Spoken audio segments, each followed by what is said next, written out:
Hello guys and welcome back to another Kill Connor Club podcast, episode 29. This is the very special 2-year anniversary, and of course I'm joined by my co-host James. James, why don't you explain to the lovely audience out there what we're doing today?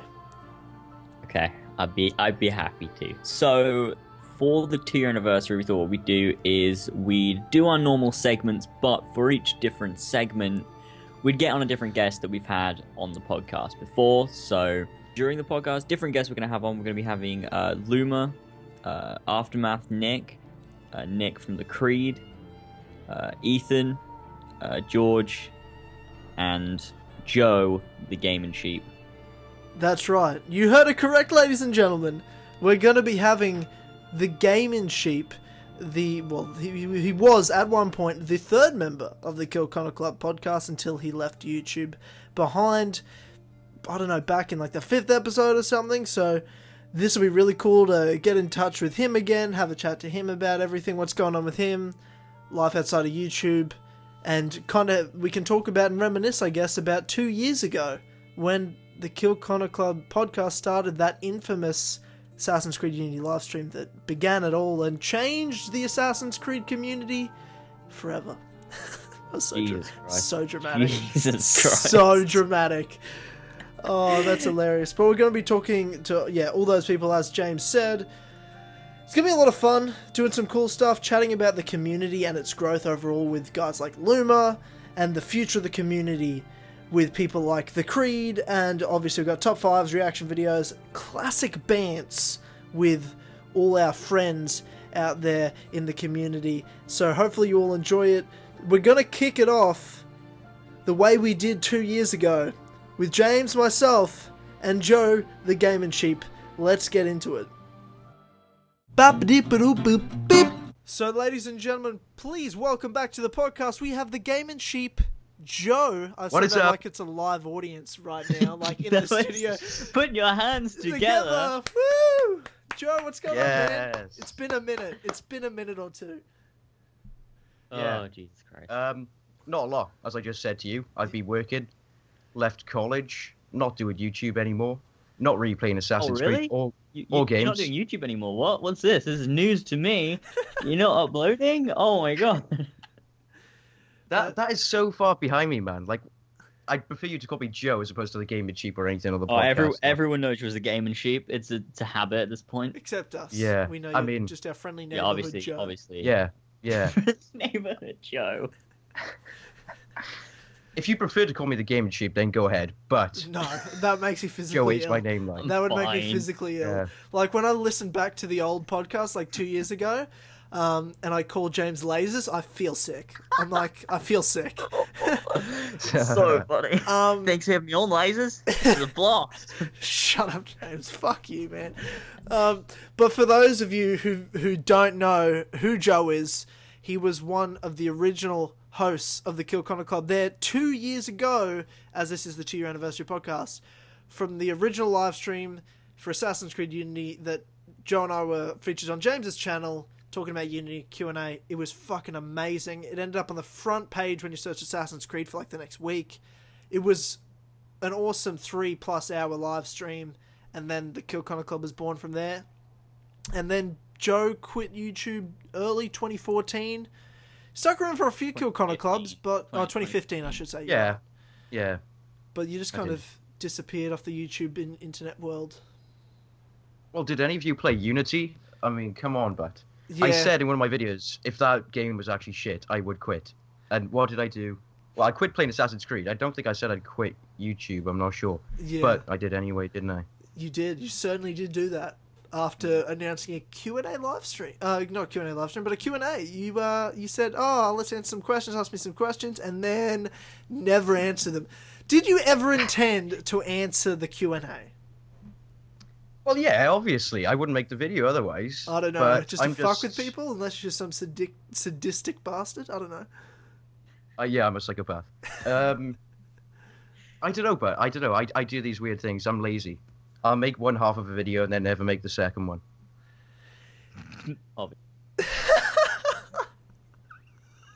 Now, we were talking before we started, and I wanted to break this to you, but unfortunately you already knew. Yeah, I do. So, your channel description... Get it up there. We found it because someone hacked your YouTube channel and posted like a video or something, and then we were on a live stream and we talked about it and we read out your channel description on air, and then we never sent you a message because we never wanted you to take it down.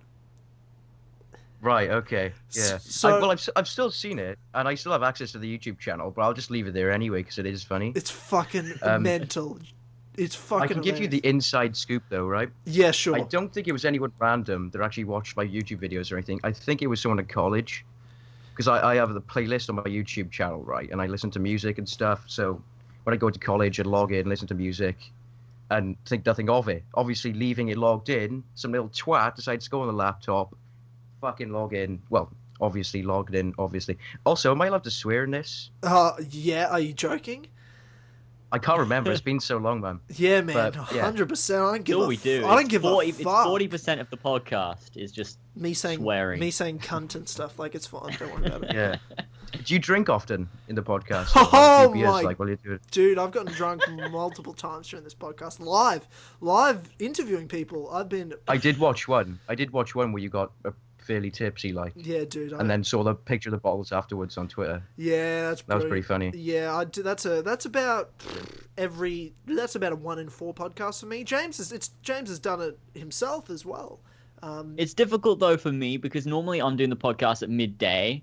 It's only normally the times when I'm doing it in like the evening when we have guests from different time zones and Tyler's up early that I normally do it. And like the one we did with the first time we ever had Nick Aftermath on, that was fucking hilarious. Tyler had to cut so much shit out because I just like ruined my career. You almost ruined both of our careers. Oh god. You almost ruined both of our careers on YouTube for that, but yeah.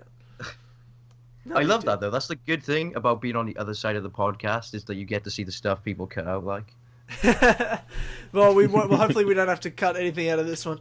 But yeah, so someone's just logged in college, put up some random videos, and changed your channel description, which I would love to read out to the people right now because it's amazing. So go for it. Yeah. So it's, hello, ladies and gentle. My name is the Gaming Fag, and you are reading my channel description. I'm going to start my channel description like everyone else starts theirs, which is starting with what I hope to accomplish on YouTube. It's quite basic, to be honest. They have to know. They have to know. What I hope to accomplish on YouTube is to build an Assassin's Creed community in which everyone has fun learning and discovering new things, and a comment section that talks to one another and helps each other out. Obviously, my channel is 100% shit Assassin's Creed content. Sometimes I like to do other things with my time, such as play with men, as long as my subscribers are happy and everyone is having fun. I will be motivated to continue doing what I'm doing, which is having cum on my chest. Is it over now? Is that it? Yeah. That's it. I couldn't hold it in. Very funny. Very funny. Could not hold it in. I mean, somebody out there is homophobic as fuck, but that's fine. It hurts. Oh, it hurts it's an so much. outstanding channel description. Oh, it hurts It's so much. good. Oh my god. Oh Oh, god. Jesus fucking Christ. Jesus Christ. I've read that out before, and even then it still got me. Like, it's funny, and then it just ends so aggressively. Oh god. Yeah. I can imagine it was just two guys. They were like, "Oh shit, this guy's still logged in. Let's change his channel description." They're like, "What do we put? What do we put?" And it Gaming just turns Fag, into way. that. Yeah. Got him. My name is the Gaming Fag. Fucking got him. Oh god. Dude. Oh, that's crazy. Jesus Christ. Now, so it has been a while since we last talked to you. I think Assassin's Creed Syndicate like just came out or something, so it's like last November or something. Yeah, So it's something been like that. fucking ages, but it's been 2 full years now, pretty much, since the original live stream, which is actually insane. Like, it feels kind of longer than that, don't you reckon? Yeah, maybe. Yeah, because I said to you that I thought the last time we actually talked to the podcast was 2 years ago. So it feels a lot longer than that. Yeah, I'm like... From the first one, like. Yeah, that's true. But I mean, yeah, because I mean, it's crazy for me. I don't know about you guys, but I lived with my parents in another state of Australia when I did that podcast. So that feels like forever ago. You know, I've lived in Melbourne for a year and a half now. So when I think back to that, and I'm like, I lived in Queensland at my parents' place, I'm like, yeah, I was a kid then. You know, that for me is a very weird, different, total timeline. But then the like second episode we ever did of the podcast, or the first official one we all did together, there was only like an hour long.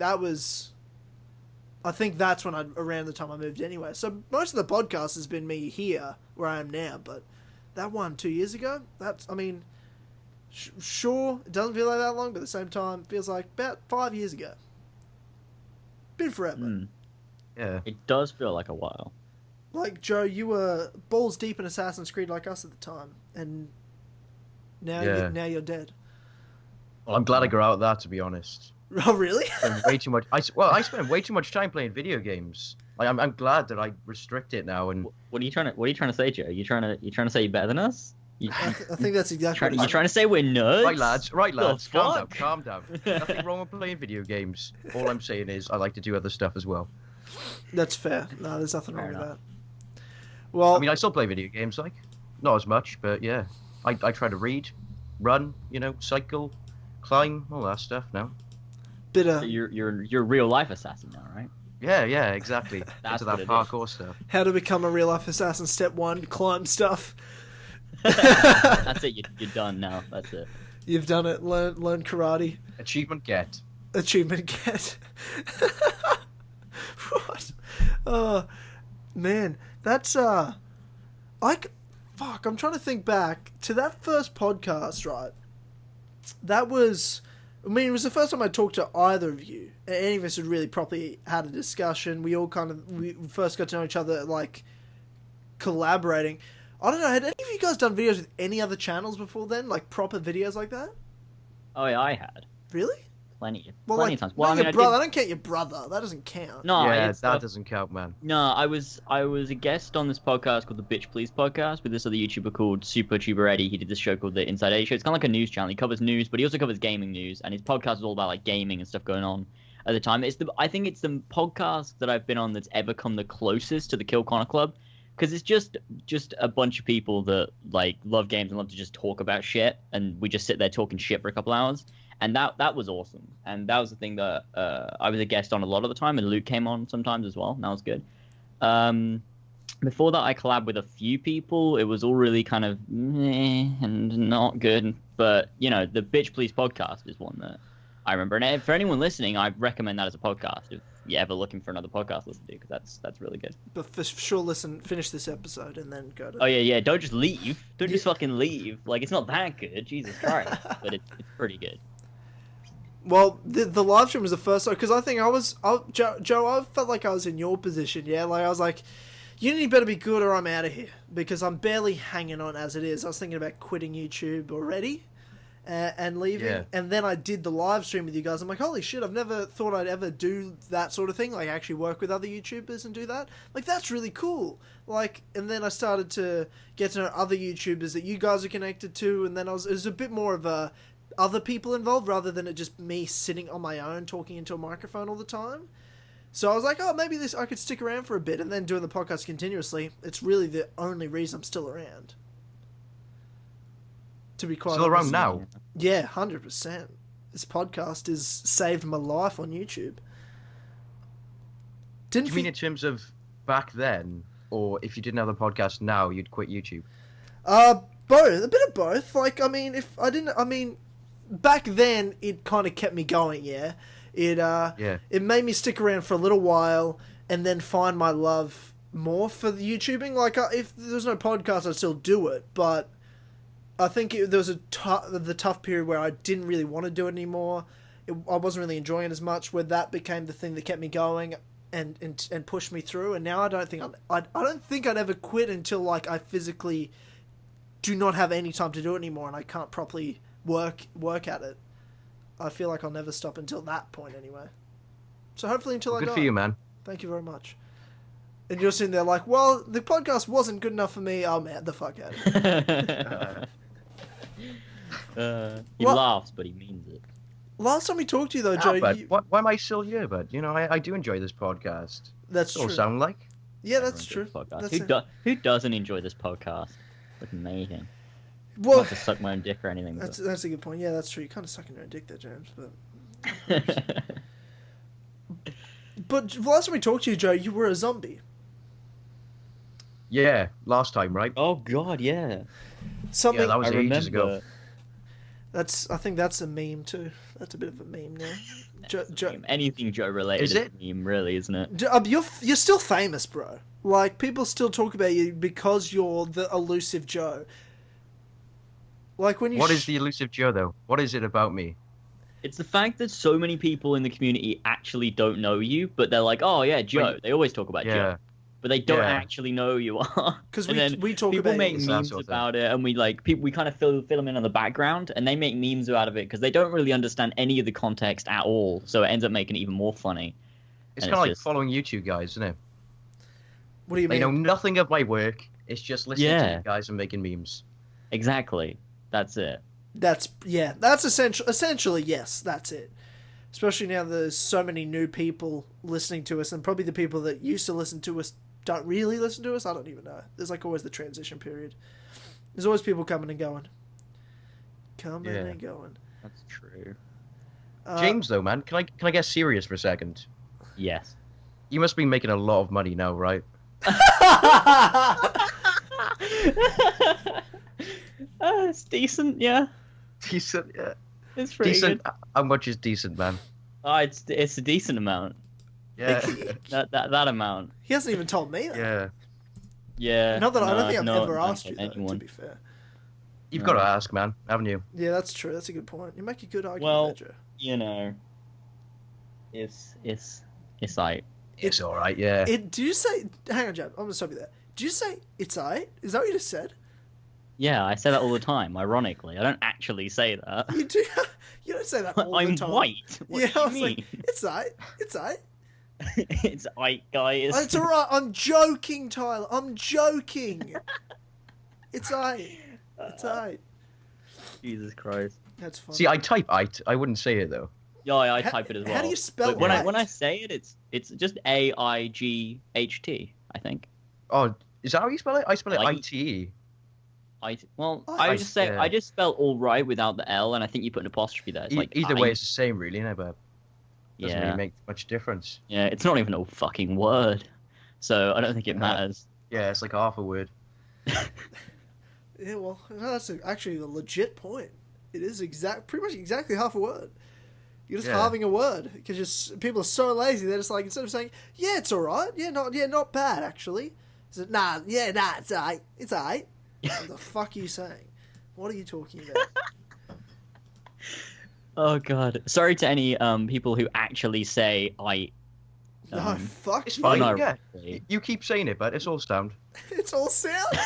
Sound. I forgot. Tyler. Dude, I haven't said sound I in knew ages. you'd- Really? Oh god. It's Everyone around you says sound all the time, man. Like that's why I say all these things. I say "but" a lot as well because did I tell you about "but"? By the way. I feel like we had this conversation, but I need to No. hear this again because I've forgotten. Right. B-U-T-T. But. Yes. James, you surely must know. Like an Every arse, Welsh like- lad will end a sentence with "but," as in "butty boy" or "mate." It's like that equivalent is "but." You say, "All right, but what's going on, man?" You know that sort of thing. Nah. So you're I saying actually so don't that know. you're like butt buddies, so you fuck each other. Is that what you're saying? Like, is that what you're saying? I'm just Nah, saying. Don't like get carried away. No, I'm now, not getting don't carried. No, dude, I'm You're just. insulting my culture here, bro. No, hey man, Right? no, dude. There's nothing wrong with it. I'm just saying, Hey, if you got a positive attitude, Hey, man. if you got a positive attitude and you're into that sort of thing, if you're into the old 1-2 Eiffel Tower and like gadooshing and another your mates, like not a big deal. Like I'm just saying. That's No, what it isn't. sounds It isn't like. at all. I'm Actually, just saying, yeah, it's all sound. Like I'm just saying, that's what it sounds it's, like. it's all right, isn't it? It's all right. What's going on? Like when you say that you refer to B-U-T-T, like like butt as in someone's bottom, that's and you're like calling your mate say butt. That's like, are you saying is that the guy that you fuck on the daily, or what are we talking about here? Nah, man. Right. Let me explain then. Okay. Have you ever heard of the expression "butty boy"? No. No, I Neither have. of you. No, okay. James, I you're have. blowing no, my no. mind. You're English. You must have, right? I have heard. I've never Boy, heard never. anyone say that in my No, life. okay. So I have heard the expression "buddy boy" from my Yeah, best there we friend. go. From Australian. There we go. from my best friend, who's a homosexual. Really? Yes. Well, So was he let's was be he real using quick. it in that fashion though? Not all homosexual people talking like a homosexual language or anything. Oh, like straight dude, people oh, can't no, say no, it. no. I promise you right now, the gays have their own phrases, and I've heard them, and they're legit. And And Buddy Boy is one of them. oh, I don't know. It sounds definitely I like don't something say I've buddy heard boy before. anyway, I say Butty butt, boy, but yeah. yeah, sure. Wait, so can you explain? Because I actually want to know the backstory. Like, what is this, Joe? What's this phrase? But it is exactly that. It's short for Buddy Boy. Buddy Boy is like, What does it oh, mean? you're a friend, you're a mate, you know? You're a boy, you're a lad. That's all it means, really. It's like another That word for lad sounds at the end of a sentence. gay. Look, like, there's it yeah, sounds like there's well, nothing wrong with like it, but like it nothing does wrong with being sound, gay, but like it sounds just sounds super gay. Like Yeah, it sounds super homosexual. Like, like you're super into on the weekend. Like you're down there watching the footy, right? You're watching some football, and then you're like, let's go in the clubhouse and fuck. Like that's what it sounds like.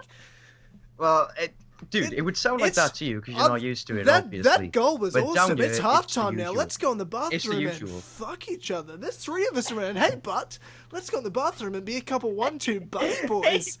Let's be a couple of 1-2 buddy boys right now and head into the oh bathroom. Jesus Christ! We'll give you I'm the not old. even sorry, talking Joe. about butt fucking. So sorry. This has gone on for way too long. Hey man, if you're not into it, that's fine. But this, I'm Do you have any I'm sayings? Do you want to move on? Do you have any sayings? Oh, does Tyler have any sayings? I got- Tyler You has must a do. lot of sayings. Australian. Dude, I've got catchphrases out of the old butt, if you don't mind me saying. Like, what would you like to know? Do you want to know Australian slang? Like, is that what you're asking? Yeah. Like, okay. Anything that sounds I don't know, different something simple like, to the English language. I don't know, like, I wouldn't mind grilled some chicken on the barbie last night, and I got some leftover chicken. Might have a chicken sanger for lunch. Do you know what sanger is? No, man. So- I know what barbie is, but So, yeah, barbecue chicken sandwich. Yeah. Sanger. it's a chicken sandwich. Chicken a sanger sandwich. is a sandwich. Yeah, it's chicken Why not sanger. just Or say chicken Why not sandwich. just say Right. sandwich? No, then? it's an Australian word. Sanger means sandwich. Well, that's retarded. Like snags. Just chucked a couple snags on the barbie. Yeah. Snags, sausages. Snags. Sausages. That's random. Yeah, Why? that's so unconnected. I don't get that. It doesn't make sense. I don't know, like things like that. But it's just weird words. I don't understand them either. I just know what they mean because we say that to each other. But I get it. They mean nothing. When I first learnt the words, I'm like, how is that connected? How is it? Do you know what spuds are? Spuds, potatoes. Yeah. Okay. I thought that was spuds. Yeah, So- no, the entire world says that. no, Americans Yeah. don't. Oh well, they don't count. Okay, I wasn't sure if it was an Australian thing. I just know I've said it to Americans and like Europeans, not like from the UK or anything, but like, and they're always like, I don't know what a spud is. I'm like, well, it's a potato, but okay, I thought everyone knew that. Yeah, I thought that was like common. Because I thought- because I say things like there's lots of different cultures and stuff like in any country, like so working with I don't know a Greek person or something, and you say I'm just having a sanger for lunch. They're like, what the fuck are you talking about? And I'm like, sandwich.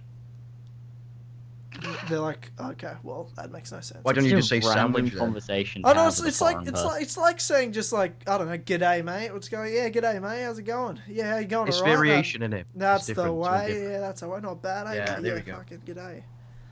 Tell you what we don't. Tell you what. Do you want? Hey, but first of all, do you know what we don't say to each other? What's up, buddy boy? Fucking hell, let it go.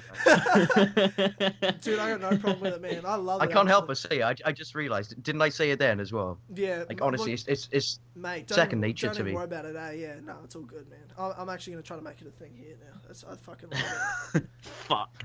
You know, but then it's gonna become a thing, and we're both gonna say it all the time, and See not you- mean to. Yeah. See you later, butt. Dude, there's no way I'm saying butt. I'm gonna go full. I'm gonna go balls deep in it. I'm gonna go buddy boy every time. See you later, buddy boy.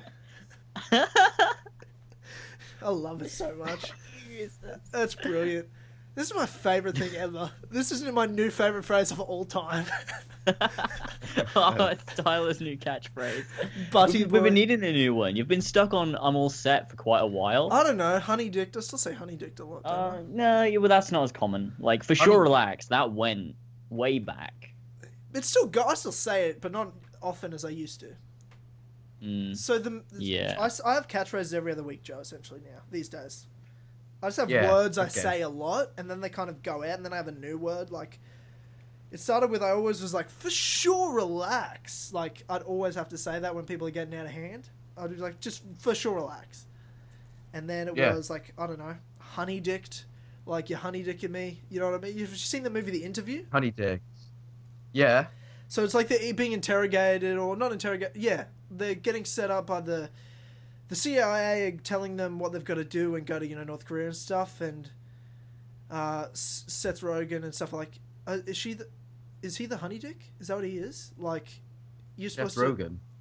Yeah, the interview. Yeah. Yeah. Is he the honey dick? No, okay, fuck. Don't worry about it. This is just I don't know. Okay. Like I forget. It's just one of those things you say. Yeah, I forget the exact same, but it's just kind of like someone's leading you along and fucking with you. Like they're like Assassin's Creed Unity. Honey dicked us. They made it look so good. They honey dicked the shit out of us, and then they caught us. At the end of the day, it's a dick. I don't want dick. But they've rubbed honey all over it, and they've disguised it. All of a sudden, it tastes sweet. It's a dick in all disguise. All of a sudden, it tastes sweet, but you realize there's a dick inside the honey. You've been honey dicked. What's that? Hold on a sec, lads.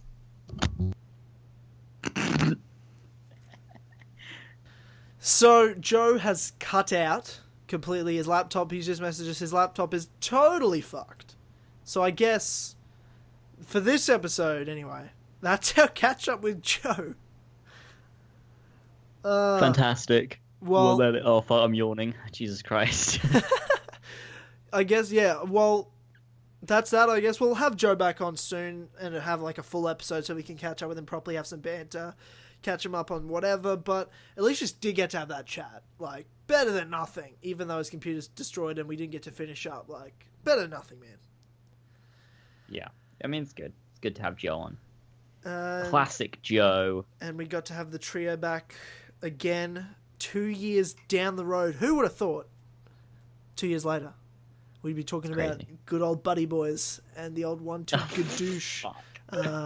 Not a big deal. No big deal. It's okay. No, we're all friends here. It's not a big deal if we all just want to go down the back of the clubhouse and just fuck. Like, it's not weird.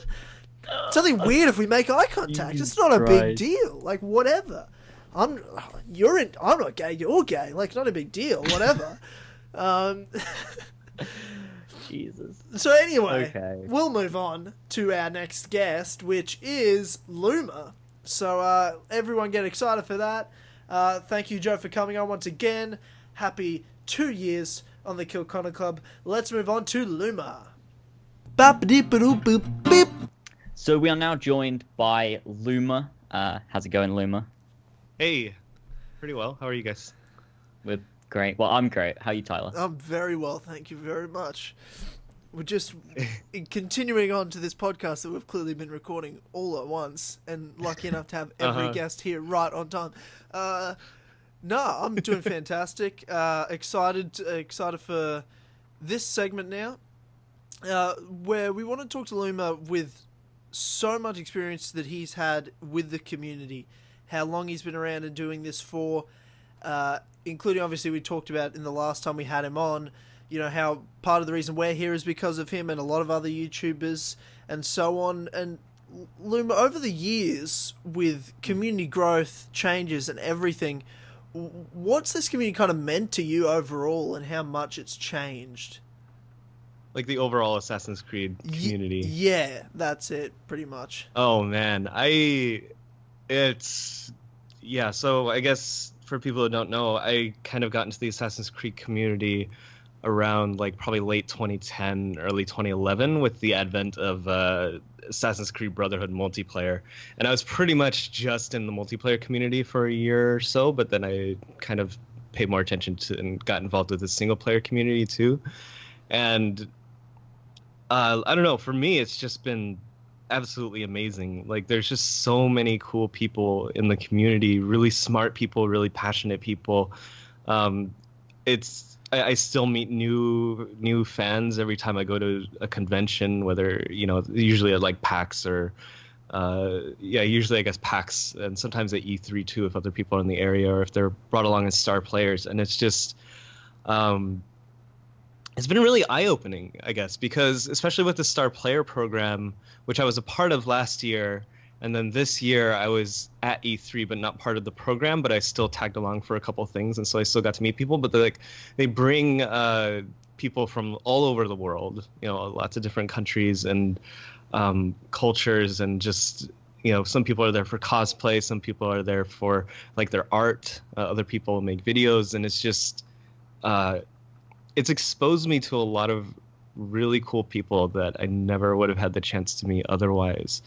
And it's really inspiring. I think it's really cool to see how different people express their passion for the series, and they come from all walks of life, and it's just really it's just been really fortunate, a really fortunate experience for me over the last few years. I don't know if there's anything specific you wanted me to get into, but I guess it's crazy because it's changed so much, it feels like. Well, it changed multiple times almost. There's been like subcategory sections, different segments of the community and stuff. Like you talked about multiplayer 1, and I remember that was all the rage. Like that was everything during Brotherhood, and then Revelations, and kind of died off. 3 was kind of the last time, and even though I was in 4, it seemed like it was just non-existent. Because I've been... You've been around making content for that long. That's around the time I got into watching videos for it. So, I mean, I wasn't making content till about Assassin's Creed 3 days. And James was, I think, Revelations. So, I mean, we weren't far behind, but we didn't really get our footing right until years later, really. James, when do you feel like, James, that you got kind of well established anyway? Was it Unity? I think was it when we Unity, kind of hooked up with this definitely, podcast? Yeah. See, it wasn't because I think a lot of the newer community grew from Unity because of the hype for that was ridiculous. Like everyone was so excited. So many new members joined the community with Unity, and like I've always been within the community since like Revelations, but it was kind of, I guess, my channel became more prominent with Unity, and it gained like a load of new people, and that's always awesome. And I think the newer community, or like the people that we've got anyways over on our side of the community, is kind of like, you know, stemmed from that Unity stuff, and that's really where Kill Connor Club came from as well, and it kind of grew off of the Unity community kind of thing. Right. Unintentional. Yeah. Well, yeah, I mean, the multiplayer community is definitely where I started out, and I guess my mind's more on more recent stuff, because I think when I meet people in person, it leaves more of an impression on me than when I talk to them online or just through, you know, forum posts or Reddit posts or whatever. Yeah, sure. So I really did love the AC multiplayer community when I got started. I mean, you know, I went to them first because I wanted to figure out how to get good at the AC multiplayer, and so I was watching videos from Shenmue, Squidish, and Rainy. Were kind of like the big YouTubers of doing videos at the time and stuff. And you know, and I ended up joining Rainy's clan, the Happy Turrets, as well. Lots of cool people there. I've met only maybe like 1 or 2 of those people in person, though it's been a little difficult. I did meet some other multiplayer people. It might have been I want to say 2013 E3, because they brought along Rain and Stormwake as the one. Oh wait, actually I'm not sure if he was part of the official program, but he was at least at the lounge. Actually, I'm not sure. I can't remember. It was a while ago. Yeah. So Rainen was there. There were a bunch of people kind of like in the LA area as well. And they all hung out at the lounge. We all got dinner together. So I met like Sandy, who is Shattering Glass, and like Stealth Shampoo, and like a whole, like probably a few other people. And they were really cool. And the multiplayer community was just, it was so awesome. I really loved it. Is a little more close knit, I think, because it's kind of like a sub community of the overall Assassin's Creed community, and the Assassin's Creed community is much larger with respect to like the single player than the multiplayer. So it's a little smaller and more close knit, and there were kind of like rivalries and like things you don't get like from just people having their single player experiences. So yeah, it's been a few years. I don't really keep up with the people who still play multiplayer or anything. I know it's kind of like a diminished group, obviously, but I'll always love the multiplayer and the cool people I got to hang out with, especially in my clan, where we would hang out in our chat and forums and everything. It was just really fun experience. For sure. When with that group, I don't know. Because I was such a big fan of watching it myself. Like that's part of the reason I kind of got into it.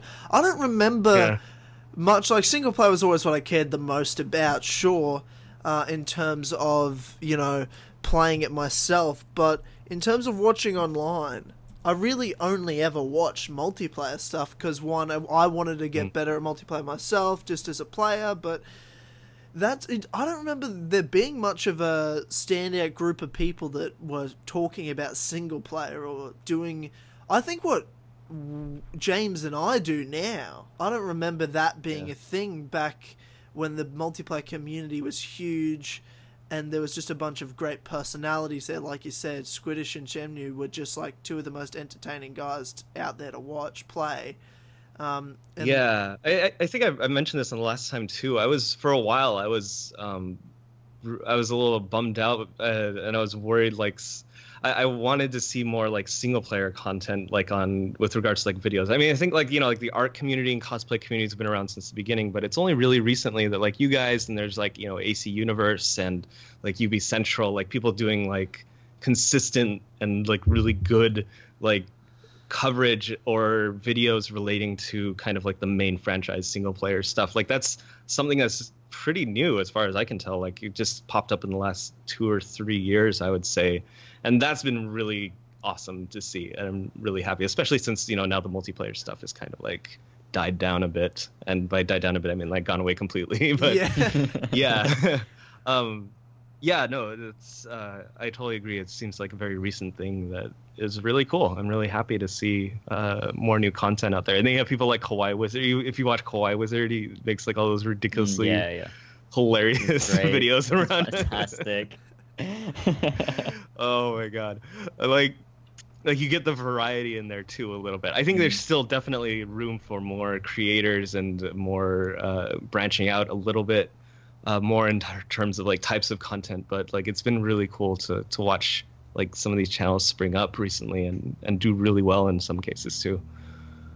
Definitely. Yeah, definitely. I think, I always remember like Tyler was saying back in like 2010, 2011, like the multiplayer community was the most prominent, and I agree with that. There were some people doing single player, but yeah, it wasn't as prominent as it is now. I think the multiplayer community was way more fun to watch because there were so many more personalities in it. You kind of like felt like you were more involved, whereas people with the single player kind of just talked about the game and there wasn't much personality in there. I like to think that we've kind of changed that, like with the people doing single player stuff now, like you said, all the different people like UB Central and AC Universe, like me, Tyler, all those guys, like kind of try to bring personality to like the single player talk and stuff like that. And I was talking about this. Actually, no, I was listening to the Kill Connor Club because I was editing the highlights video for the 2 years, and I was listening to me and Tyler talk about the multiplayer, and we were talking about how it'd be really cool if the multiplayer came back in some way to be able to have that community again in a way, because I always wanted to be part of like a tight-knit community with the multiplayer like back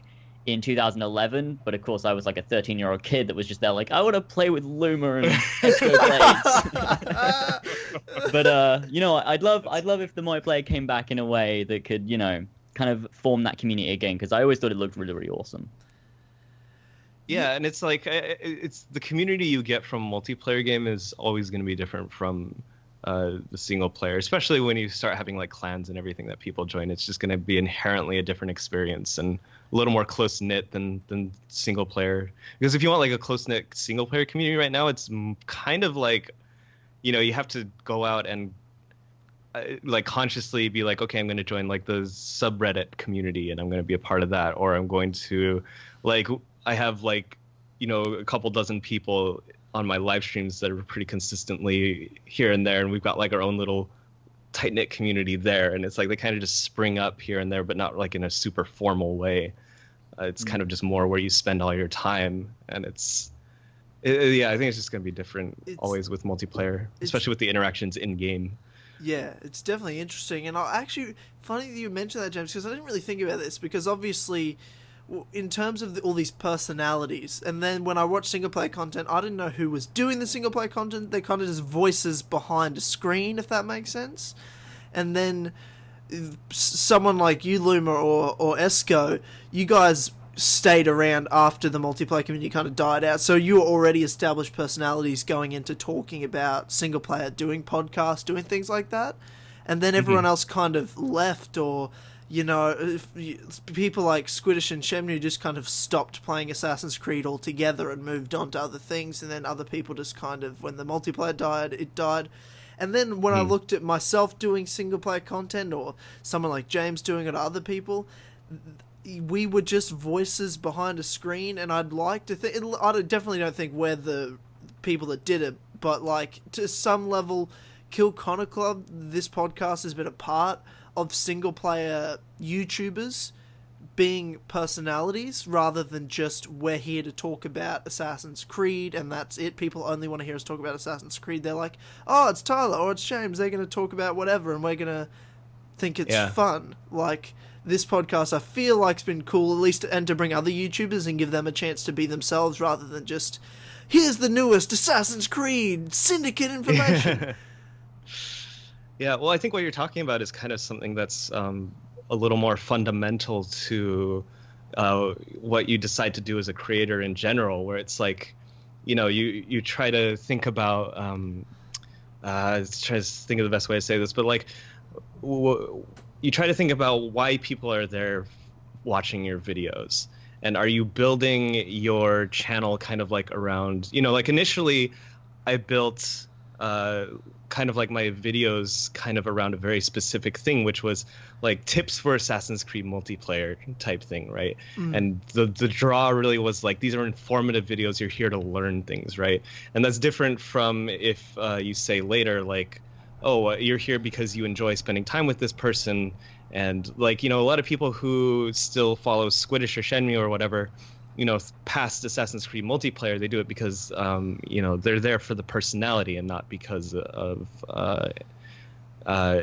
like, that's the main reason they're there. And so there's like different reasons you make, there's different ways you can kind of attack the problem or the strategy of how to be successful on YouTube. And it's kind of like, I've kind of taken that approach too recently, like with my live streams. I'm like, I'm just gonna get through my games backlog, and the people who want to hang out with me and watch and stuff, it's cool. But I definitely don't expect, and it's definitely, I'm not leveraging like my entire subscriber base, because a lot of them initially subscribe for like informative Assassin's Creed multiplayer videos and not for like my personality or the fact that I'd be playing like non-Assassin's Creed games. And so like a big part of like content creation on YouTube is definitely kind of like figuring out like what your value proposition is to people, and like give them a reason, like a clear and consistent reason to be there, whether that's your personality or because you're informative or because you're just amazing at the game, like sheer skill, or because you're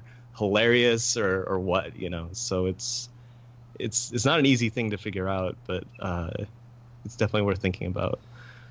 It's just it feels like for me, I feel like I'm lucky just because it just accidentally happened in a sense, like because of the podcast and kind of hooking up with James in the Unity days, and that just kind of accidentally happened, and this podcast is literally an accident. Like, there was this should not exist right now. It just happened because we did one live stream and it went pretty well, and then we're like, that was awesome, and like that was just 3 hours of accidental magic, it feels like, and we had Joe as well at the time, and then we're like, okay, well, that was so awesome, I've never done anything like that before, let's do that again. And then, slow and steady, and then now off to the races, it feels like, anyway, and with what it's done, and then given me the chance to just be me, and people are like, oh, it's Tyler, it's not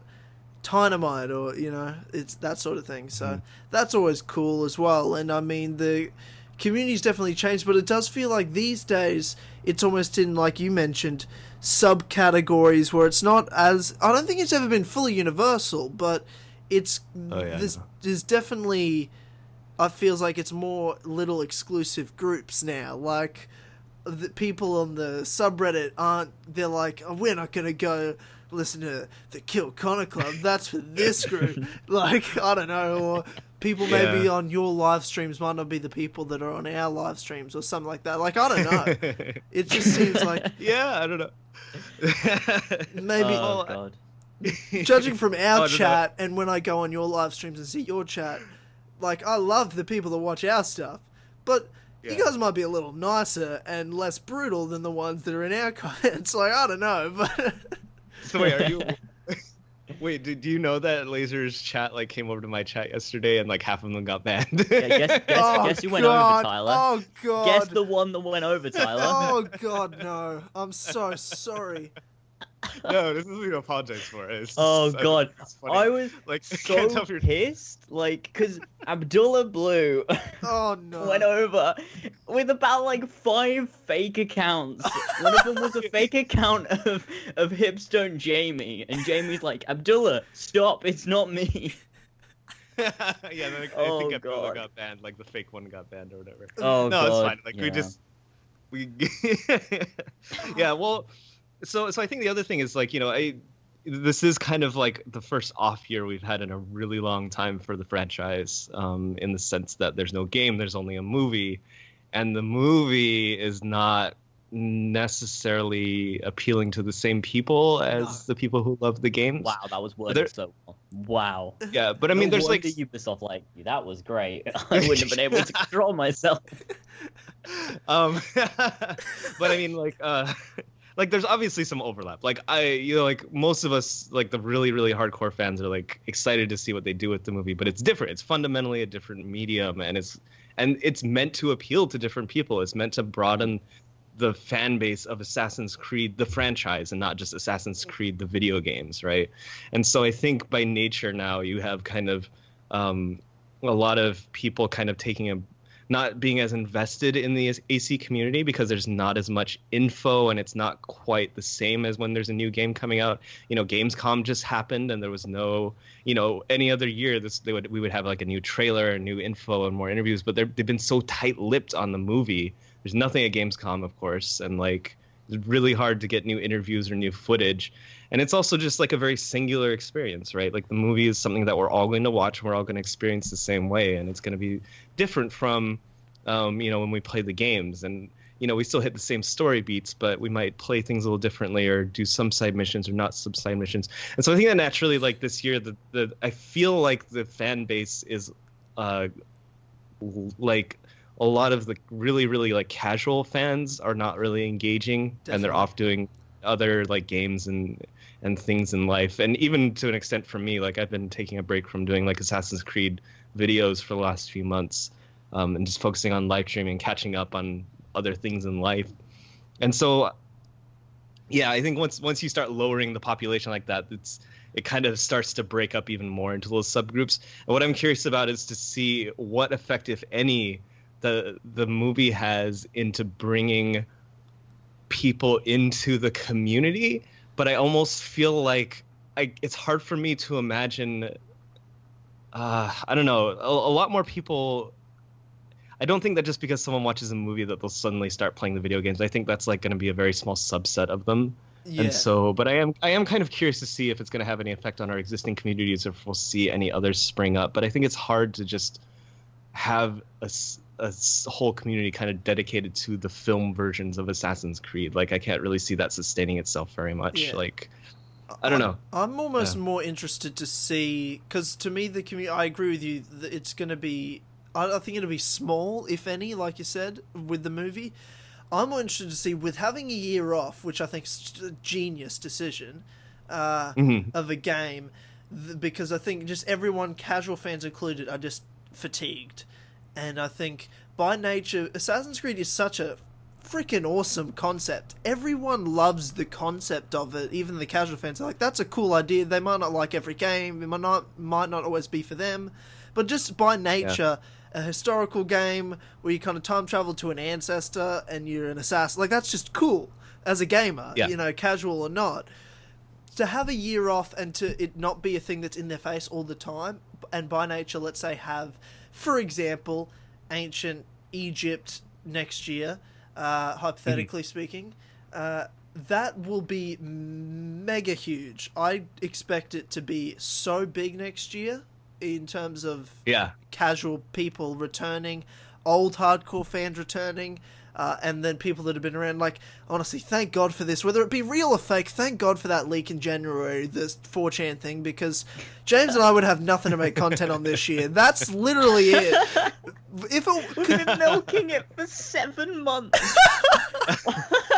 Could you, James, think about our year if that one 4chan guy wasn't around? What would we be doing?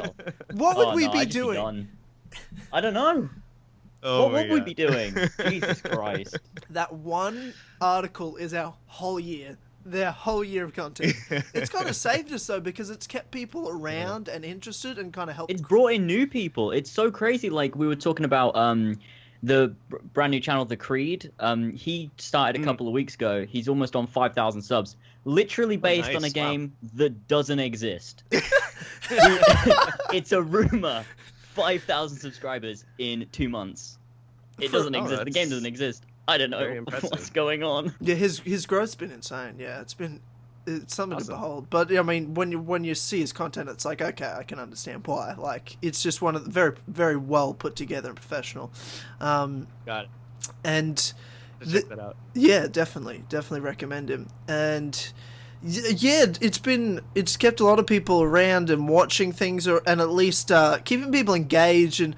But I think sometimes, at least in the hardcore community, right, you find that hype is just hype. Whether it be real or not, if we can at least have a good time with it, why not enjoy it? It doesn't really necessarily have to be.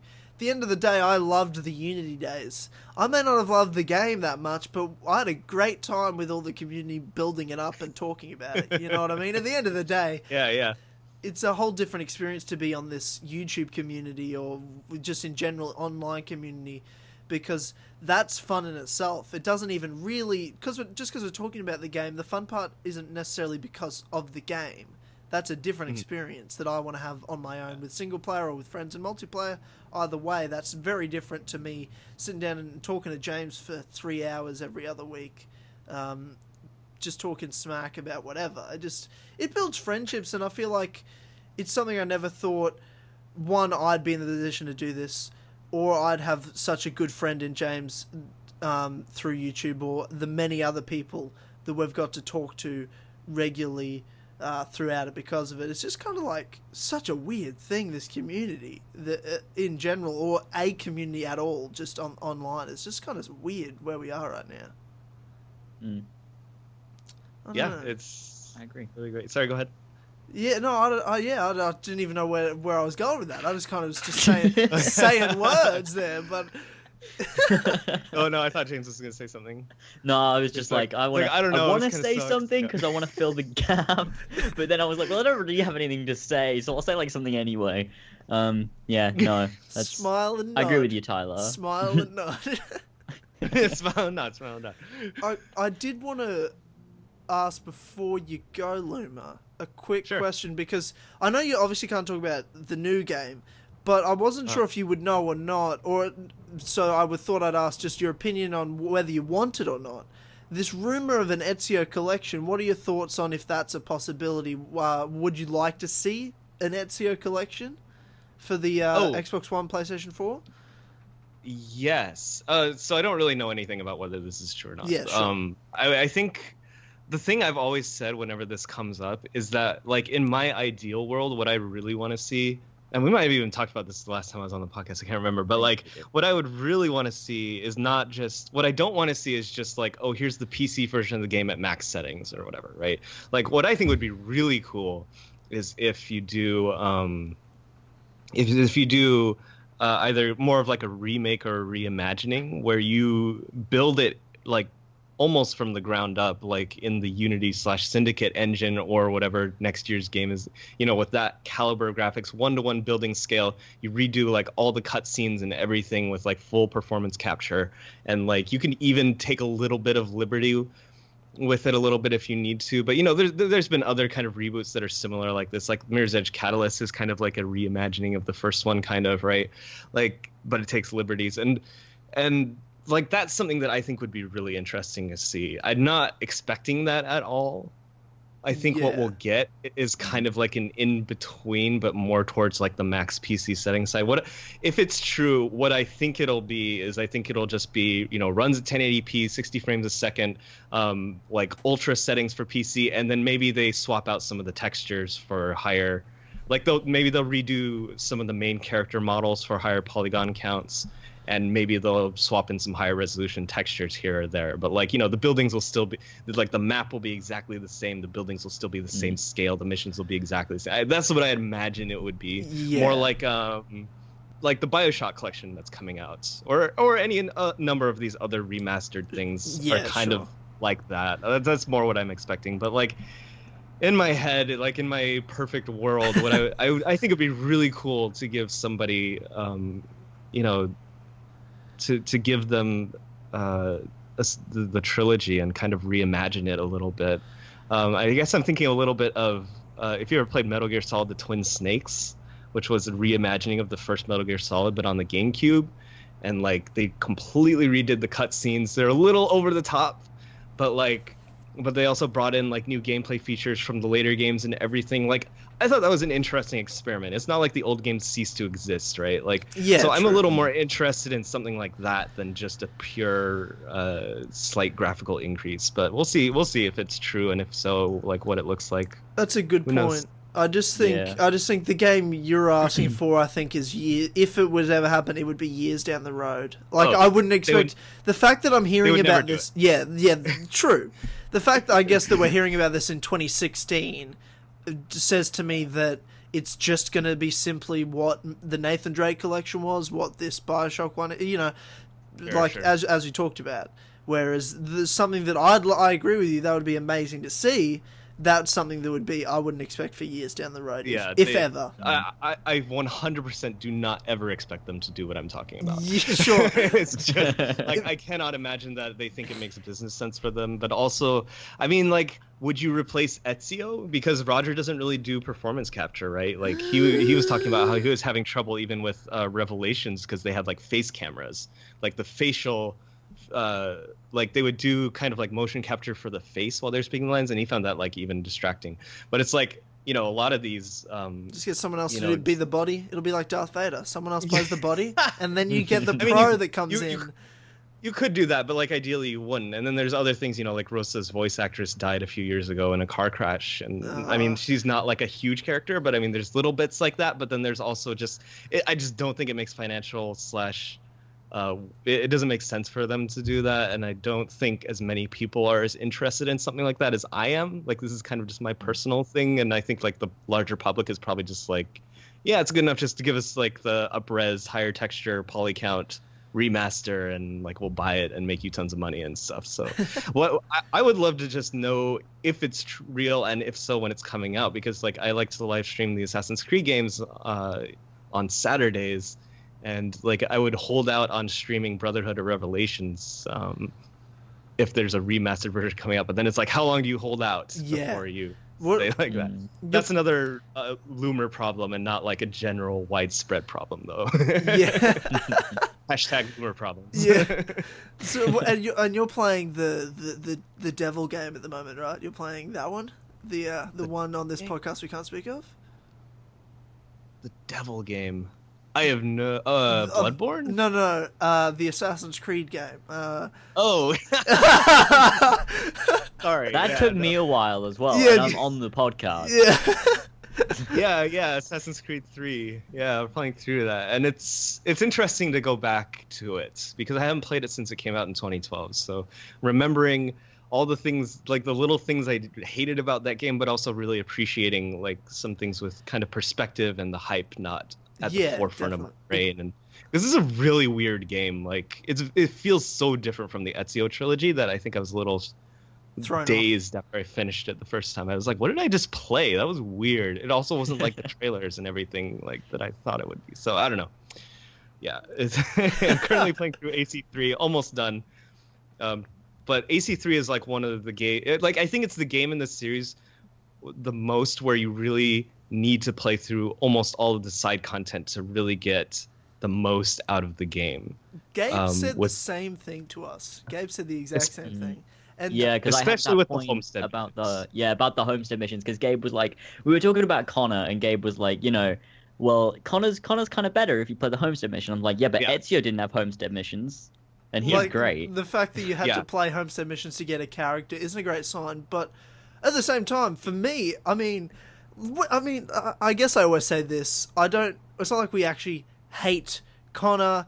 It's a video game. I'm not. Did you listen back to last? Yeah, okay, let's calm down. Well, but it's just no one can defend Connor to me. Like that's that. But like at the end of the day, when I'm alone, with my own thoughts, it's kind of like it's a video game. It's not a big deal. It's not the end of the world. I don't really care that much. I'm not emotionally affected by it. But I think I can make a case for why Connor is a great character, but that would take a really long time, I think, for a debate. But yeah, the next time, yeah, sure, definitely.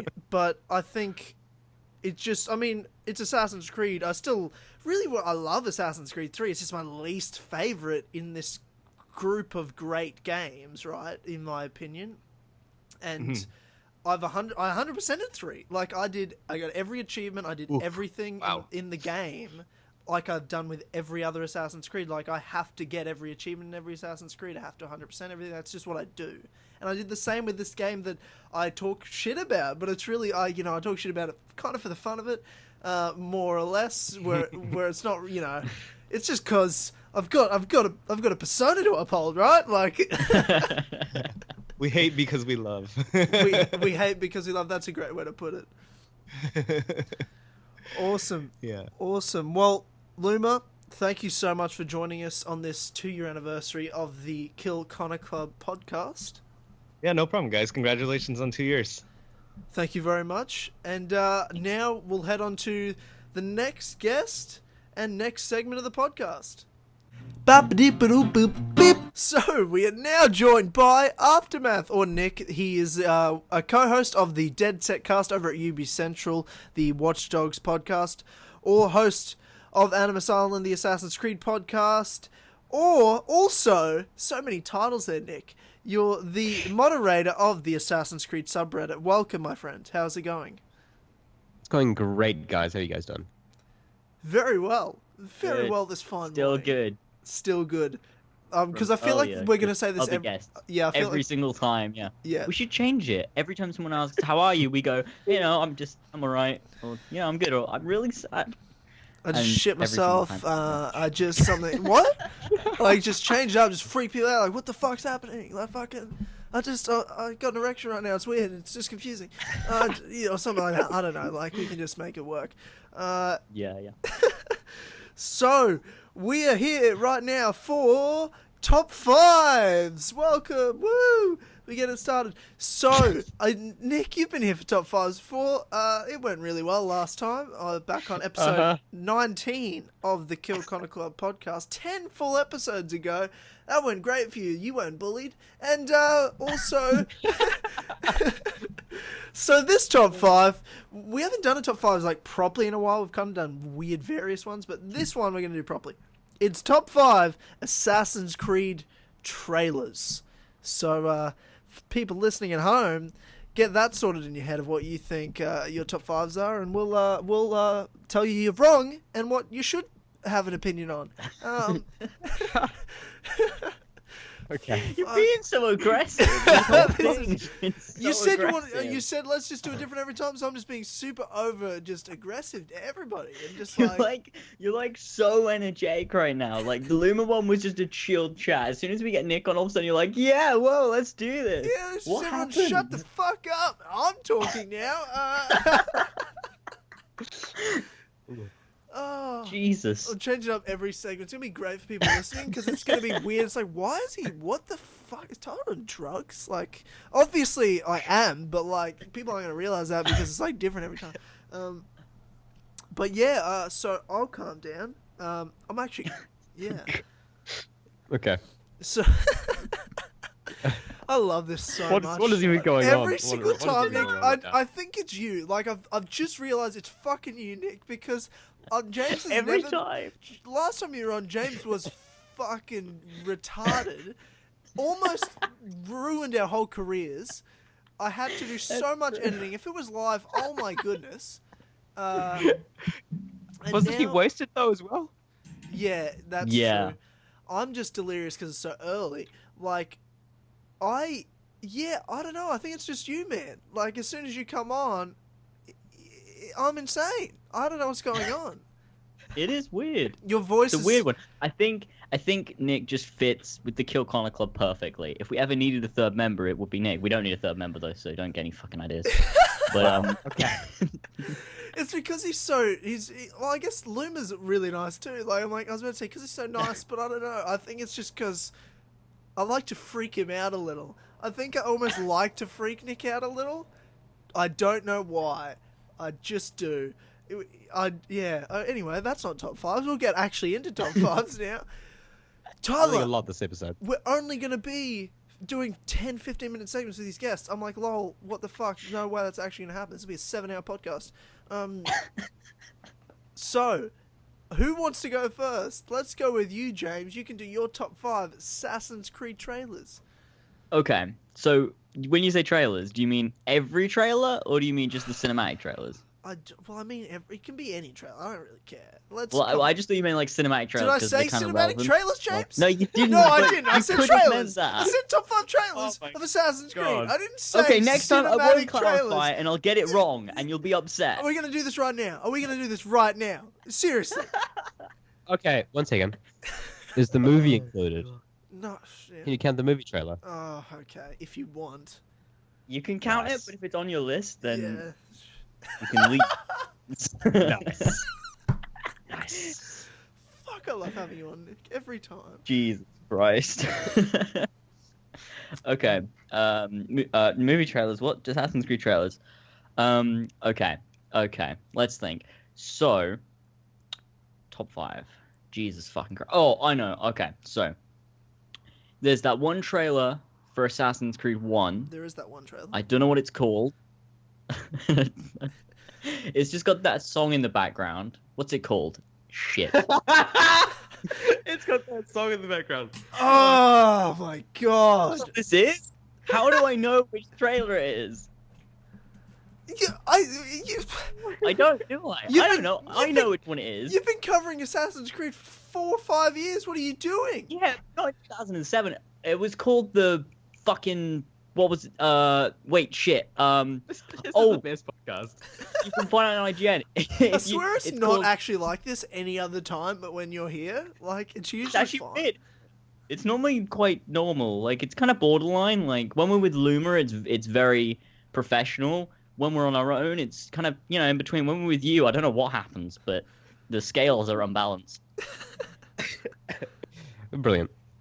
Okay, right. It's Bloody called the Kiwis. Lonely Soul trailer. That's what it's called. Assassin's Creed Lonely Soul. It's a really good Oh. trailer. What First happens in the trailer I trailer? ever What happens saw. in the trailer? Oh, fuck, I don't know. You see, like, fighting and shit, and there's cool music in the background. And it's just the first trailer I ever saw, so I love it. Okay. Not cool. the first trailer I ever saw ever, like the first one for Assassin's Creed I ever saw. Sure.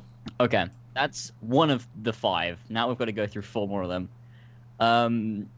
Okay, let's see. I guess, like, oh, Jesus Christ. This is a stupid top 5. Oh, okay. Well, sure. Yep. Wait, hang on. There it is. Nick put it in the chat. Okay. Oh, there's so many trailers. This is so difficult. Did you not open up a list of all the trailers like I did? Is there a list of all the trailers? There's YouTube videos with all the trailers in them. Yeah, but what? I don't know if there's a list. So There I'll probably give you is a my Lucy top Wiki. 5 right now because Go James is a fuckwit. so fast. God, fucking damn it. Yeah, so I'll give you my top fives, but that might refresh your memory, James. We'll see what happens. So I think my number one all-time favorite trailer ever for a video game is Assassin's Creed Revelations cinematic trailer at E3 2011 with that beautiful music. So it's where it starts off and you're like, we know what this story of Revelations is. You know, it's Ezio going after Altair's library, and he's, you know, it's this pilgrimage he's going on. But we really didn't get to see a glimpse at that sort of story until E3, and then this trailer drops, and it's this amazing epic music going on. I believe the song is called Iron, and you know it starts off and Ezio's in Masyaf, and this has this awesome build up, and it flashes back after he's been captured, and you see him in this epic battle, and then in the end you have that amazing moment where he's walking and going to be hung at the top of the Masyaf walls, and you see Altair there ready to leap of faith. That, to me, was hands down the greatest trailer of all time in video games. I was like, that was the greatest thing I've ever seen. And I was already so hyped for the game. Then to see that, I was like, holy shit. That's insanity right there. That was amazing. And I don't think it gets really much better than that. It's all downhill, really, from there for every other trailer ever. But that's, to me, the standout one. That trailer is unique in that it's the only AC cinematic trailer that's also the opening cinematic of the game. That's true. That's true. That was a bit of a cop-out. I wasn't a big fan of that, but... But yeah, that's a very good point, because it's actually a part of the story, whereas all the other ones are not actually a part of canon or a part of the story. Like AC2's trailer, which is probably my second favourite for a lot of reasons, had a great introduction to Ezio. It didn't really show much of his character, plus you have Silvio Barbarigo as the guy in the trailer, I believe one of the guys in the trailer, or at least... You're at Carnivale. No, I don't think so. No, you're right. It's just some other fat guy. Some guy. Yeah, it's just some other fat dude. And they're not really characters in it. And then you just... I think it's Silvio's voice. I think that's why I get confused, because you know how at the end he chases the guy and then he turns around and he's yelling out to him, and then he pulls out the hidden gun and you're like, oh, motherfucker! Like, oh, fucking got him! Yeah, I think that's... Yeah, I think that was kind of... what made me think it was Silvio, because I think it was the same voice, a similar voice. But yeah, it's just kind of random, not really a part of the story at all. It just kind of, here's a setting, here's a character, here's some cool shit he does. Like, that's about it. But that's an awesome trailer. It was great tone, it was a great story to it, the way it started and the way it ended, very Assassin's Creed-esque, and just already very different cinematically to what we were used to in the first game. So I think it's probably my second favourite. And then third's tough, because I love the Brotherhood trailer for a million reasons too, but that cinematic trailer, because I think the cinematic trailers definitely stand out as probably the best ones, but there's so many good cinematic trailers. I think I actually really liked Assassin's Creed 3's. You know, people know that 3 is not my favourite game. This is the Kill Connor Club podcast, for goodness sake. But that 3 cinematic trailer, right, was pretty crazy cool. It was Bunker Hill, but actually done well. And you see Connor just literally do the most badass shit I've ever seen, where he jumps on the horse and he's just using it for cover, like sacrificing this animal that, you know, Native Americans, all one with nature, sacrifice, suicide bomb with this horse. And then he, you know, jumps off, just goes down into this army of people, does an epic jump. Like, it was cool shit that he did in that trailer. It was badass. I'm like, holy shit, who is this guy? He has no fear whatsoever. I wish the game was like it. And I don't know if that stands out better than the Brotherhood trailer, which was unreal. You know, you have Ezio, who we already know, just literally walk out into a crowd in front of Cesare, like he's, you know, not even armed, barely, and everyone's like, what the fuck's he doing? He's just on his own. Why does he think he can take on an army? Oh wait, he has his own army, and then there's that epic charge. Like, that's got to stand up there as also one of the better trailers too. So those are probably my 4. I don't know about a 5th. I think it might go to a gameplay trailer, like I think the Revelation story trailer. Like, it was just, I love the story trailers they do, but right before maybe, you know, the month leading up to release, they always have that trailer where you really get a glimpse at the story and the character with some real dialogue in it and some big moments. Revelations probably stood out just because of the significance of the game being Ezio's final game. Some great dialogue, seeing this Sophia character that, you know, is his love interest, and some more Altair moments. Like, that was probably the other standout trailer out there for story-wise. Those are my top fives. No particular order other than Revelations. Revelations is definitely my number one. Okay. I think I got it. You ready now, James? Good. I think I'm ready. I think I'll compose myself. Fucking hard. So. Okay. So my first one was that Assassin's Creed Lonely Soul trailer. I love that trailer because it's just simply because it's the first one I saw. Literally no other reason than that. I have no idea now that you mention it, I have no idea what the first one I saw was. Do you know, Nick? Do you know the first trailer for Assassin's Creed you saw? Yes, it was the one where it zooms in. He flicks a switch on his belt, and it zooms in on all the gears, and then the hidden blade slides out. Even though that's not how the hidden blade actually ends up working. I just remember seeing that and being like, "What?" Yeah, that was a good trailer too. Yeah. Although I've never been able to find it again. It's like I found it once, but it's like hidden somewhere on YouTube and under a really weird name. So I could probably find it. I'll give it a look in a bit. Anyways. Okay. Wait, shit, what was I saying? Fuck. Oh, yeah. So the Lonely Soul trailer, then I'd have to go with the Assassin's Creed 3 story trailer, I think, is up there, because Connor has that awesome, like, moment where in the trailer, it's Achilles that says it, but in the game, it's Charles Lee that says it, where he's, like, asking him, like, why he's continuing to fight, and then Connor has the because no one else will line, and it's awesome, and he flicks his hood up, and it was great. The game turned out to be nowhere near as good as that entire trailer, but I loved that trailer so much. That was a good That got me so hyped. But yeah, there's God that one. Damn, the marketing for 3 was so deceiving. It was incredible. It was so good. I remember watching the IGN making of parts for that for AC3, and I watched them over and over again because it looks so awesome. Man, yeah, that's true. Man, that makes me even more depressed. I remember how much I was so excited for the game. They did everything marketing-wise perfectly. The demos were perfect. The trailers were perfect. The behind-the-scenes stuff, like you said, were perfect. Game comes out, it just was a victim of itself almost. Yeah, that's true. Kind of like Unity. Well, Unity was just, as a game, didn't work. Whereas 3 was just a bad, There's very different reasons they were bad. That's another debate for another day. Yeah, let's not. What was I saying? Okay, oh my god. Right there. Okay, so Lonely Soul story trailer for AC3. Then I think I'd go with the second cinematic trailer for Revelations. It was like the extended version, the one that continued it on and had the letter to Claudia in the background. Did you prefer the dialogue to the music? I preferred that. I liked Ezio's monologue. Like I love the music. I love them both so much, but I just loved the dialogue because Ezio gives that line at the end where he's like, oh shit, I don't remember. My story is one of many thousands, and the world will not suffer if it ends too soon. Yeah, for sure. I love that. Your shit. I love but okay. But yeah, so aggressive. Yeah, I might cry. But yeah, no, that one. I love that one. That's a good one. That's 3, right? Yeah, I've done 3. Okay, so there's 2 more. Shit. I guess I like the AC2 story trailer. That's a good one. Do you mean the one where it doesn't have Roger Craig Smith's voice? Yeah, that one. Is that the one? He's in. No, he's not, man. No, he's not. It's another guy voicing it. That's the story trailer for 2.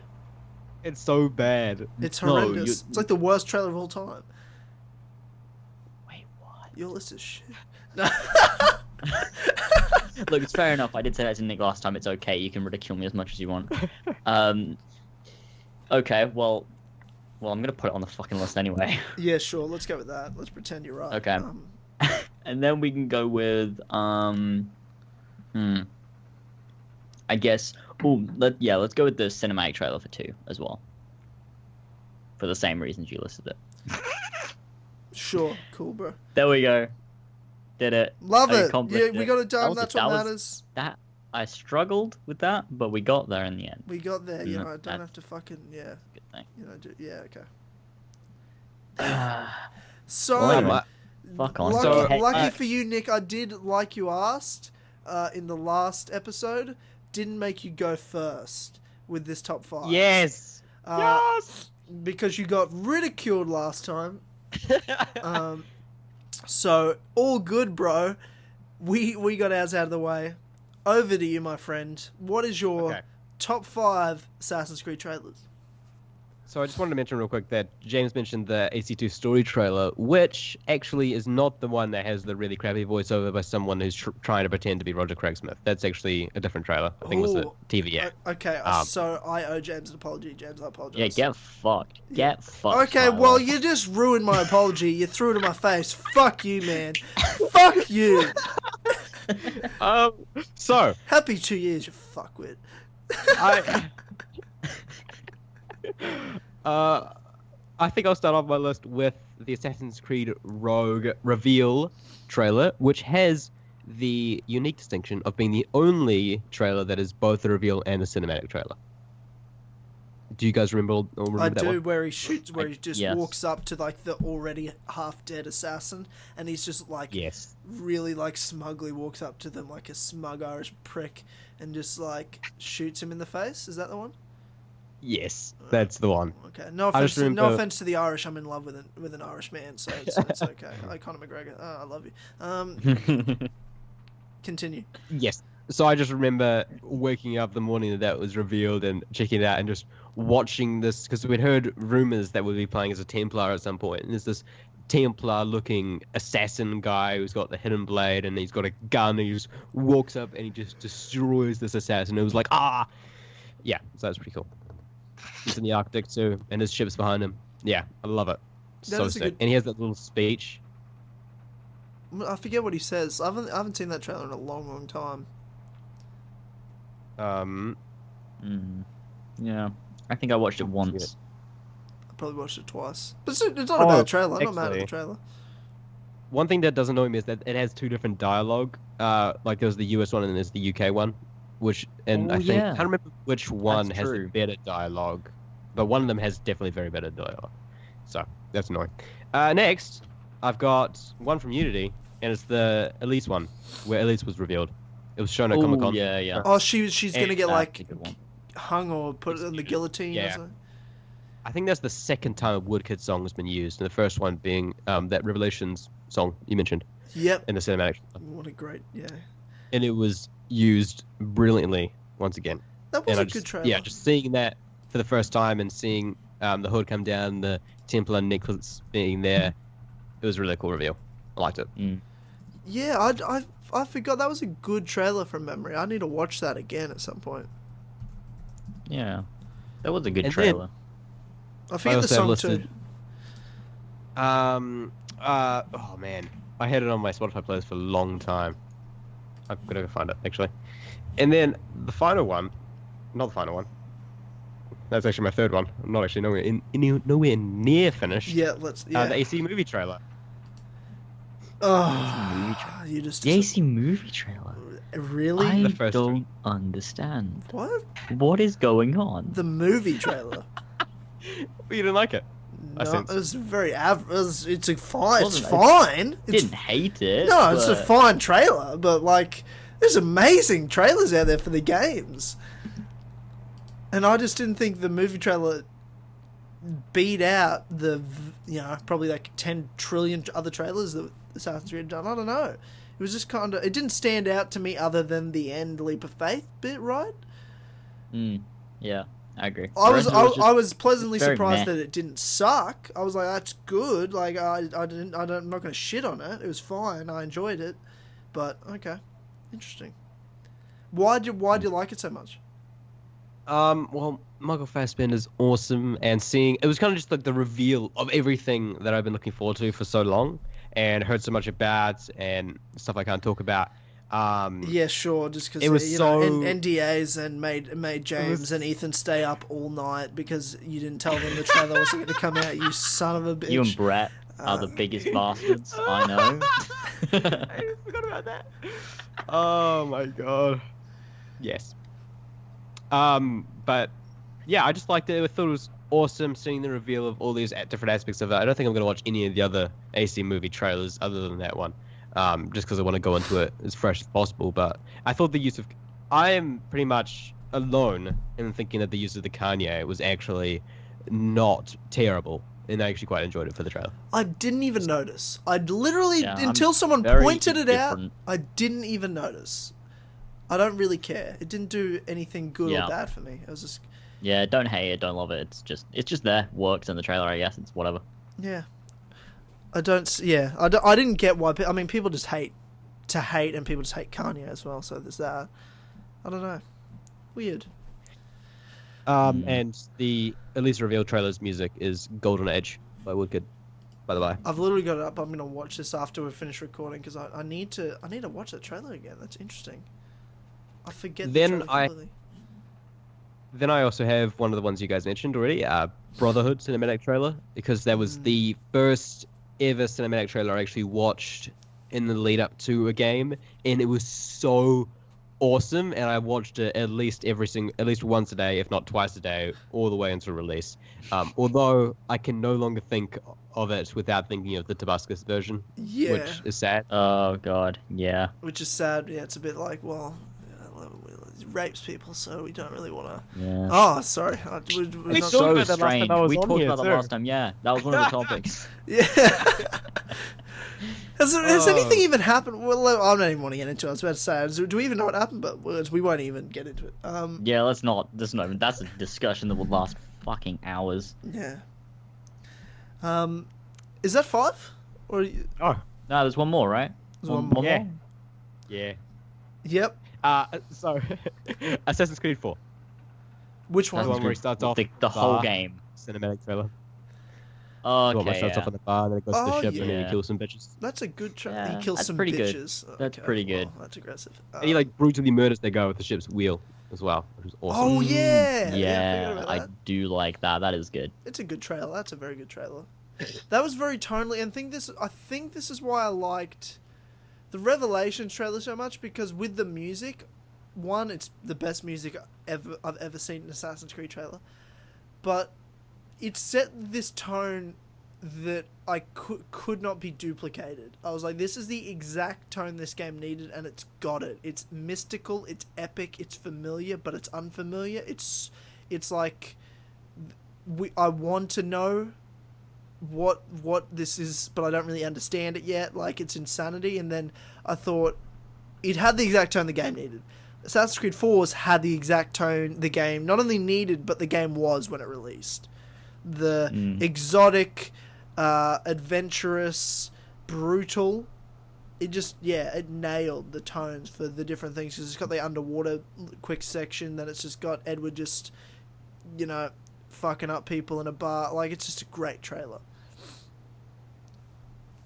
Awesome. I think you're thinking of a different trailer, actually. Oh, really? Are you sure? The underwater one's not in the cinematic trailer. Oh, yours is there's 2 cinematic trailers, isn't there? I forgot. Because there's one at E3, and then the reveal trailer was a cinematic trailer. Oh, yeah, the reveal one was the with reveal- Blackbeard. yeah. Yes. Oh. I totally got confused of which one it was. Now I remember. I was thinking of the E3 one. Oh, I remember where he E3 chases the guy the E3 down on the one's good. ship, and yeah, okay. I've got them mixed in together because I thought there was one cinematic trailer, but there's 2. That's weird. Okay, well, So there you go. That's totally confused everything for everyone. Yeah, that's Okay, strange. is that the one that... So you were thinking of the music for the Blackbeard one, then? I don't remember the music for the Blackbeard one. I don't even remember the music for any of them. I just remember what happened. Who brought up music? What? I don't think I mentioned. We're all so confused. I don't know what just I happened don't know. there. Maybe I did. Are you sure? What is happening? Fight But me I over did- it. Will, do you want to fight I- about this? I did like the music for the AC4 cinematic E3 trailer, which was by Sigur Rós, which I actually really did like. Okay. So, I don't know, maybe I I'll- remember it. I remember it. It was good when I remember the music sounding really fitting when Edward's like behind the wheel of the ship, Mhm. and like he's kind Oh, of yeah. on the open sea, and the music just it just sounds so right. That was awesome. Yeah, I don't really remember it at all, to be honest. Good job. No, you should watch all the trailers over. I think I'm literally going to go back and watch some of these trailers. They're some of Why the did best we- parts of the whole franchise, right? Why do we do a top 5s for the trailers if none of us remember any of them? Hey, I remember don't my know. top 5's just fine.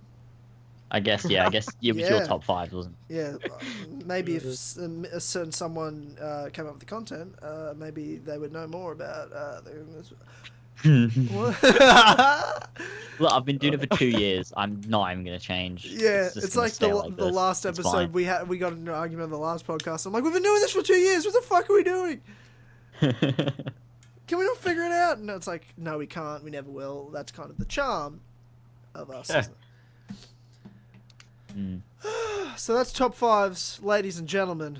I hope you all enjoyed the quality bants that came with the top fives. Now, before you go, Nick, I did want to ask, just for a quick catch-up, because we haven't had a chat in a while, what's going on with Animus Island Podcast? I haven't seen an episode in a while. What's happening? Oh yeah, I stopped doing that. You stopped Wait, doing it. really? You stopped? It's discontinued. Animus Yeah. Island is over. Yeah, well, it's kind of a situation wherein if I feel like I want to do an episode, then I will. Like if I want to do another community opinion thing where I get like lots of people from the community and all split them up and stuff like that.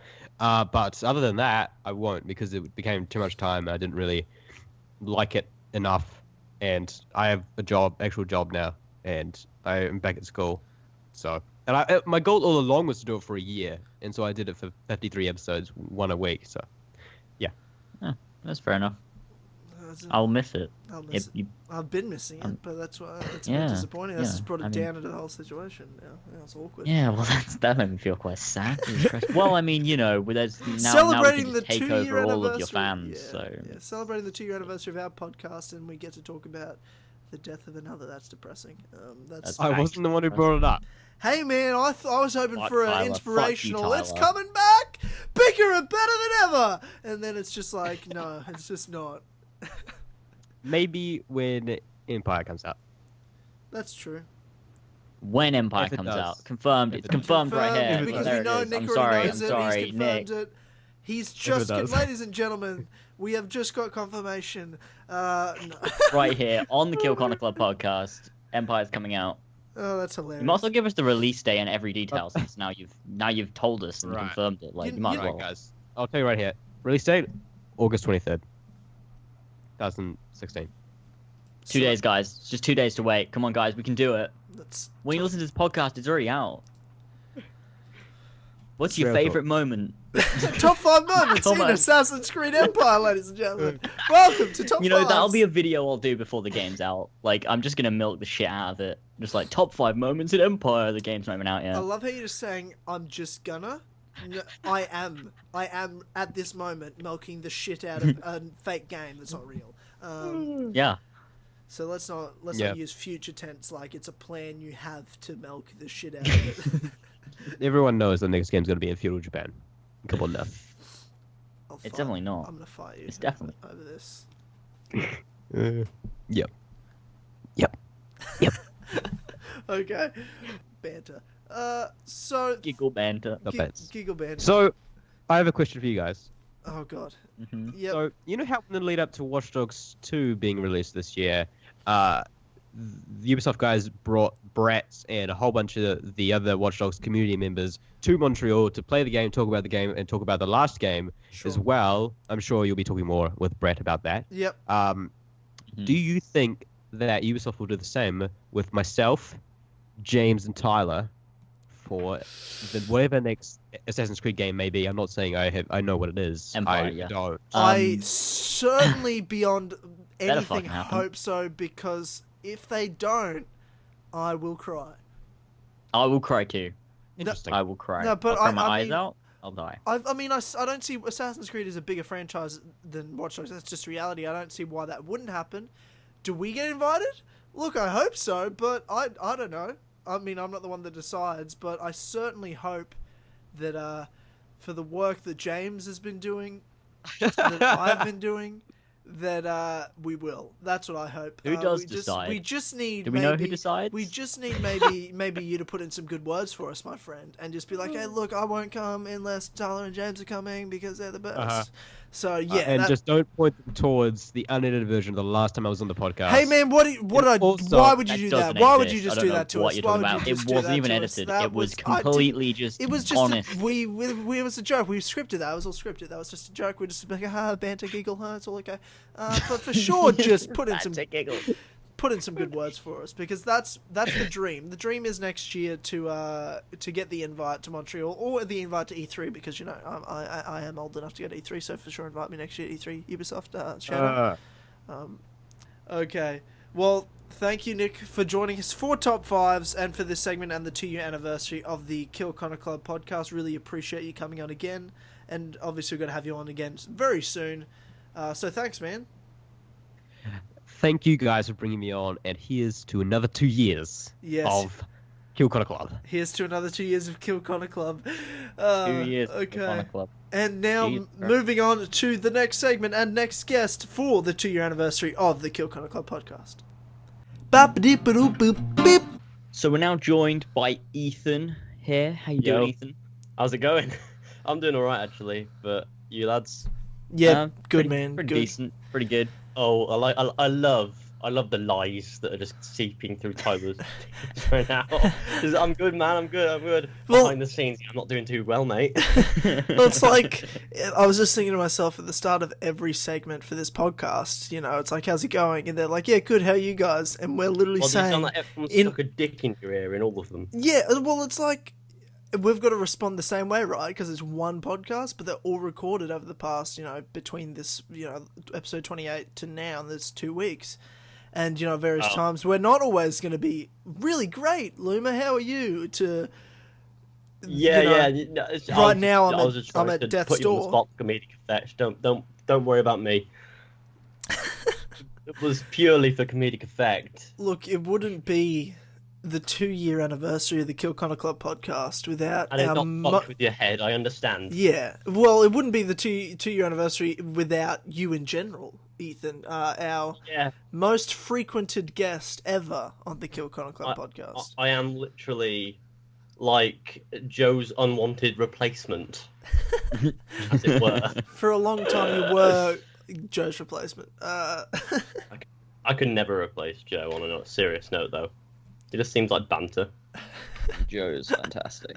I've only ever spoken to him once, ever, and he seems alright. And he's like, who are you? And we're like, wait, Joe, how do you not know who he is? And we realise Joe's been gone forever. Like, who are you? Who the fuck am I? Who the fuck are you? Yeah, and your meteoric rise in the Assassin's Creed community, when you think about how fast it was, it's actually quite crazy. It's not Creed level, but it's pretty fucking crazy. In 2015. He came out of nowhere, and in a month he shot past me. Yeah. And that's how you know he's done something right. He's definitely doing something wrong. He's definitely doing something right. But 2015 was a huge year for you. Yeah. Quite a big one. Shit, yeah. I mean, when you it's hard to believe now that 2 years into this podcast that it was only not this time last year, but a bit, earlier into 2015 that you kind of came up and, became a big part of the community. And it's crazy to think that happened only, just over a year ago. Not even that long when you think about it, but it feels like a lot longer at the same time. Yeah, I get you. I mean, I think I came into the community initially by creating loads of alternate accounts and spamming James's live stream with "rape you." That's true. And oh man, I actually don't think he was really appreciative of that at the time. But banter. Yeah, well, it was random because out of nowhere, there's a character comes out and spams "rape you," and I'm like, what the fuck is going on in my chat? And then you tried to hashtag it on bloody Twitter. Yeah, then we just turned it into like a thing. It was a meme at that point. 2014 meme. Wow. The first cancerous meme in the community ever. They just spiraled horribly out of control from that point. Yeah, and then a month later, it was as dead as the next. Like as my grandfather. It was just as dead as the next man. I just remember when I think about you coming out of nowhere. No, not really, but like it was kind of a bit of a slow burn in some sense, because I remember just all the comments on my videos and James' videos. Every video, there's like 7 Ethan comments, but it gave my ego a big boost because there's this guy that just wants to comment 7 times on videos. He has that much to say. that was me. And I'm like, that's I don't amazing. comment once. I comment 7 times. Yeah. Like if okay, it's gonna be a meme now. If I comment on somebody's video, I have to do it several times.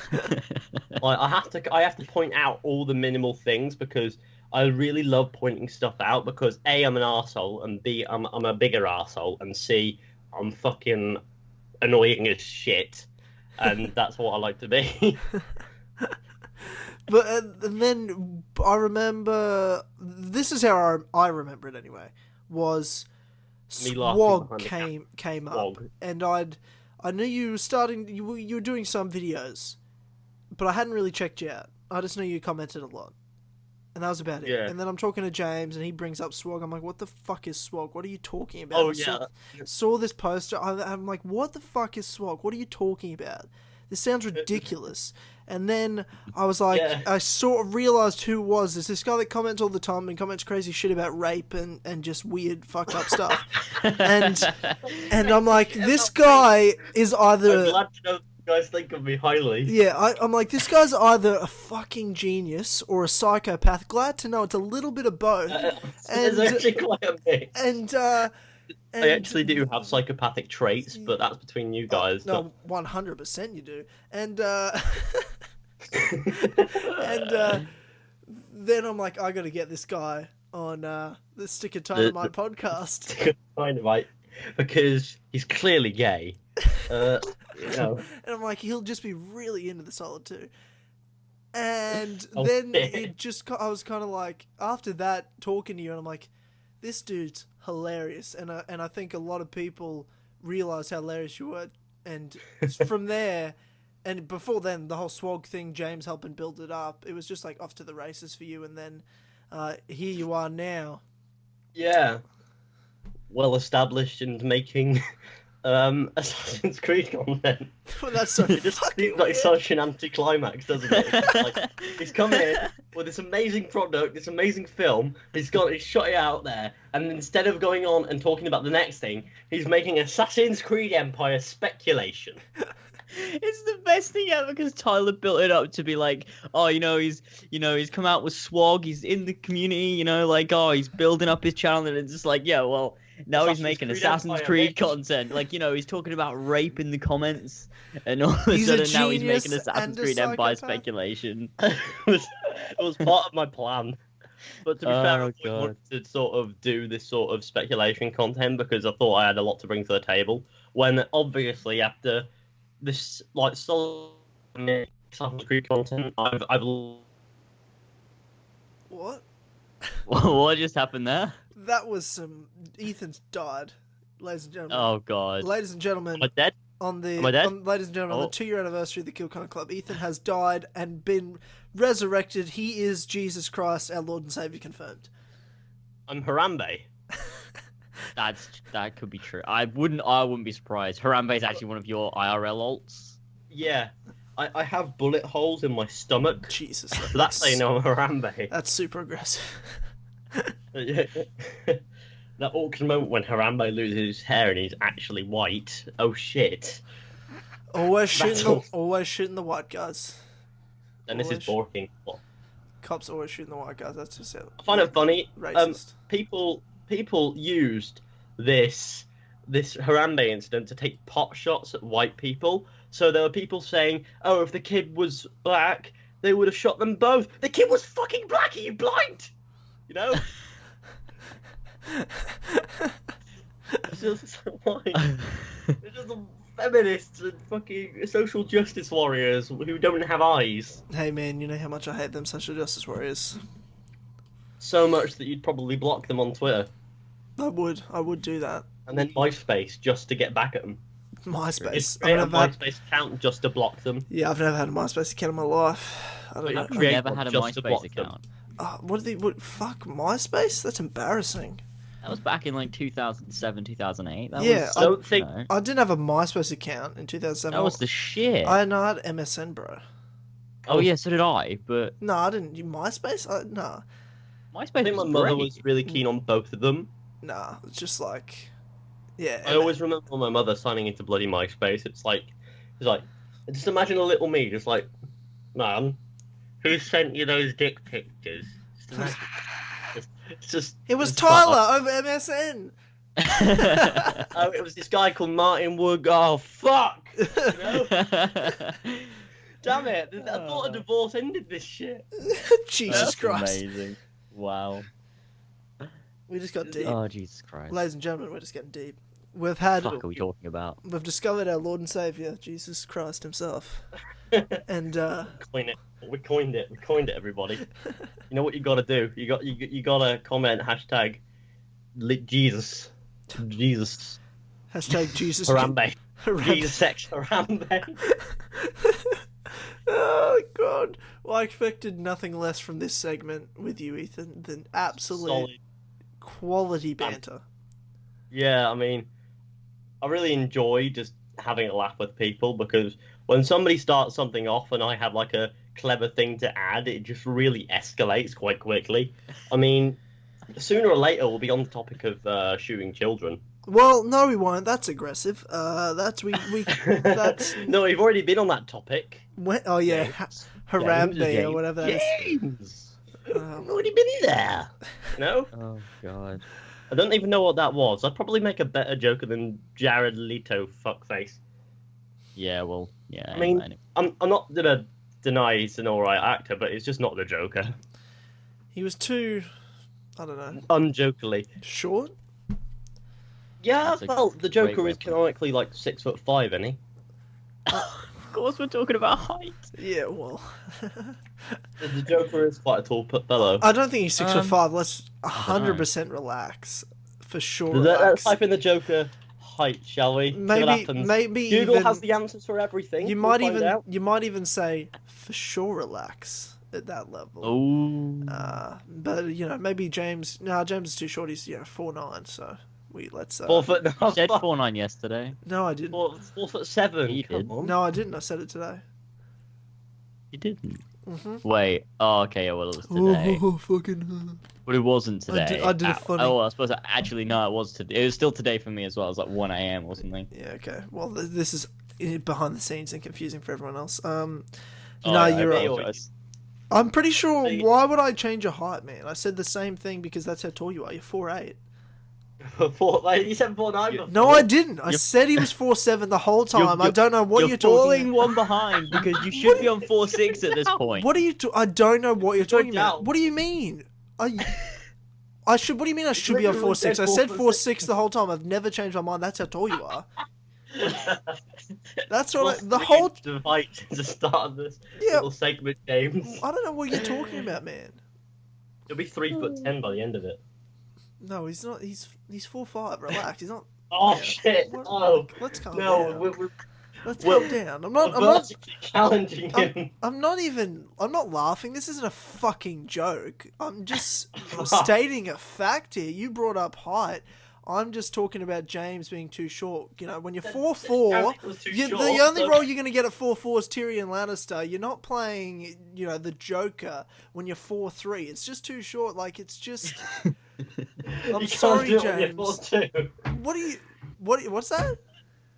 You can't do it when you're 4'2", can you? Well, like I said, he's 4'2". I'm That's sorry, too James. short. It's not much you can do about it. Well, we've actually turned this into a meme. I'm sorry. Yeah, I'm not trying to make fun of you for being that short because 4'1" is pretty short, but what can you do? I don't know who you're talking to now, James or me. It's genetics, James. It's just genetics. No one's gonna make fun of you when you're 4 foot. Like that's actually offensive. So I'm just stating the fact.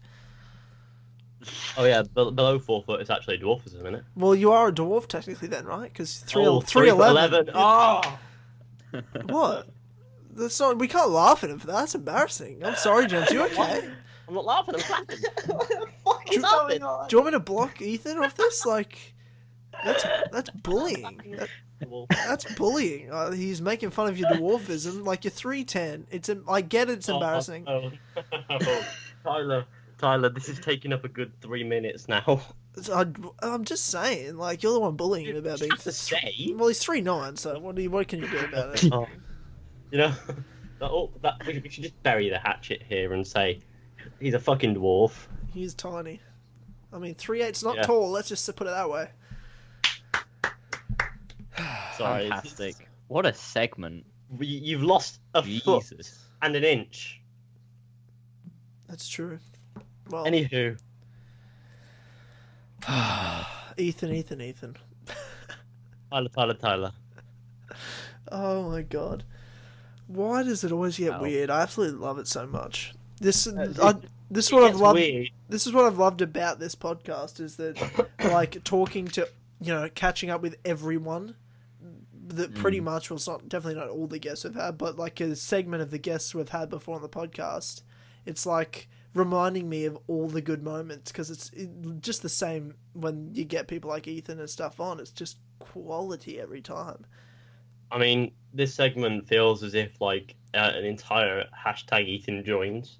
That's literally what it is. That's Yeah, what we had to get for this segment. This segment is the Ethan Joins segment of the Hashtag podcast. Where we're just Joins. talking about random shit, and obviously Ethan's a bit of a bully, and hashtag Ethan Oh is a shit! bully. No, I'm not a bully. Confirmed. I'm only a bully to midgets, right? And Yeah, dwarfs I know. and I Tyrion know. Lannister. And technically James is. When you're 3'7", that's technically Oh. dwarfism. So, What are you going to do when you get to 0? what are you talking about? Get to 0. What does that mean? You walk on your hands and you're upside down. And you're like minus. No, doesn't really Yeah. work, What do does you it? What do you even mean? What does that mean? What do you mean get to 0? I'm just talking about your It height. doesn't It's not matter. possible for you to be 0. You're obviously not 0. You're just 3'6". It's not like what.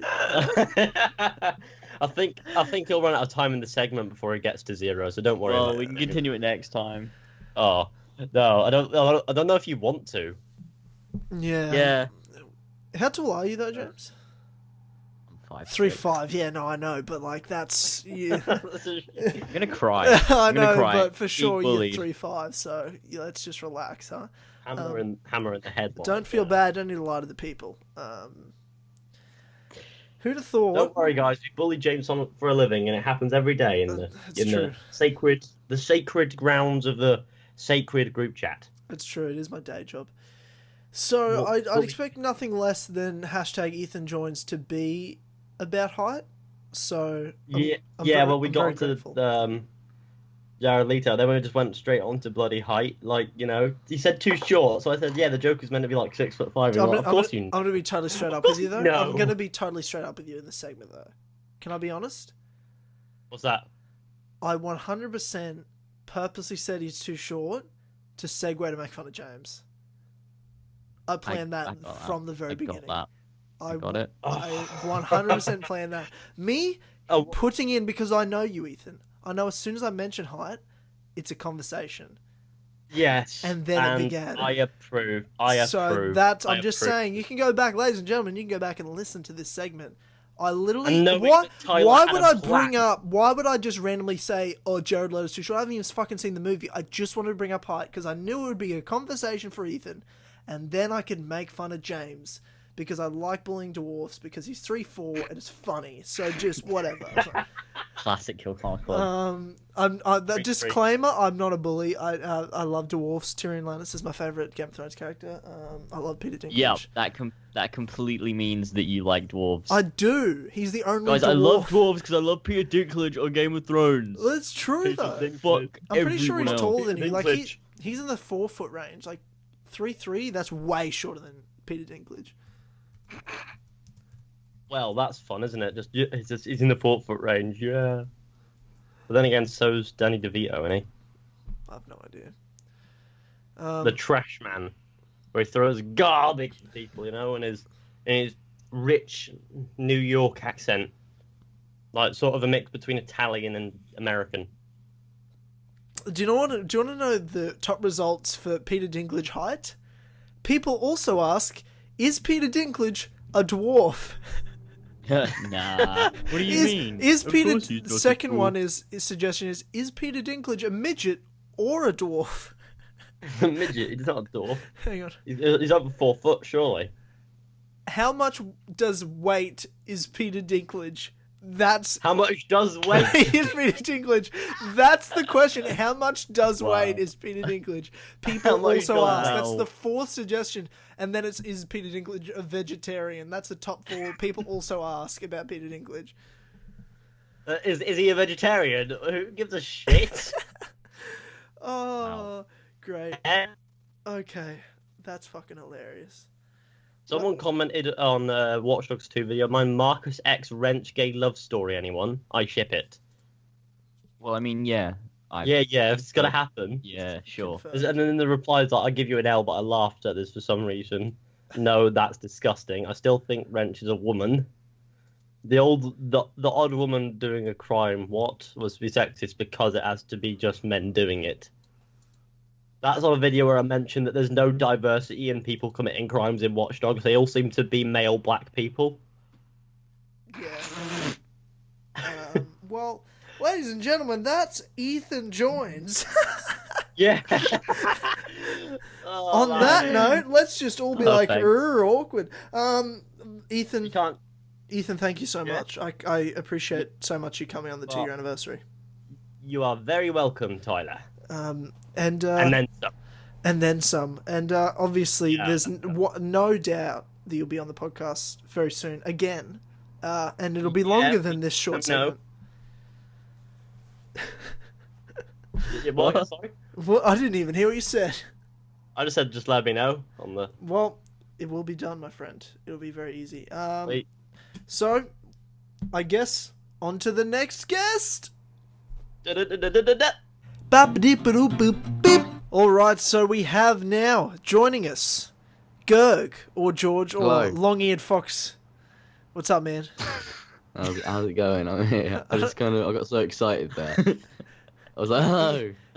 What's up? What's up? Like this nervous hello, like right in the middle of your Who's introduction. arsehole in the Assassin's Creed community? That's true. No, I don't know if that's true.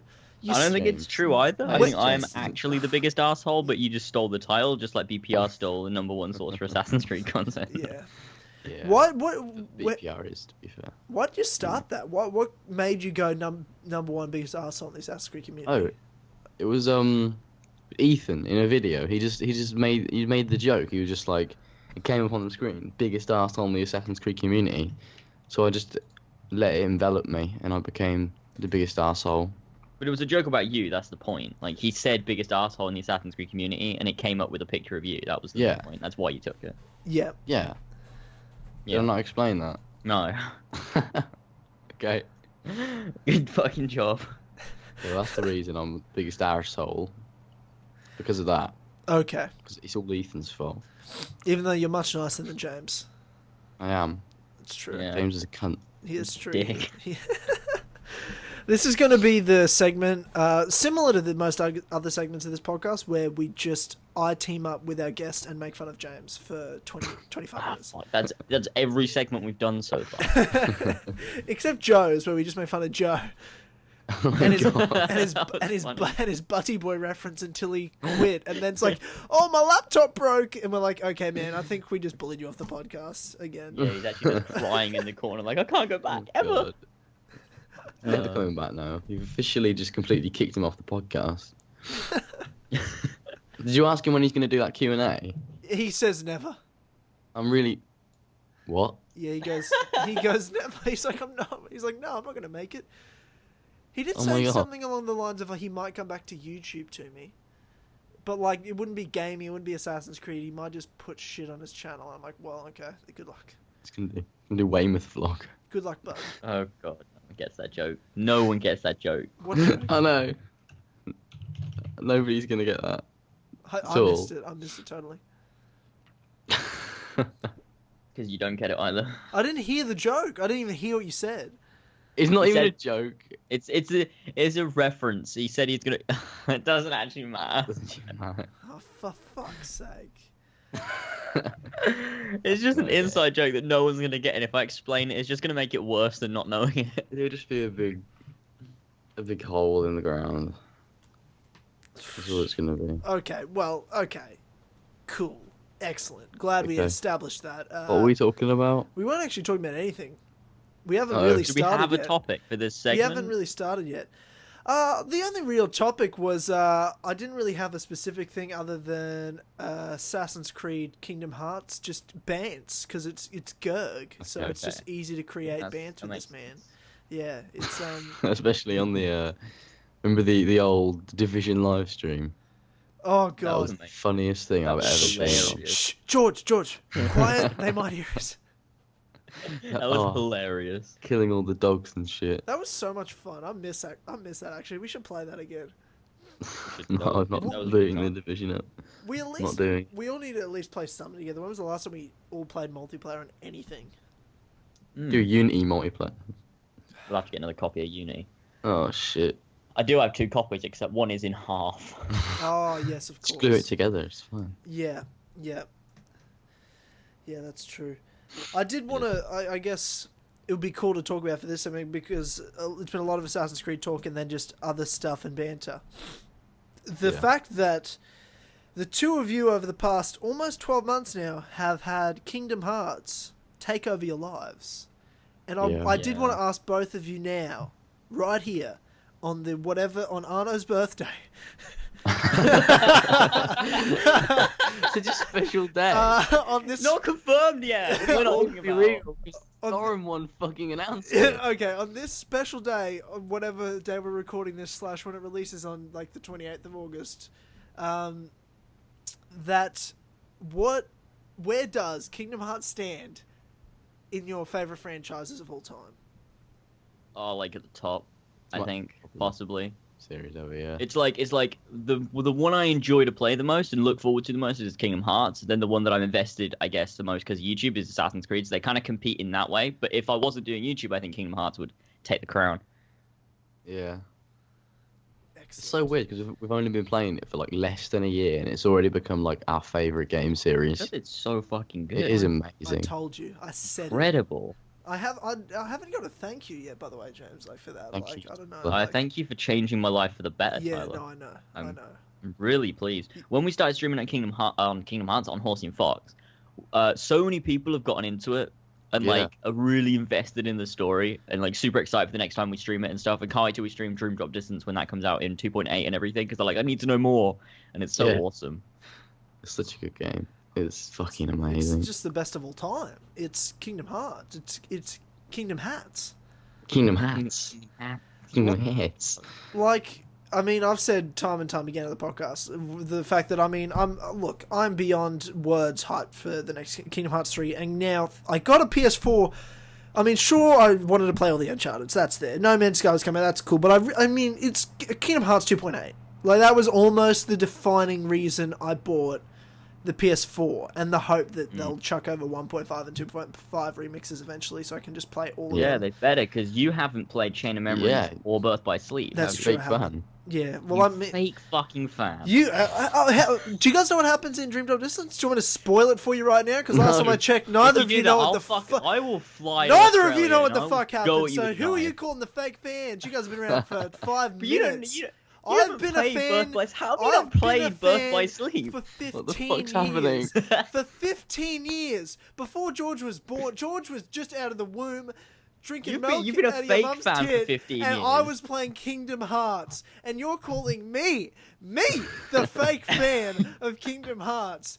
The two of you were picking your nose and getting your diapers changed. What was I doing? I was playing Kingdom Hearts. I was fighting Riku with a dark keyblade, and I was going, fuck you, man. I'm getting Oblivion. You can't stop this. Are you ready for this? There's nothing that was going to stop me. So the fact that you two would stand there and call me the fake fans because I haven't played some PSP game. Oi, far it's out. not some PS. But how It is fucking dare one of you? the best it's games. incredible. It was Every Kingdom Hearts game but you don't is understand. incredible. I've been around for Except so for long. 358. It was just a PSP game. You guys have been around such a few amount of time that it's this big thing that's on a console now. So congratulations, we've You're got a some liar. Kingdom Hearts noobs in the house that are calling me Kingdom a Hearts. fake fan. Me, Kingdom a Hearts. fake fan. That We was- did all the data That battles got on out of critical hand and mode. super aggressive really quickly. Yeah, we did all of the data battles on critical mode on Kingdom Hearts 2.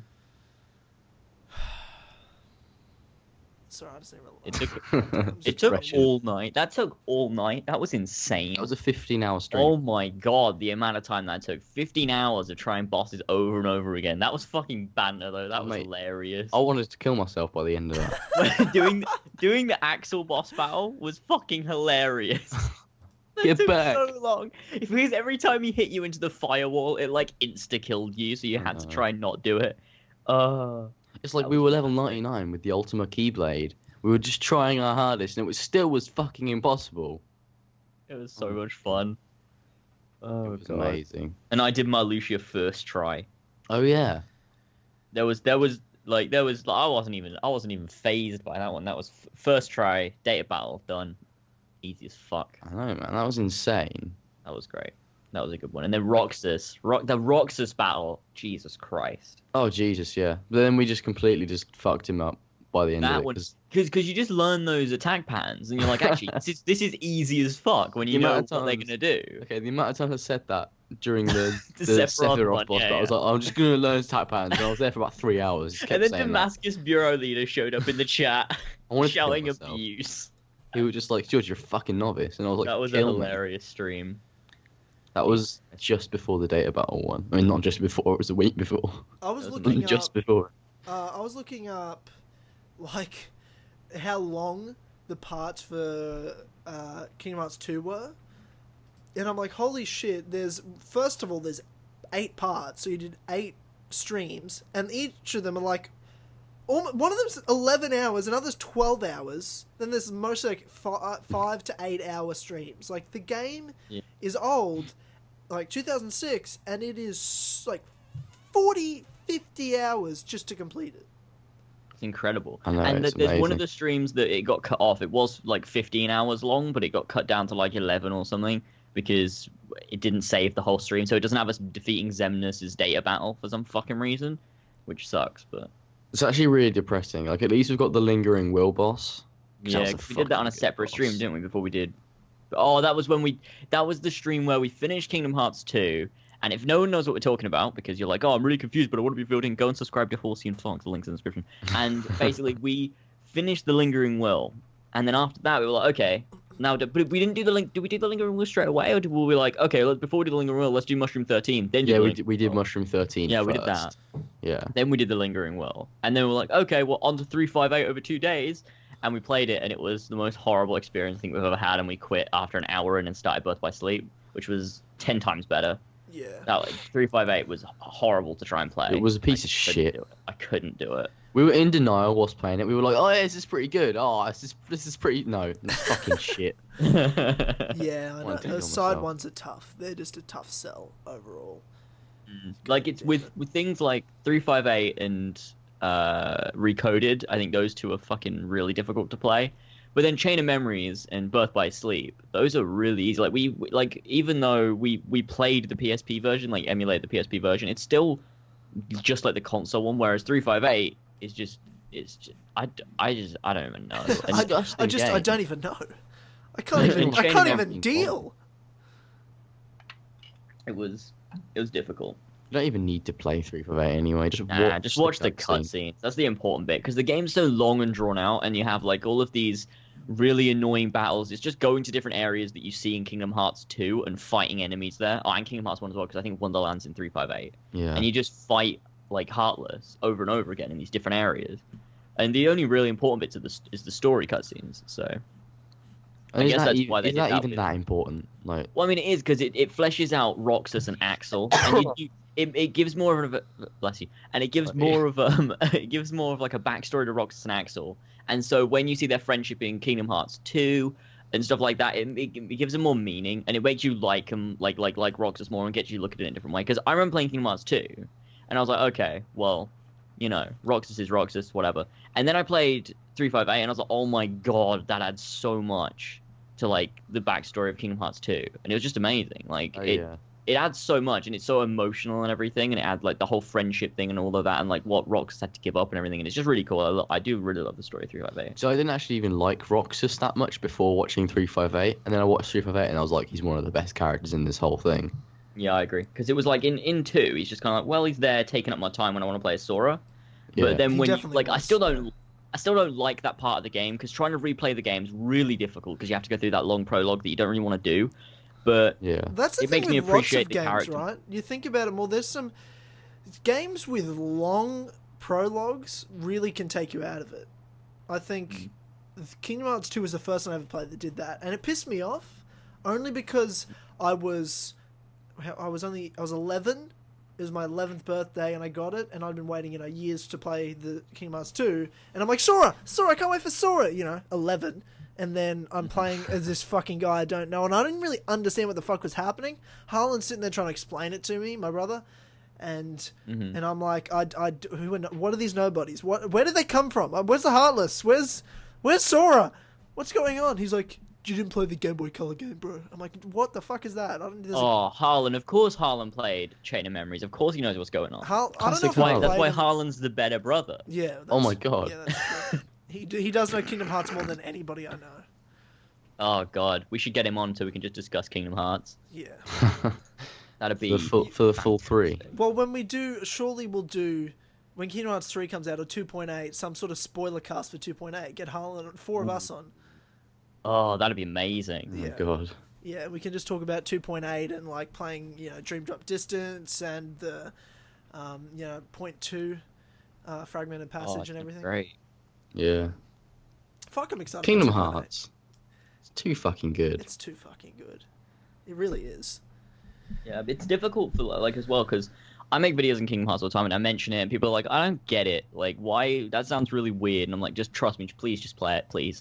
Just give it a go, and you'll understand because it's so difficult. Because I remember when you told me about it. Yeah, and it was I think it was on a podcast. And I'm just there like, what, Tyler? What are you talking? It was a tough sell. I appreciate the fact that you trusted my judgment, and I say this time and time again to the people out there and to you guys: have I ever led you astray? I've never. No. I feel like I've never done that. I'd like to say, for the most part. I'm not telling you about game franchises unless they're good. I mean, I said to you, James, I said, Mass Effect, man, you got to get on Mass Effect. Kingdom Hearts. Oh, it's so You've got to get on Kingdom Hearts. And amazing. In fairness, you guys said Uncharted, and I've played Uncharted, and by God. So good. Uncharted is great. I love it. Uncharted 4, speaking of, is in my top, I'd say, because when there's the top 7 fave whatever going around Twitter? Oh yeah. Uncharted 4 is in my top 7 favorite games now. Ooh. I'd say Mine's at the top. Mine's at the top with Skyrim. I'd say it'd probably be Skyrim, Uncharted 4, Assassin's Creed 2, blah blah blah blah blah. I don't know what else, Red Dead Redemption, Witcher 3, stuff like that. Yeah, I think mine was probably 5 or 6. My top 5 is Skyrim, Red Dead, Brotherhood, Kingdom Hearts 1, and then Halo 1. Oh, I'd have to have Kingdom Hearts in there somewhere. Yeah. Yeah. And then probably number 6 is Uncharted, and 7 might be it's either Mass Effect 2 or... No, it's Assassin's Creed 2 is 7. So, those are... Because I have to have, in my, top 5 games ever that change... They're, other than they're just great games, they're the games that, changed my life. And Kingdom Hearts 1 did, Halo 1 did, and then it's, my favourite Assassin's Creed game. Then Red Dead and Skyrim are just those, masterpiece games. Uncharted 4 is a masterpiece too, but I think every game I have in my top 10, I think's a masterpiece of a game, a 10 out of 10 game. That's true. I mean, there's no perfect game, but something's got to be 10 out of 10, yeah, or maybe not. I don't know. Didn't Uncharted 4 get a bunch of 10 out of 10s? I think it did. I think all of its ratings were max. There's a poster for it, all of them are 5 out of 5, 10 out of 10, 5-star. That's insane. It's incredible. Deserves it. Definitely deserves it. It's such a fucking good game. It's the best of the Uncharted's, and all of them are amazing. They're all in the 9s, 9 out of 10 range, all of them. But Uncharted 4 was, I can't even talk more highly of it. It's just a fucking masterpiece of a game, character-wise. Playing all of them before, so I cared so much about all the characters. I cried, not I didn't like a man, I just like a hard cry, but I'd still I wept, but like a man, and when I played it, and Elena, multiple times in that game. So it's that quality where I'm so invested in the characters, and they were paying it off. And toying with you, and then paying it off, and toying with you, and just... I mean, obviously there's some problems with Uncharted with it's kind of every game's its own game. Every game's kind of just stands alone. So there's things wait, why wasn't that addressed before? Well, it's because they just kind of wrote it in now. That's the only kind of downside of the whole franchise, and there's supernatural shit in some of them, but... for the most part, you just suspend a little bit of disbelief and you can kind of just enjoy what is a masterpiece of a franchise. That's true. Thing is with Uncharted, the games get better. They don't just get worse. Like, yeah, that's what I said. See, only get people better. always say, 2's the best, but I thought they got better. I thought 3 was better than 2. I thought the story points were better in 2, but I just liked everything about 3 more. I don't know what it was, Yeah. like the environments, the way the game played, like the way the game flowed and stuff like that, and the cinematic parts as well in 3. I loved those. I thought they were awesome. I definitely like 2 better than 3. Definitely. Yeah, like that's what everyone I was surprised, but like I didn't have a preconceived idea, which I thought was interesting because maybe if yeah. I'd heard that was a thing and then I went and played it, and was like, yeah, I totally agree. I had no knowledge of anyone's opinion on anything other than people telling me, it's a good franchise, go play it.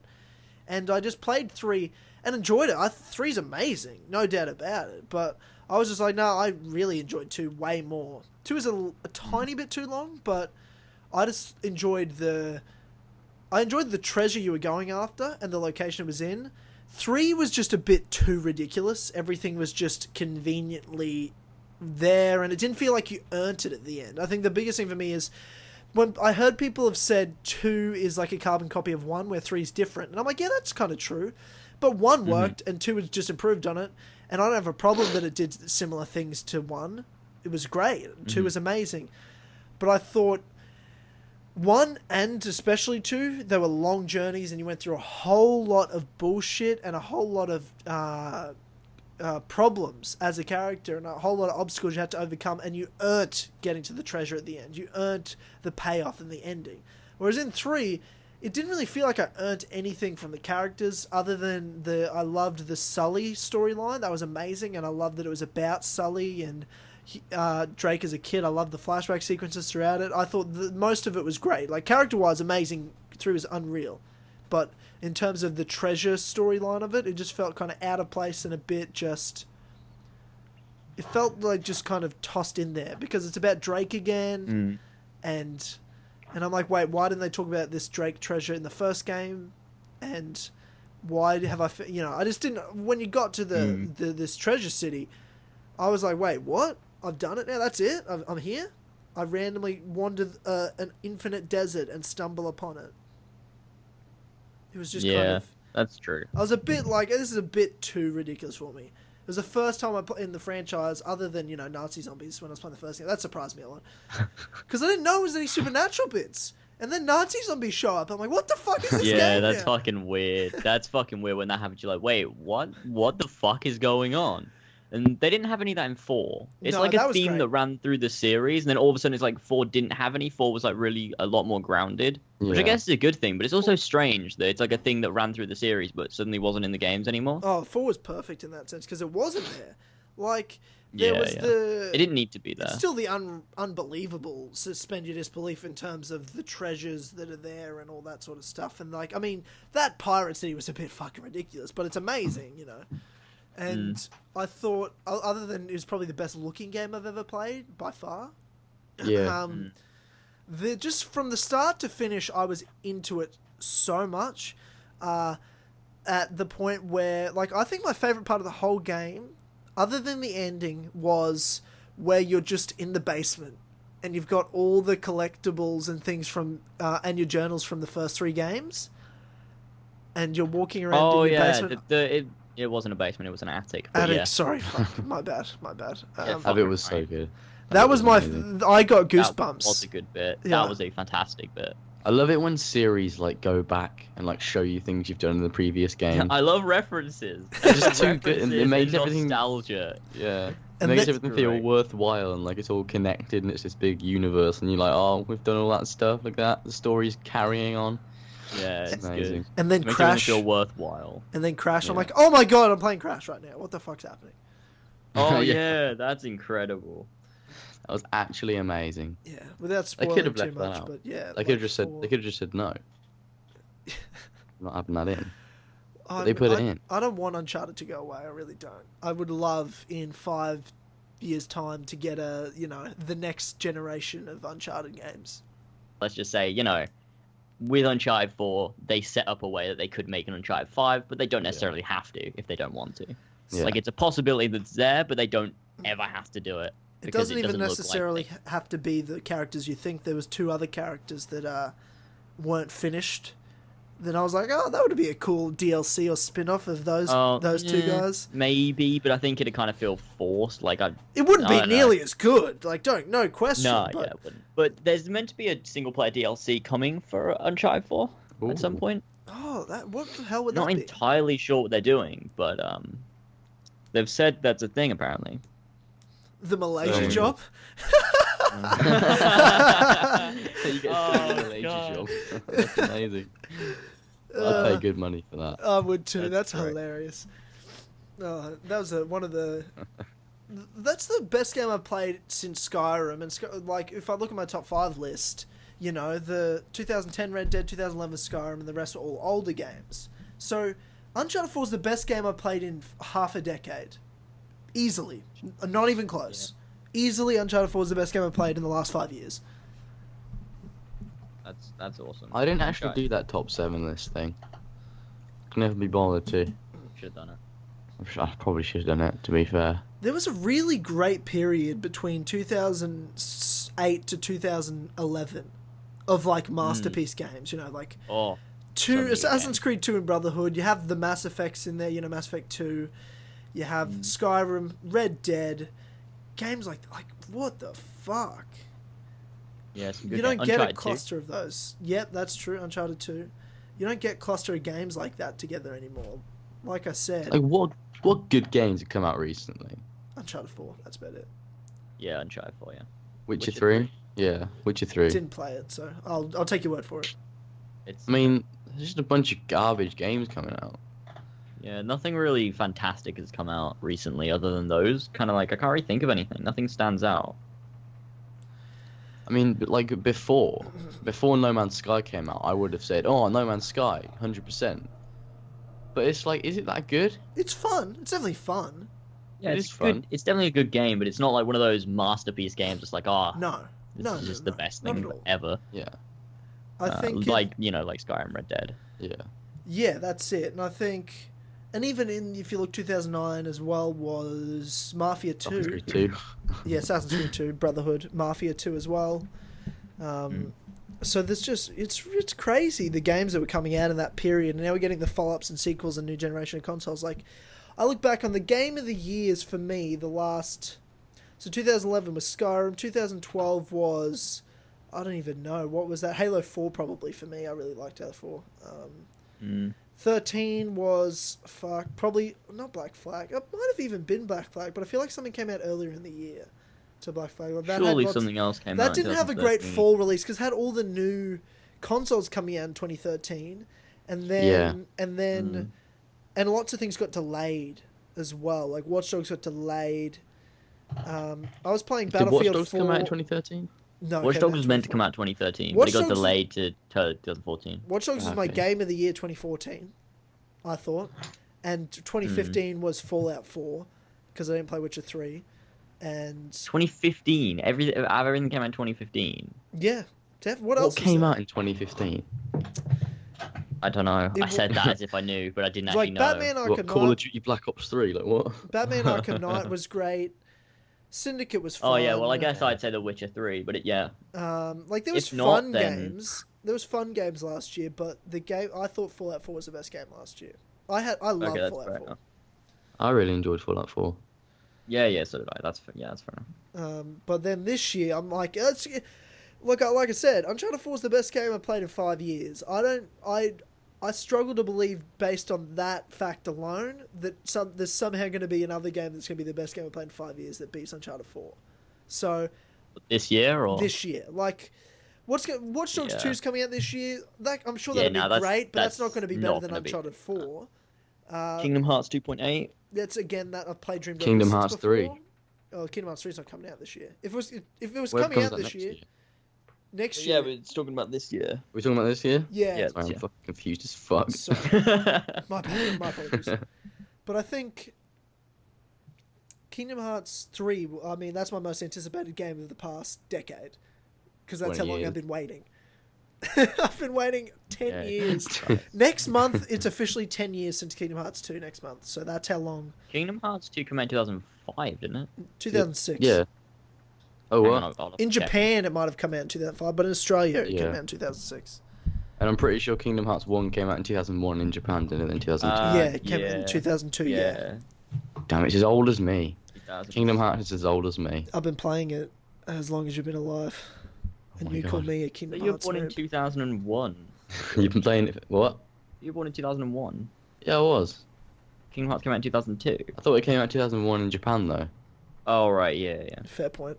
That's a legit point. It's legitimate. It's legitimate. Yeah. Jesus Christ, that is insane. And it's still a beloved game series. I can't They're believe hailing- there's no game that came out in, 1995 when I was born that I'm looking back on and going, oh man, that's a great game. I'm playing now and be like, what a great game. That's crazy. That's how good Kingdom Hearts is. That it's a game that came out when you were born, George, and you're like one of your favorite games ever. Yeah. That's insane. Amazing. It's insane. It's man. timeless. Like it just doesn't feel like an old game when you play it. Like it feels like I don't know. It's weird though because it doesn't feel like it's an old game, but it also doesn't feel like it's a new game. It just feels like a game, like a good game, and it's just Family so good. game. A classic It's game. It's just so good. It's just incredible. Crazy. I'm trying to think now.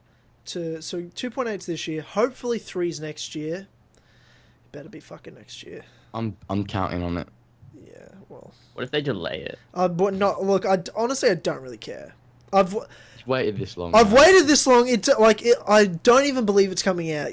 I've waited and hyped for. No, it's not even a joke. Like I don't have the hype for me. Like I'm more hyped for an unexistent Uncharted game next because I've played that recently and I'm still kind of into it. Whereas like I said, 10 years since 2.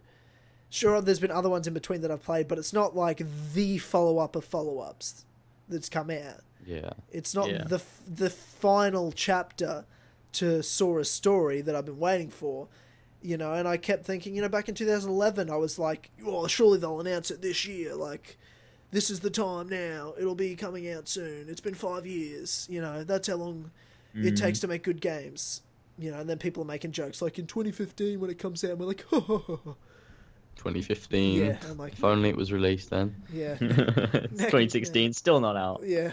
Thing is though, they've been working on the game for like 10 years at the very least.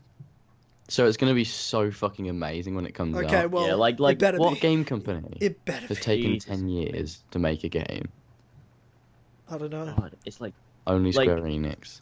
Tezu Nomura said, like, the content is overwhelming, the story is huge, and like, it's just the amount of fucking shit that it could be in that game. I'm Like, so excited. it's gonna be huge. It better be fucking massive. Like, so much content. It could be the greatest game of all time.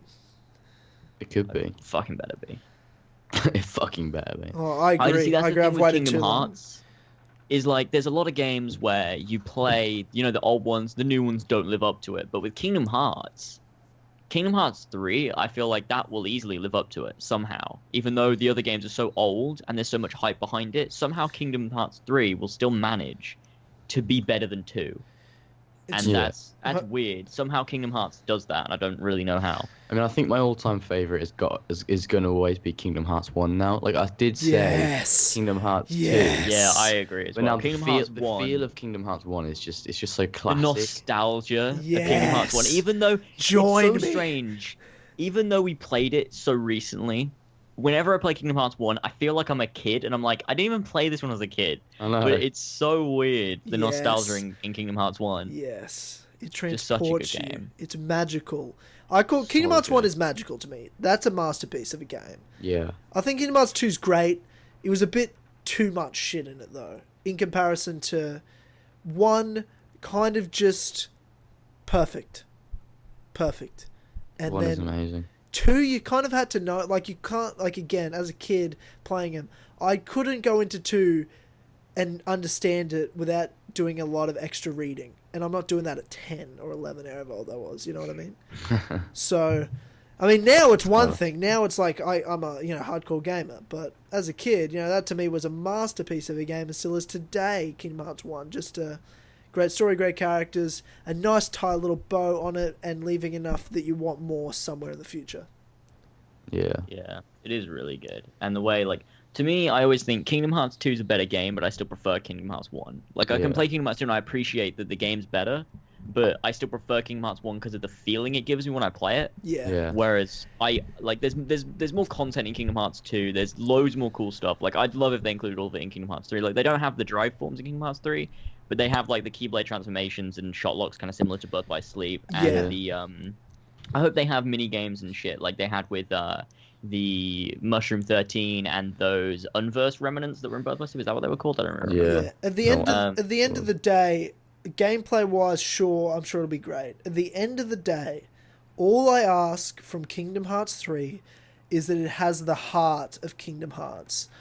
I think it will. It just because Kingdom Hearts is that. It's fucking all heart. It's all feels. That is the fucking game. When it comes right down to it, it's all about the feels, and it's got to give you just magical feelings of just the going to the Disney worlds, and hopefully they pick good ones and good story connections between these characters, and that's what's most important. At the end of the day, the story's good, and I'm sure the gameplay will follow. Oh, I can't wait. Like, we're gonna get, like, finally in. We haven't had anything this year on Kingdom Hearts 3 in terms of news and information, but they've said, you know, we're getting some in the winter or in... I don't think that... Did they say winter or did they say December? They said winter, so it'll be December when... Probably around the time, you know... yeah, well, it's 2. when Kingdom Hearts 2.8 comes out, yeah. So we'll finally get some more information, like, whether that... Like, I don't know, what could that be? That could be Imagine anything. if we get a release date. Oh, my God. Imagine if they come out with a release date. Oh. Can you imagine... Do you know what would be funny after all that? Square Enix go, so the release date of Kingdom Hearts is tomorrow. Like, and we're like, what the fuck? I said that the other day. I was like, imagine if they do that. Imagine if they got it already. They're pretending, you know, 2.8's coming out and all that. 2.8 comes out and they're like, yeah, well, we've also got Kingdom Hearts 3 and it's coming out tomorrow. That'd be insane. Like, and the whole world loses their shit. The world would explode. It would be the end of the world. Oh, God. That would be hilarious. We wouldn't even get to play it. It would all be fucking dead. I would die of hype. The hype, too much hype in such a small space of time. You need to spread it out. Yeah. Oh my God. Jesus Christ. But it's gonna be amazing. Whatever happens. I'm balls deep in Kingdom Hearts and I'm never coming out. We're all balls deep and we're not coming we'll out be even we further. Do a couple of 1-2 gadouches as buddy boys in the game, Buddy boys. Oh man. I don't even get the joke. I need to watch the fucking Kill Chronicle when it comes out. Yeah, you will. And so I guess we'll wrap up this segment. George, thank you so much for joining us, my friend. It's quite alright, my friends. You've got we got a bit of Horsey and Fox and Kill Connor Club banter about some Kingdom hats in there, which is always amazing. So, great way to continue on KCC 2 years. Use that hashtag, ladies and gentlemen, on Twitter, KCC 2 years for this episode, and we'll keep rolling on to the next segment. Wow, I just lost my words there. where we'll be talking to Nick, TheCreed, as our final guest segment for the podcast. So now we're joined by Nick, also known as TheCreed. How's it going, dude? I'm pretty good. It's I'm very happy to be here. It's good to have you back. Today, obviously, there's been 1 billion segments of this podcast. It's been bloody long. Probably the longest. I don't know as of yet because they're all individual segments. But once we put it together, I'd say it's probably gonna be the longest Kill Connor Club we've ever done, which is fitting since it's a 2-year anniversary. You know, hopefully, maybe people will be listening to this and looking at it like that. No, it's not the longest, but I'm predicting. That's my prediction. And I feel like as our last guest, Nick, for this episode, and this might confuse people because there's now 2 Nicks on this one episode. Obviously, this is TheCreed, and then we had Aftermath on earlier. But we talked to Loomer about the growth of the community of Assassin's Creed on YouTube and online, and how it's developed, how it's changed, and how it's gone to more single-player theorizers and news videos and things like that, and how that's grown from just voices giving information to personalities. And perhaps this podcast, the Kill Connor Club, 2 years ago now, was a start to changing it from we're not just people that talk about news, where people, James and Tyler, Ethan, George, Nick, whoever, we're just guys that just talk Assassin's Creed and have personalities and things like that. So, as a new channel for you, Nick, we thought it'd be great to have you on, because I'm blabbing on, I better, get to the point, that this community is going to continue to grow, continue to develop, and how can we see this community going forward in the future when Empire's announced and that game comes out and going forward with other games and stuff like that. So I thought you were the perfect guest to talk to this about. Yeah. Was that a question? That wasn't really a question. It was more of a statement and just kind of talking about the topic. But I blabbed on for a while and kind of lost where I was going. Yeah. And was like... No, but I get sort of where you're going. Because as all of you know, my channel has grown insanely. And I don't know where all the subscribers are coming from, but I can see that most of them are from the United States. And that makes sense because there's a lot of people there. But I don't know if every subscriber comes from your channels, but I don't think so. I think I've got a lot of new ones because I've reached out to a massive number of people in such a short period of time. So I think there's definitely a lot more people that are now getting into it just because of the Empire hype. And I guess so. Assassin's Creed Empire is now a really it's searched quite a lot on YouTube. So I think the hype for a new Assassin's Creed and a better Assassin's Creed is really going to grow the community until launch and until more news are coming. So I think this community is going to grow quite a lot over the next 2 years. I agree. I think next year is going to be insane. James and I've talked about that a couple of times, that next year is going to be crazy. I'm actually a little scared. A little bit scared. I mean, the thing is, like Nick said, like the community is growing so much over this game that doesn't exist. I just like it's either when it gets announced, it's either gonna go fucking insane or it's just gonna die out horribly. And I mean, I can't see that happening. I feel like it's just gonna blow up and everyone's gonna be like, "Holy shit, this is awesome!" And like, hopefully, we'll get a shit ton of hype and we'll grow the community and it'll be freaking awesome. But it really depends though on how. Of what is shown. Like if Empire is not a thing in there, let's say they go to Japan, that's going to be great because everyone wants Japan. But if they're going back to some country or making a new country or going even further, pushing it to the modern day, well, the we're going to community Egypt, will though. Probably die out. Definitely going to Egypt. Yeah, I think so as well. But like everything can happen. I can confirm. I can confirm Egypt somehow with my. I just know with my magic powers. But in terms of the future content, because obviously now it's a lot of speculation videos and it's a lot of what's going to happen. Obviously, we've got this Ezio collection rumors as well happening right now. So this right now it's That's just exciting. Speculation. It's hype. It's not really based on anything we know for sure. It's just hopes and dreams that the community has collectively. Well, to some extent, obviously, there's no opinion on something that's unanimous, especially in this community. It's very polarizing in some ways.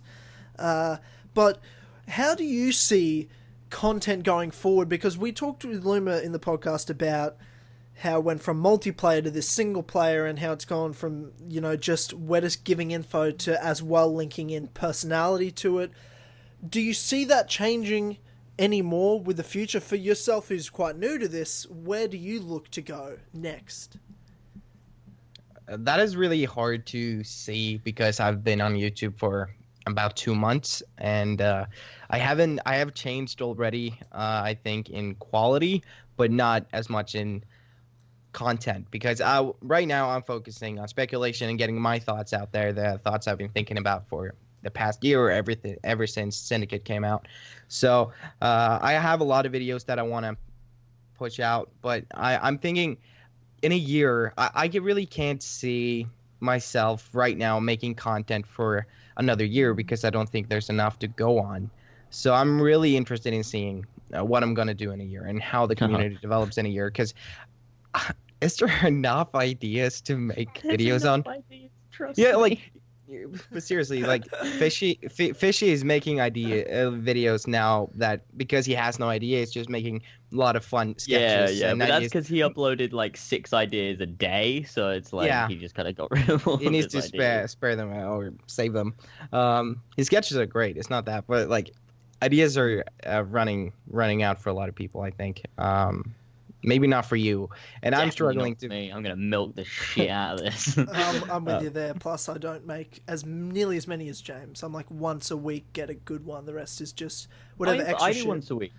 I do one every Monday. But that's true. But you also talk. But then you get things from Empire Wishlist and Quick Law. So there's like that. Where for me, the truth I can keep doing like constant like that. I can go back to old stuff as well as new stuff. But because it's theories as well, that's also a bit easier to run out of things as well.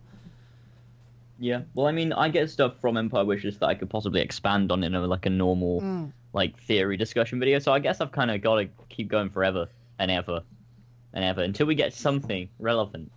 Like as soon as we get like a slight info, like a little piece of information, that is gonna blow up on every single channel. Like we're gonna milk that. Like just look at the Etsu collection. Yeah, I know. We got one listing in Korea, and suddenly we're making speculation. We're posting news and trying to It's Amazing. I mean, I made one video, I but think yeah, we can make videos on. So that's Yeah, great. Fair point.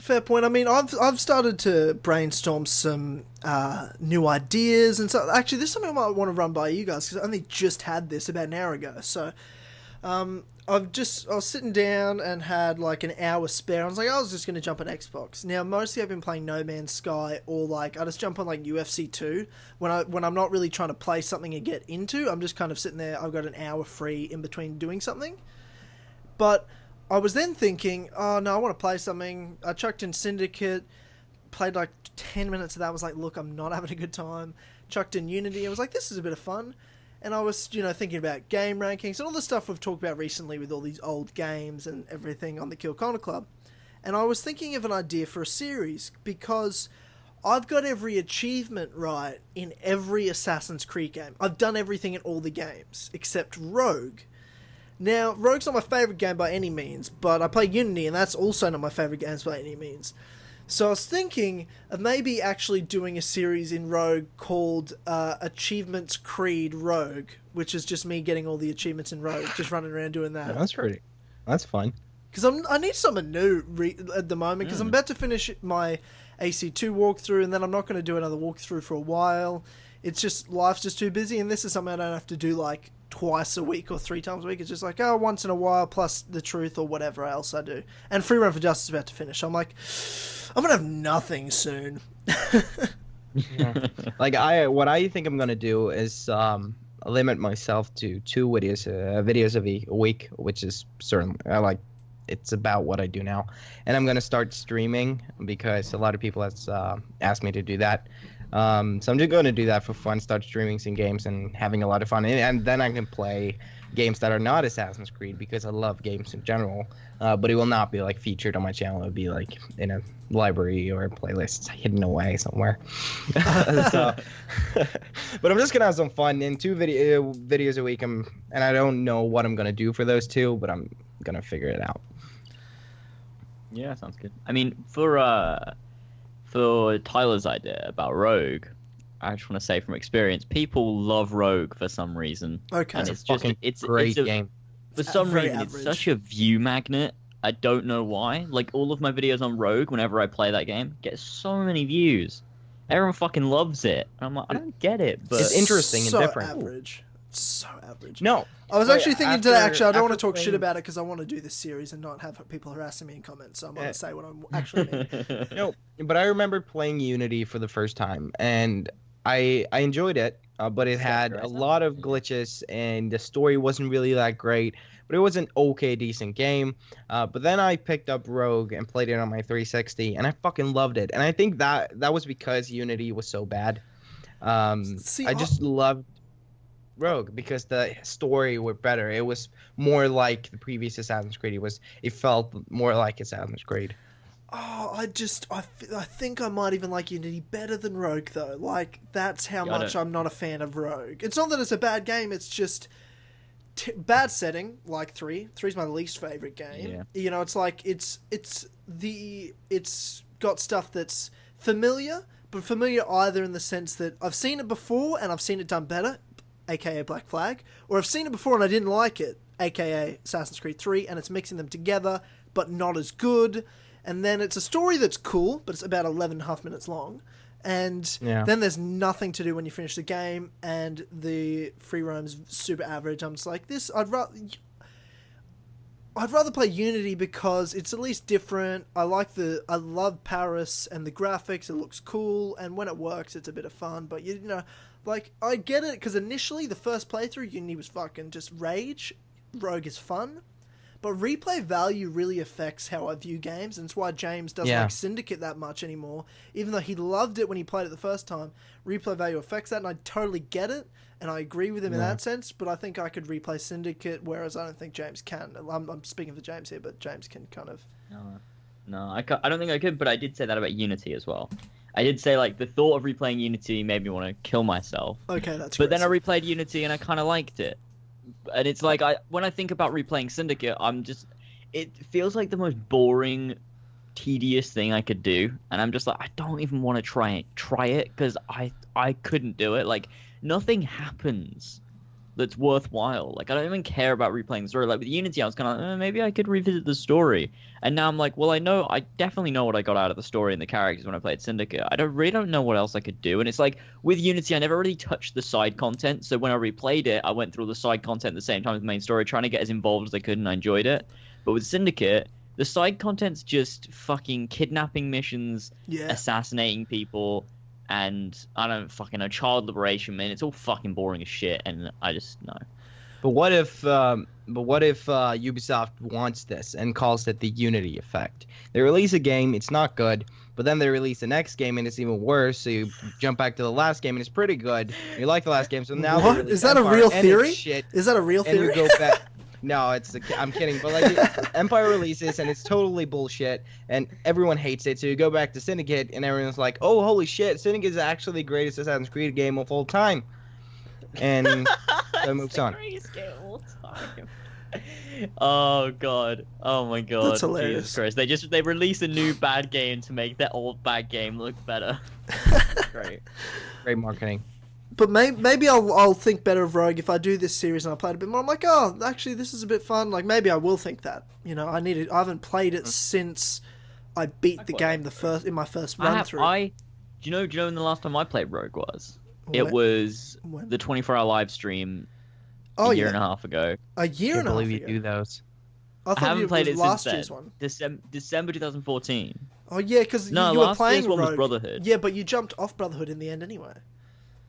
Oh yeah, we did jump off Brotherhood, but we didn't do anything else. I mean, we did obviously. We did like Just Cause and COD. I don't know what the fuck. We always get we ended up playing like Call of Duty 4 right at the end, doing like a split screen match or whatever. And then I went upstairs and threw up. But Okay, that's okay.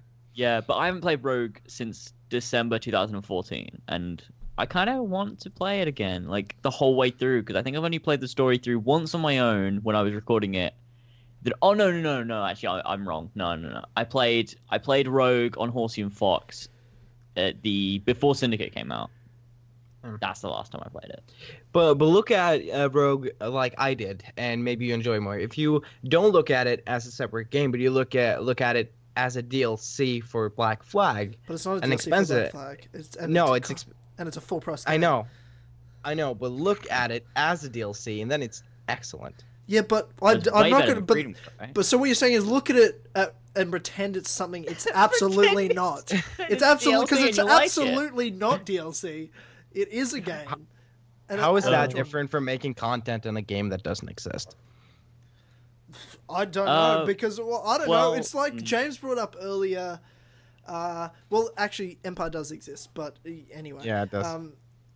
but James said when we talked to Loomer earlier, he goes, what do you say? He goes, so there's this guy, Nick, TheCreed, who's literally made a channel on a game that doesn't exist, because we were talking about just how the fact that all of us are doing Empire Speculation, and that there's even channels that have come up because of the Empire Speculation, and it's a game that doesn't exist, how crazy it is. And then how much you've grown from it, and it's like, holy shit, this game we don't even know if it's real. It is real, though, confirmed. # Empire confirmed. Attack. Yeah. But, you know, that's crazy, but at the same time, it's not... It is real, and I don't think it's at all the same as Rogue looking at it like it's DLC when it's absolutely not DLC. It's a full game. It's an average full game. It definitely is a full game. I mean, I still enjoy it as a full game. Like, the side content's really there isn't with like any, the fucking catching pigeons and shit. Oh, God. That's annoying. I don't like that. I like the assassination contracts way more than I like catching pigeons and then stopping assassins from assassination. That's really boring. Yeah. Does that game have naval contracts?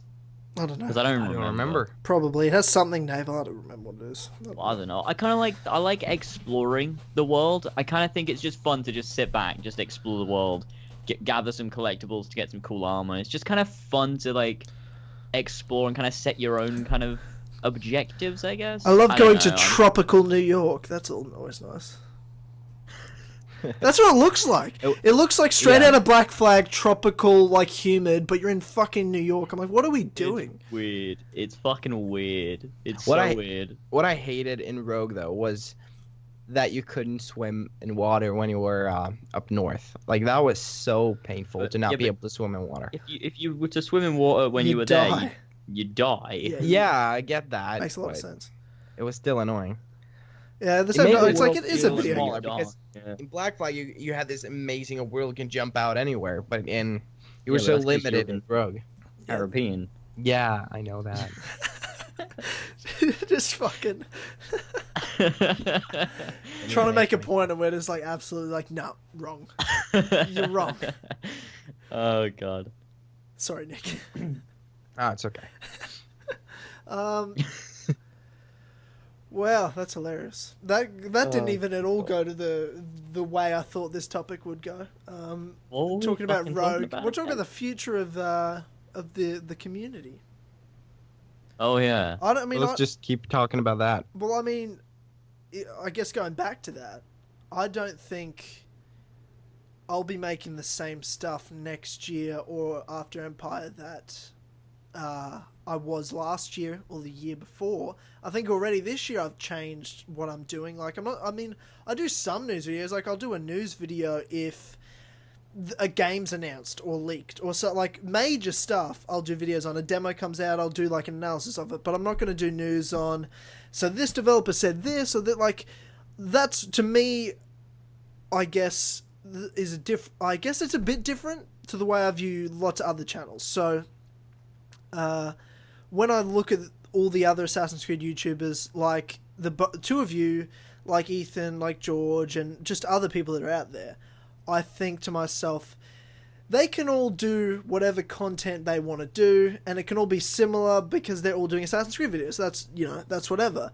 But I don't think I'm just another Assassin's Creed YouTuber. I think I work with James in a lot of ways because of this podcast. So to me, when I think of it, I'm like, no, James does news videos. He can do the news videos. I'm going to do this video because James doesn't do this video, in a sense. And that goes similar to Ethan and George, but because I do the podcast with James, it's a bit different. So I think if anything in the years to come, there's going to be things that this podcast will get bigger and do more things, and there'll be a lot more separation between what I do to what James will do his thing and I'll do my thing, but it'll be different. I don't think it'll ever be, too similar. I think it'll get less similar in comparison to like more similar somehow, if that makes sense. I don't know. That was Am I talking out my ass? I get it. No, I get it. I'm rambling a little. No, you'll listen to it back and be like, oh, that made sense actually. Okay.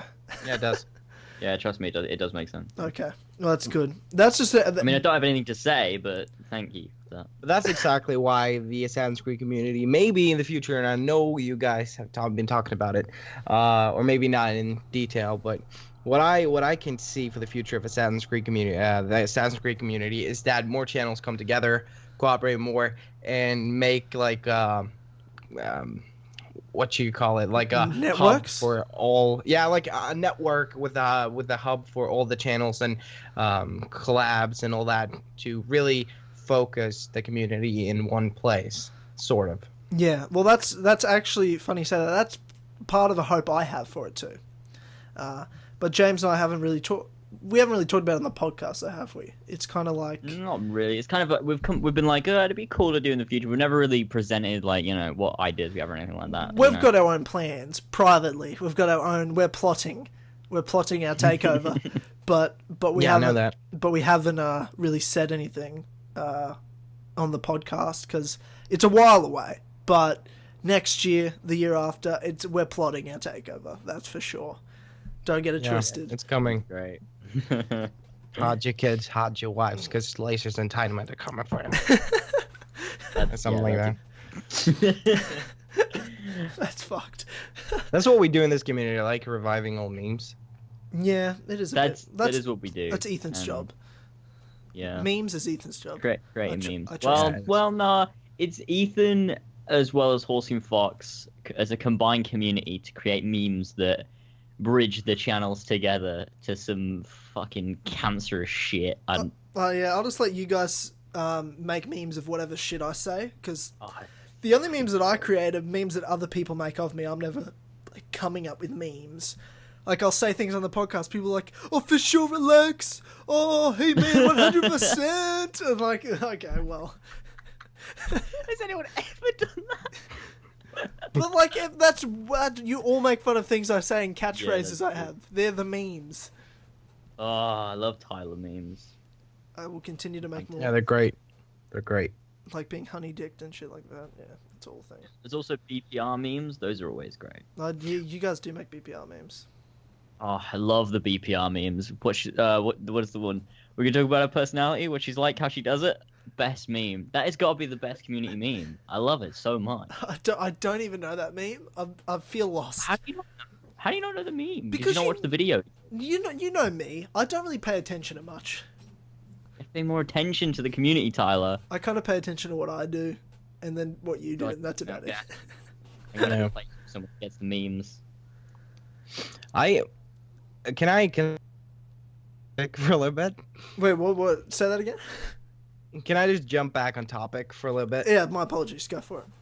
No, I was just thinking about. I don't know if you've been talking about this already. What do you think the Assassin's Creed movie will do for the community? Like, do you think that will create a lot of hype and traffic to the channels or the creators? We talked about this with Loomer, didn't we? We did talk about this. Yeah, we talked about this with Loomer. So what we said was, I thought that it will not really, because it's such a different thing. Like, people that are into. Like, there might be some people, sure, that'll see the movie and go and play the games and somehow join the community. Like, but I don't think it'll be anything like a big wave like a game, because it's just a different medium. People that watch it might be into the movie and might want another movie, not a game. And whereas the people who as well go see it are already people that are into it and that are in the gaming world and the YouTube world. So, I mean, it might draw some attention to it, but in comparison to, let's say, Empire next year, I don't think it's going to be anything that noticeable.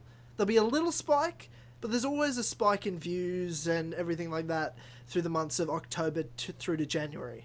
So I don't know if it'll be any different to a normal growth spike. That's my opinion, anyway. He just disconnected. Wait, what? You just disconnected from the call. Did I really? No, not you. What? Nick did. Nick did, yeah. Okay, I didn't even know. There was no noises. When did he disconnect? Well, no, it literally just happened there. As soon as you finish your sentence, it went bloop, and he disconnected. Oh, God. Hello?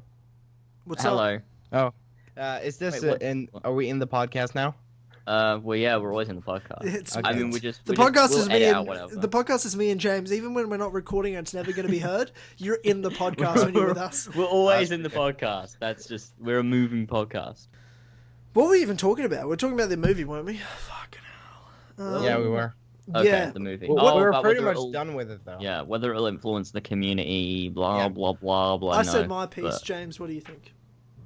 What? Oh no, I don't think it fucking will do anything. Because people are gonna watch the movie, and imagine if someone like, you don't just watch a movie and go, oh, now I want to get into the community of people that speculate and talk about the games. It's like people that just watch the movie aren't gonna want to do that unless there's specific channels that are dedicated to the story of the movie, which I don't see happening. Because if that happens, I think I have Um, one video talking about the movie. yeah, I have like 3 or something. I don't Yes, fucking know, not but. many, not many. You know, I don't really care. Like, I'll talk about the movie when I've watched it and everything, and they've delayed it in the UK now. It doesn't come out to 2017. Yeah, like same in So- Australia as well. They did the same thing.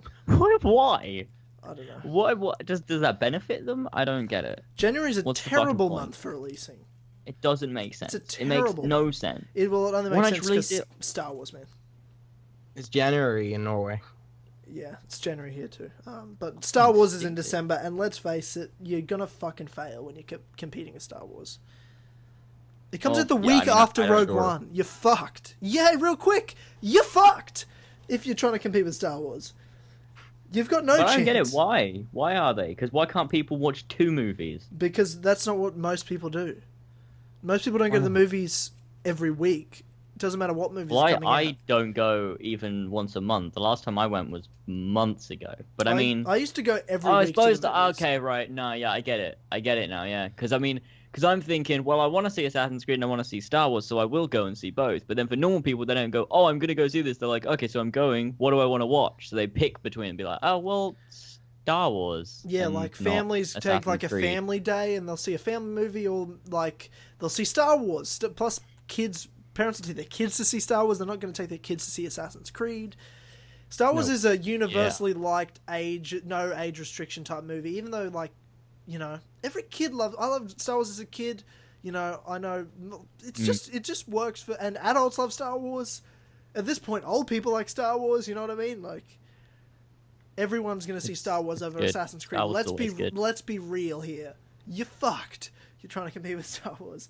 I just don't might get be a why good they don't decision. release it at the same time or the normal time for the game to release. I get they want the most time possible to make it ready and all that, but I think they should have pushed it to at least at the latest November. I Yeah, I don't really know what the fuck Yeah, they're doing. I Like, don't- why I'm did they not try and release at the same time as Star Wars? Why did they try that? Why did they don't- think that was a good idea? I don't know. They're gonna learn real quick that they're fucked. It's just, I mean, I don't. They're gonna do 2 sequels as well or something. And it's Maybe like- we'll see what happens with this movie. Hopefully it does well. Hopefully it's good and it does well. Like I mean, don't yeah, want it to be I bad. hope it does good. Yeah. I don't want it to be bad either. I want it to do well. I want there to be a reason for me to go, oh, that's cool that they're doing 2 more. Not to be like, oh, for fuck's sake, they're doing 2 more. Yeah. Like, I want it to be good. But, we'll see what happens. And But in then- terms of the community growing from it, I don't think that will happen. Unless Very we're much. doing unless it's so good we'll start doing videos and stuff. Like we'll do a spoiler cast, like Kill Connor Club of it, and, Oh, yeah. and I'm gonna do a review of the movie, definitely. Yeah, I'll do my own review. We'll talk about it on Kill Connor Club. yeah. Tyler will upload the Kill Connor Club because he won't make his own video on it, and that's how it'll go. No. I'll do my own video. I'm a movie guy. I'm at university studying true. movies. That is true. So I will definitely Is do it- my own I breakdown. thought you were studying radio at No, university. I'm studying media communications. So it's a film mainly course. Okay. It's film and TV. Like I do my contextual study, or my major inside it is cinema studies. So I do a lot of I literally do classes every semester on film analysis and writing essays and reviews and articles and things like that on films and film landscapes and culture and stuff.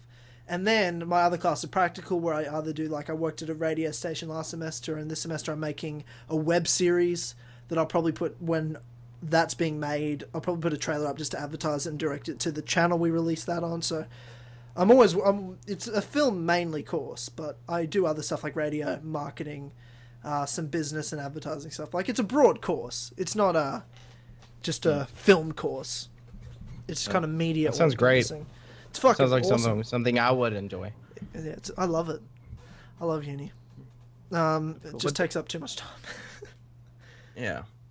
Is the movie being released in December in the UK? No.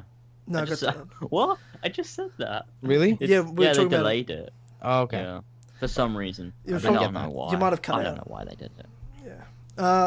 Also, so to I guess to wrap this segment up. Overall, I think the community's obviously only going to grow. I don't think Assassin's Creed's going anywhere anytime soon. They've made some really good decisions with taking a year off from the game. It's only going to cause, the fatigue's going to die down from Assassin's Creed that a lot of people have, lots of casual players. It's going to mean more people that haven't played it in a while are like, oh, that looks cool, that's different. I haven't seen Assassin's Creed around for a while because they're so used to seeing posters everywhere. They're like, oh, God, another one. Now they're like, oh, interesting. I just think in general, it's only going to be a good thing for hype build-up, and if they deliver because of the time off, it's only going to mean more people are into the next one, are anticipating it again. So, the community growth is going to be amazing, and obviously this podcast is going to keep growing. All three of our individual channels and all the other people we talked to today that are involved with the community, it's only going to be more work and stuff for us to do. So, I mean, I'm excited. I don't know about you guys, but I'm fucking excited. The future is... I'm really looking forward to the future of Assassin's Creed, the community, and all that. I think with a year off, they've taken the time to really focus on maybe the story, and I think they've got a better plan of where the series is going. So I think we're going to see a lot of great things from both the games, maybe the movies, and definitely in the community. Definitely. I agree with this. All of the statements stated, I agree with. James, I agree with it. That's great. Welford. It's funny because I don't agree with anything. But I agree with you. I agree with what you And we said. love you for it. Yeah. I love you too. I love people that agree with me. And I hate those who So don't. do I. I agree. That's literally me. If You you don't agree? agree with me, you can fuck off. But I was joking! But I was joking, guys! It's okay, because I was joking. This is KC, everyone. KCC, sorry. This is KCC. Kill Club. It's the Kill Club, guys. Well, I tell you what, I do challenge people that have made it this far in the podcast. So the hashtag for this episode and for this week, because there's also the highlights video for 2 years coming out in 2 days. So the actual anniversary, which is the 30th of August. Hashtag KCC 2 years is the hashtag. So if people want to tweet this out, use that hashtag, or people want to tell us their favorite moments of the podcast, that hashtag, and direct them to us. And I'm going to retweet every single reasonable tweet that has that hashtag, unless someone's like, fuck the Kill Connor Club, hashtag KCC No, I'm going to 2 retweet years. those as well. Okay, I'm going nah. to retweet those. So. Yeah, okay. So I got you covered. Okay, thank you. Okay, well, you're going to get retweeted by someone, people, so for sure do that. Get onto that shit. And we'll head on to the final segment where James and I will do some I have no idea what the fuck we'll talk about. I'm sure we'll do some reminiscing and talking ourselves up and just fucking sucking our own dicks and stuff like that. Not a big deal. And thank you, Nick, for joining us once again on the Kill Connor Club podcast for the 2-year anniversary. It's been a pleasure. And I just want to say congratulations with 2 years. It's an amazing achievement. So I'm really proud of you, and I'm really proud of what you have been able to achieve here. And I hope this is just going to keep growing. Thanks, dude. Thank you very much. You are my new favorite guy. Well, okay, I'm here, but yeah, just... I'm right here, though, but okay. Yeah, thanks, man. No, we appreciate that, and obviously... very proud of you, man, for what you've been able to achieve in such a short amount of time in the community. So good on you for that, and look forward to seeing you continue to grow and just pass James and pass me with subscribers. All right, let's settle down now. Let's just calm down a little bit. I love you. And then in the end, just be like, wait, I don't even know who's Tyler and James. I'm too big for them. Like, I don't even need to talk to those guys. Yeah, I don't even. that's me. Are you guys just fans of my channel? Like, I'm sorry, do I know you? Yeah, but we'll when that happens. When that happens. Don't worry, that will never happen. Yeah, but I will always remember my 2 little boys. my 2 little boys. If you ever say that again, I'll punch you in the face. Where the fuck? Are Like we if you travel to Norway, you're welcome to do that. He's invited Yeah, to have a fight. That's a challenge. That's a challenge. To go to IRL Dynamite versus the Creed fight. Oh, that's gonna be a great one. Norway. On UFC 500. It's coming at the same time as the multiplayer battle, guys. Yeah, around the same time. I'm not.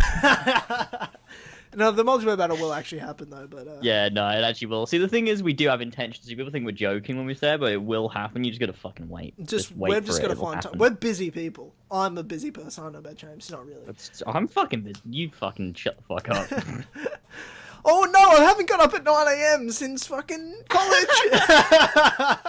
You're just jealous. That's what it fucking is. Obviously, I'm jealous. That's what makes me want to punch people in the face when they complain about getting up at 9 a.m. James literally goes to me when we're organizing you. He goes, "Oh, that's gonna be 9 a.m. for me." I'm like, "Shut the fuck up! I got up at 5:30 in the morning just to record this podcast. I've woken up at 4 in the morning to record podcasts with James. No, 9 a.m. Fucking, I don't want to get up. Oh no." No, the only reason I said that is I'm because joking my though. sleeping's so It's alright, Tyler. fast. I'm joking. No, it doesn't work for you. No, You can't do it. I'm doing a you impression. Oh, I'm joking, I'm Tyler. not joking. Yeah, you are. You must be joking. Yeah, okay. We get an outro? What are we doing? Oh, okay. Well, thanks again, Nick, and we'll see you guys later. I'm just waving in the air right now, so bye, guys, and we'll move on. Bye, guys. Okay, so we've had a lot of fucking cool guests on this podcast. So we had Loomer, we've had Joe, TheGaminSheep, we've had Nick Aftermath, Nick TheCreed, Ethan, George, our good old pals. You know, obviously we can't have every single person we've ever had on the podcast as a guest back on, but it's cool to have all those people to do something special and to celebrate 2 years. But of course, I think you can't have Just Kill Con Club without some classic bands with the community and just me and James, obviously. So, woo! Thanks, thanks, man. I didn't know how to come in there. I was like, I better cheer. Okay. So, Cool. why don't you explain to the people what we're doing? All right, so I put out a video asking for some questions from the community. We're going to go through some of them, ask each other, have some banter, talk about the questions, and you know it's going to be good. It's going to be a good discussion. So that's what we're doing. Cool. So, do you want to find the first question you want to ask? I'll answer it, then James answers it, and then vice versa. I'll ask one of the questions from the people. Obviously there's like 100 questions submitted or something, like a fuckload. Yeah, so we're 105. we're 100% not gonna answer them all. So we'll just pick like a few, however long we want to go for, because this is a cool part. I mean, there's some fucking hilarious ones. I've already read a few. I'm like, this is fucking hysterical. It's gonna be good. I can't wait. You found one you like, James? Okay, I think we'll start off with an easy one Okay. here, which is from James Lloyd, who asked, "Are the Assassin's Creed Chronicles games worth buying?" Look, I have never played the Assassin's Creed Chronicles games, and from what I can tell you, I don't have depression, and I don't want to kill myself every day. So I recommend staying in that realm of things of people that have never played it and not buying it, because all I've heard is it gives you chronic diarrhea and also a side of cancer. So there's that. So maybe not Chronicles, even though they're going to be free on Xbox in September if you're an Xbox Live Gold member. So even if they're free, I will not be getting them. So there's that. Yeah, no, I'd stay away from them. Just don't bother. There's nothing to them. They're fucking shit. Okay, that's that question. There you go, James Lloyd. I hope we answered your question nicely there. Okay. Would you rather? This is, by the way, this is from our main man Billy Ace99. Okay. Would you rather fight a giant-sized Tyler or 28 midget-sized Jameses? So what you're saying is... So hang on. So what Billy's actually asking is, would you rather fight Tyler or 28 Jameses? Great. It's because you're a midget. Jesus Christ. Yeah, you go for it, man. What would you do? I think, well... 28 of you or one of me. You know, see, that is actually a difficult question, because I feel like I could match up against 28 of me. Because it's you, though. Like, If you can't beat I yourself, could reason with them. I'd be like, come on, guys, look, let's just stop this. Come on. And then we'd all go get ice cream, and there'd be 28 of me. and you'd at all an be ice like, cream parlor. and you'd all like steal like the ice cream parlor's like name tag and be like, but I'm joking, like it's a joke. No, it's a felony. It's called theft. But I'm joking. They'd be like, we'd all be sitting there. We'd be having ice cream, and someone would be like, who stole this? We'd all turn our heads at once and be like, what? What? What? What? But I'm joking. But I'm joking. Like that. That's what it would be. That's perfect. And to Okay. answer the question, I'd like to fight 28 Jameses just because I wouldn't want to challenge myself too much by trying to take on myself. I just feel like it'd be much easier to take down 28 Jameses, in my opinion. But you know, whatever. That's just personal opinion, not a big deal. Yeah. So that's that question. Thanks, Billy. Always up for the banter, trying to cause fights between the two of us. That is actually a Billy thing to do. It is. It is a Billy thing to do. That's true. So here we've got. I have two questions there that I was gonna do one, and then I got another one, and it made me angry. So I'm gonna do the one that made me angry. So we've got a question here. Also, why do you like Kingdom Hearts so much? It looks so shit and babyish. Okay, so as first of all, I hope you've listened to the whole podcast and the segment with George where we talked about Kingdom Hearts. Now, what the first thing I'd actually like to say. So, who's the person that asked that question? Arsene Wenger, the football manager. Who? It's not a real guy. Their profile is just like a fake account of a football manager. Okay. Arsene Arsene Wenger. Okay, sure. A parody account. Okay, first of all, Arsene. The only arse we're seeing is yours, because you're a piece of shit. First of all, Kingdom Hearts is not shit, nor is it babyish. There's nothing babyish about a grown man crying at Disney characters. First of all, that's not something that I would call babyish. I don't know about you, but a real man is willing to cry at Disney featured movies that are integrated with a small 10-year-old child playing with best friends Donald Duck and Jesus Christ, I think it's shit and babyish, James.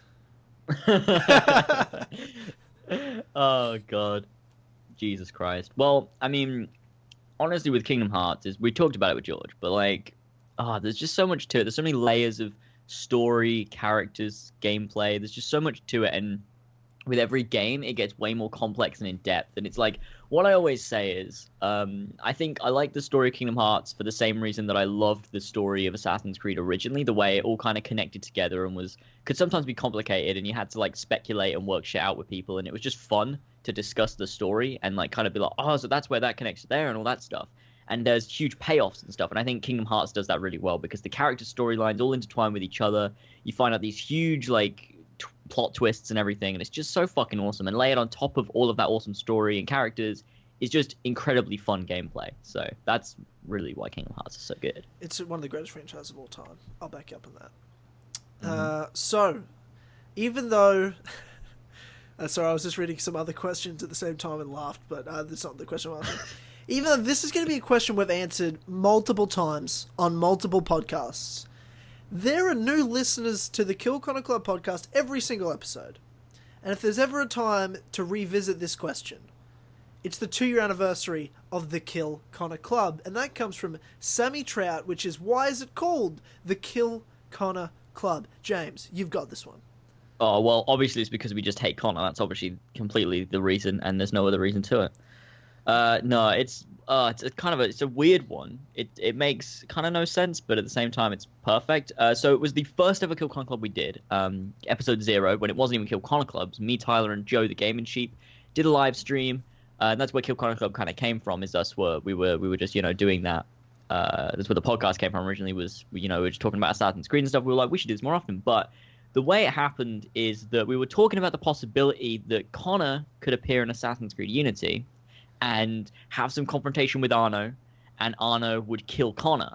and we were talking about how amazing it would be that we could kill Connor in a game because we all didn't like Connor as a character. And so then someone in the chat called Red Wolf commented hashtag kill Connor Club or something like that. And so we were like, oh, that's an amazing hashtag. And then everyone kind of remembered it, kind of became a meme right at the end of the podcast or the live stream. Everyone started hashtagging it in the chat and tweeting it at us like hashtag kill Connor Club. And we were like, okay.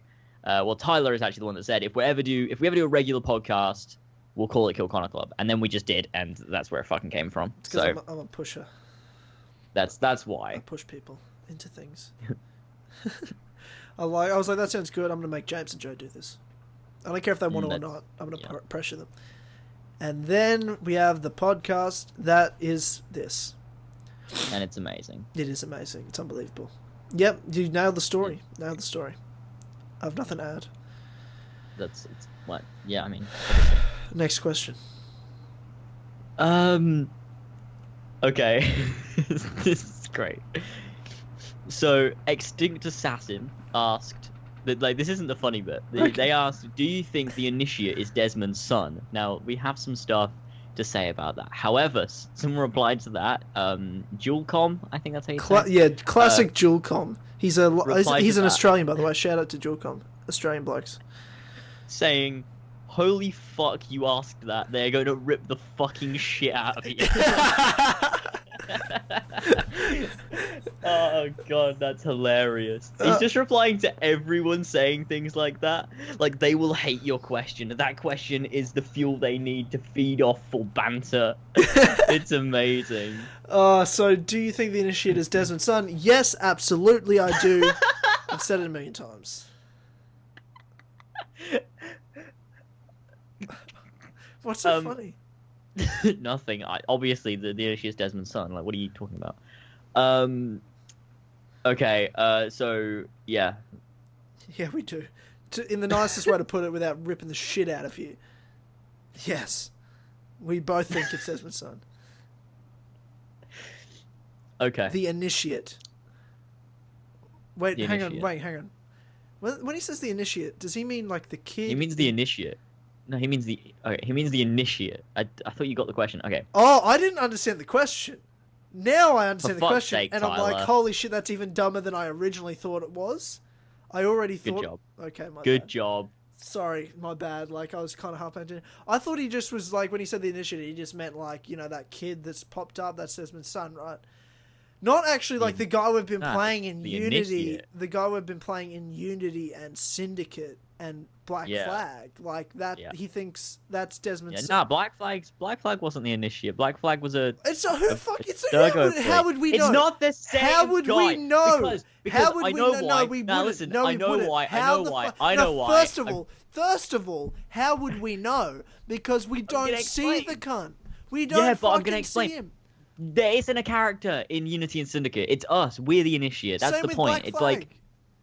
No. In Black Flag, you're playing as an Abstergo employee because you get to move around the office. But in Unity and Syndicate, you are you watching it. It's like Bishop's but it's talking the same to thing. you. It's like we're the Abstergo employee. Like it's the No, same but we're shit. not the Abstergo employee. The Abstergo employee is a character that we're kind of No, he's not. role-playing He's an as for a invisible game. floating camera. There's Yes, no one I know there. that, and it doesn't fucking look. It doesn't matter at all because they're all fucking useless. Yeah. But they're different. No, They're not. different. It doesn't matter. They're fucking different. They're different. Shut the fuck up. You can't tell me who I'm playing and who I'm not. I am the Abstergo employee. You're not the Abstergo employee. You don't understand how I'm an actor. I played the role. It's what I did. It's a phenomenal role playing game to play as the Abstergo employee. Don't tell me I didn't play as him. I was invested in that. Okay, so I saw some shit. Okay. Next question, which is, how much training did you and Tyler have to do? This is, by the way, Kennedy Films. How much training did you and Tyler have to do in order to be able to handle such an exceedingly large amount of top quality banter in the space of a 2-hour stream? And was it Liam Neeson who gave you said banter? What? It's a great question. What? One of my favorite Wait, kinds of is questions. Liam Neeson like known for his incredible like banter? I It's don't. top quality banter. Is he? It's a great question. I don't think so. One of my favorite kinds of questions. You don't go, oh, Liam Neeson. Someone's like, oh, that guy that has great banter. I mean, no, Liam Neeson didn't give us banter training. What do you mean? How much training do we have? Like, I mean, I jerk off at least 7 times a day. So I guess that kind of counts, right? Yeah, sure. No, yeah, that definitely. Then I cry at myself in the mirror. Just so I hate myself so much that I have no shame and will say anything on a podcast for banter purposes. That's my train. I don't know about you guys. That seems like pretty normal, right? You do that too, right, James? Yeah, no, yeah, totally. That's how good podcasts work. Yeah. Yeah. Cool. Okay, next question. Okay, let's go for...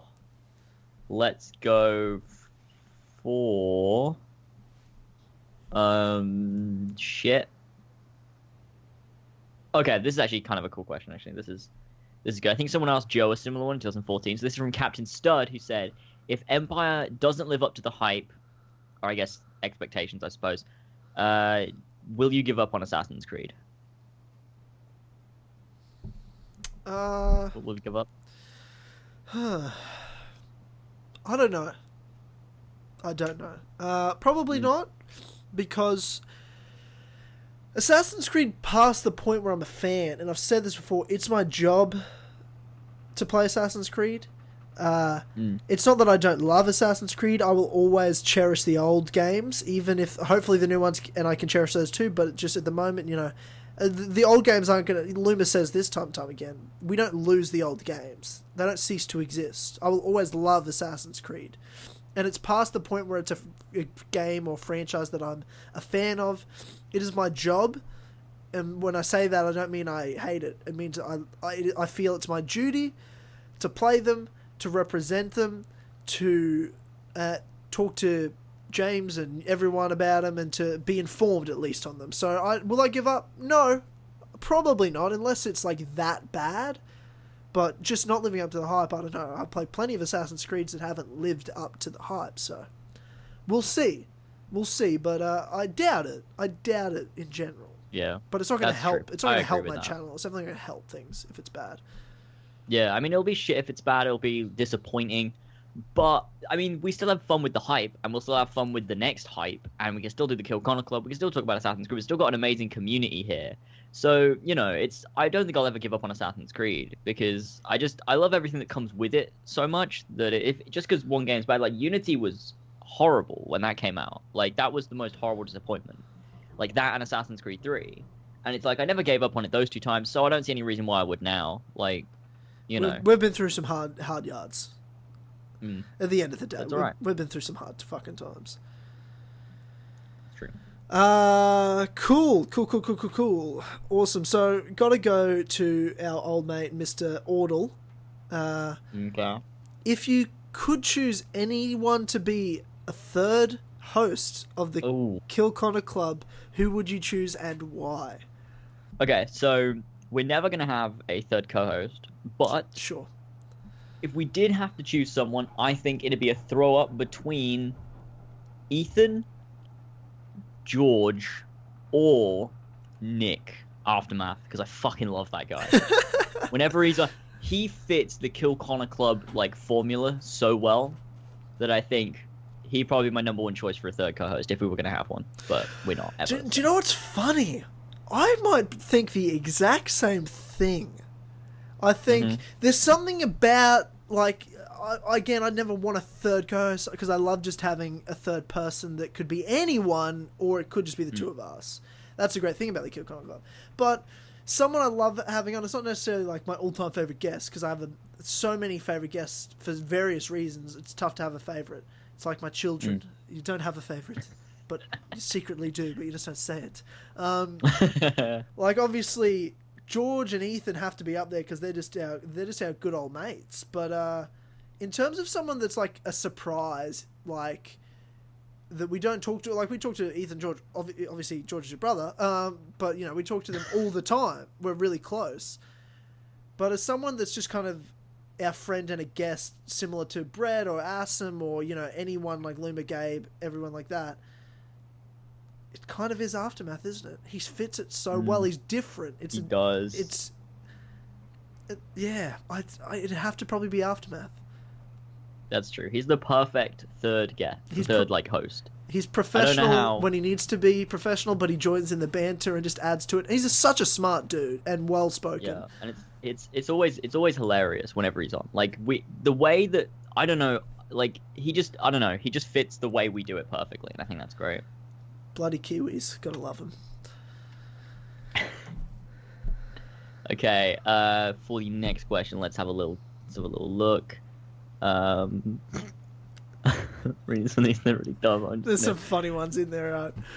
I've been reading some of them. This one's fucking retarded. I don't know what to ask or not because it is so fucking retarded, but I feel like I have to because it's so fucking stupid. Okay, yep. Ninja Swag 99 said, if you had to let your girlfriend have sex with one of the main assassins, who would it be? Only main male assassins, no side characters or female assassins. Oh god! Oh, that's fucking hilarious. Oh my god, that's a brilliant question. That's my favorite question of all time. Jesus Only Christ. main male assassins, no side characters or female assassins. Desmond is allowed. those Desmond is conditions, allowed. like for it to be a question's funny, but then to be like, no, this isn't a joke, motherfucker. This is serious. There's some conditions to this question, and I need you to follow these conditions when you're answering this, you motherfuckers. James. Oh god. How do I god. answer this? How do I answer this? So. Oh, we're actually going to answer this Yeah, question? 100% going to answer this. I'm gonna take this very seriously. He put conditions out there. I'm going to answer as seriously as possible. So so I'm single. So if I had a girlfriend, Okay. what assassin would I let fuck her? Look, just purely out of respect, Ezio, just to be like, look, Ezio, I respect you. Do you want me to join in? Like, do you need me? Need any help? I'll just sit. Oh, if you sit in the corner, yeah, okay. I'll sit in the corner there. That's all right. So probably Ezio, just out of respect, and then afterwards I'd thank him, just for just out of respect for the man. So probably Ezio. Oh, Jesus Christ. Well, that's a fucking weird one to answer because they're all not real. Okay. Or Connor, well, because I know he'd be worse than me. Let's go. I'm gonna go with Connor. This is so cool. Because he'd be so underwhelmingly bad that it'd be like, wow, that was a horrible experience. What the fuck? And that's it. So Connor. This is such a fucking hilarious question. Brilliant. It's brilliant. Cool. That's hilarious. So,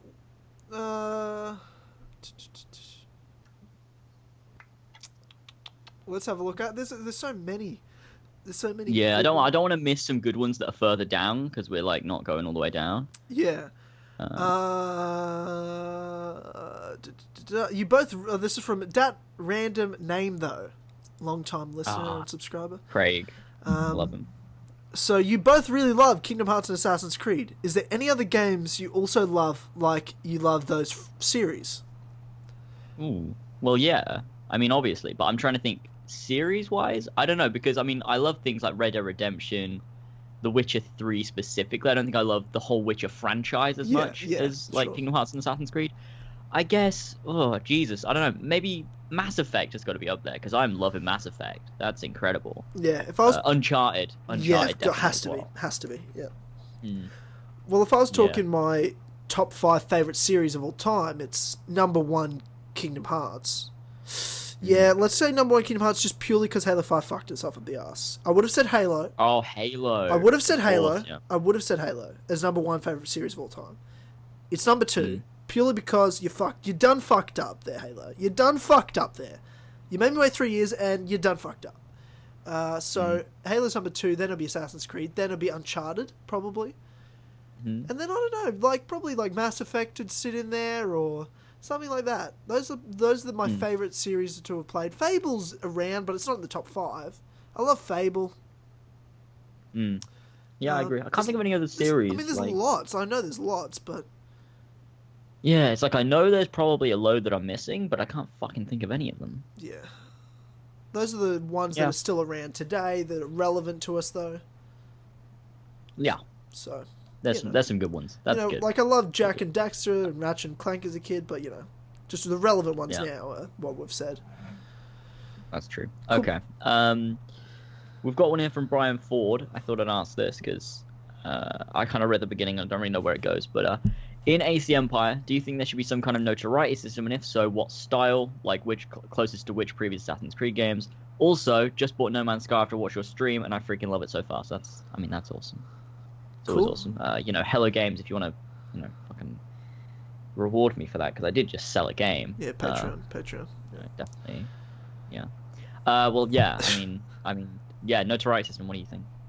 I like games with. I've never liked the notoriety system. It annoys me. I hate the fact that every time I kill one guy, pickpocket someone, all of a sudden my minimap fills up with fucking markers of posters and heralds and shit. I hate it. It just annoys me because I'm OCD about shit. I like the notoriety system where you either are or you aren't wanted by a certain faction. So I liked Unity and Syndicate the way they did it. Either they are the people that want to kill an assassin or they're not. That's simple enough for me to get, I'm okay with that. You break the law, the cop's still going to get you, but they don't, specifically know you, because I could change outfits. I don't fucking know who I am.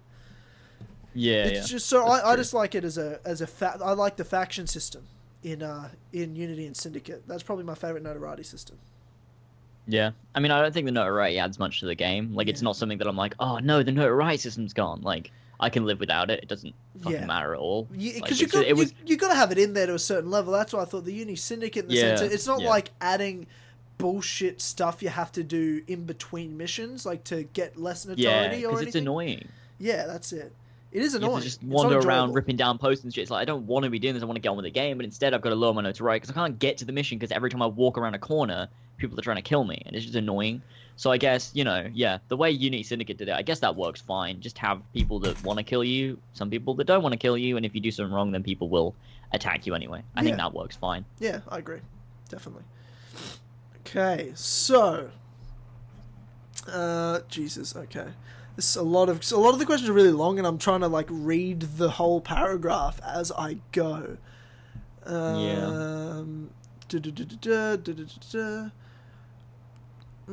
think I have a couple there. So, this is hilarious. Okay. This is Jewelcom again, dropping questions. Who are the guests on the new podcast? And then he's replied to it going, wait, what?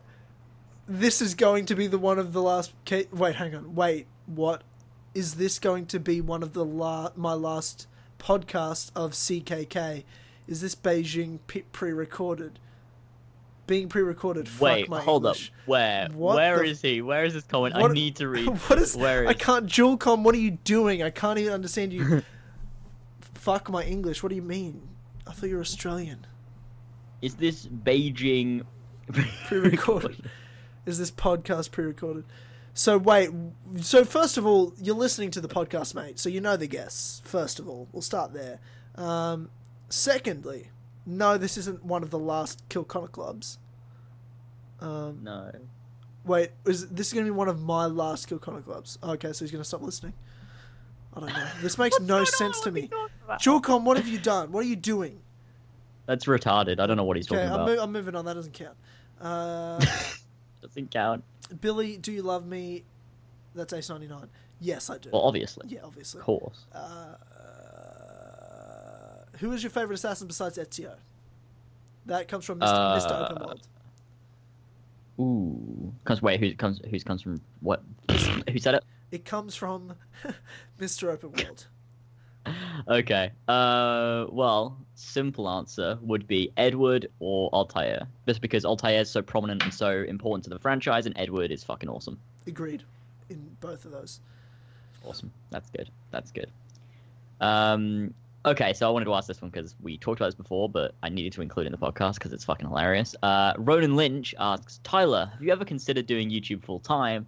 You're 10 times better than that cunt, James. His voice sounds like Woody Woodpecker on speed. Who asked that? Ronan Lynch. Ronan Lynch. First of all, I don't know who that is. First of all, Ronan Lynch, I appreciate the question. Means a lot. And I'm glad that you asked that, just because I think a lot of people have that question. It's a question people want answered, and a lot of people have thought about before. So, it's glad I'm giving back to the community and getting a chance to, answer that question. I can't find that question, I've been looking through. I'm literally scrolling through to answer It's it. near the bottom. Okay. So, I'm still looking. I can't find it. Kind of up from the bottom. It's probably like 15 up from the bottom, maybe? Yep, found it. Yep. So, Tyler, have you ever considered doing YouTube full time? You're 10 times better. Yeah, so, have I considered it? Absolutely. Of course, I have considered it in terms of it's something I want to do. Have I considered it like, maybe I should do it? Absolutely not, because it's not humanly possible. So You'd be living on the streets. Yeah, I'd be homeless. So I live on my own in Melbourne, in Australia. So that means I pay all my own bills. I don't get money from anyone else. I don't get money from my parents. It's all me. I work full time. I'm a student. I do a bunch of other shit. Try to have some sort of a personal life and do YouTube. Like I afford to live based on my job.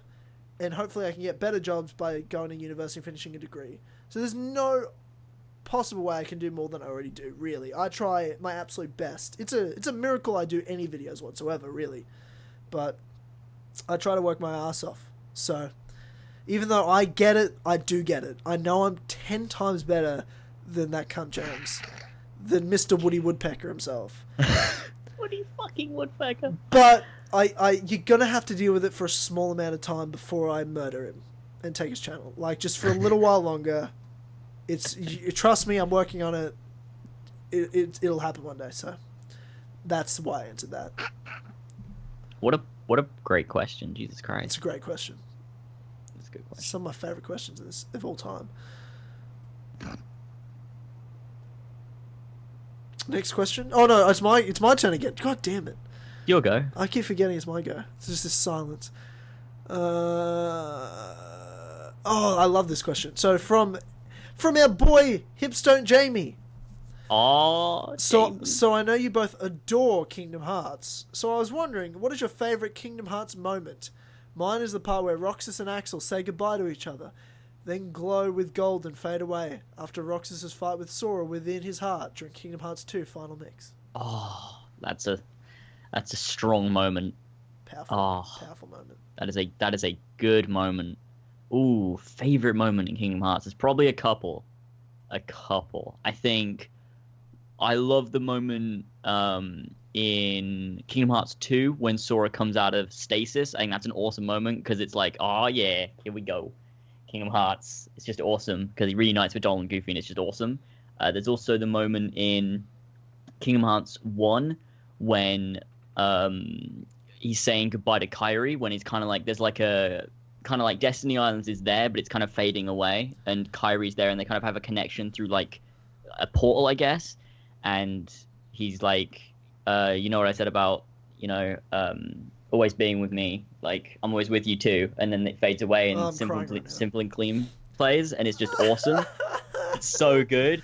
But I think I've got to say, I think my favorite moment is the end of the Birth by Sleep secret ending, where the whole like there's a whole thing around Kairi's good luck charm from Kingdom Hearts 1, Chain of Memories 2, and it's like she says, bring it back to me. Yeah, and she's like, make sure you bring it back to me. And like Sora remembers, because at the end of Kingdom Hearts 2, he gives Kairi back the good luck charm, and it's like, oh, that's from the first game, and he gave it back to her finally. Like, he got back to her. That's and then awesome.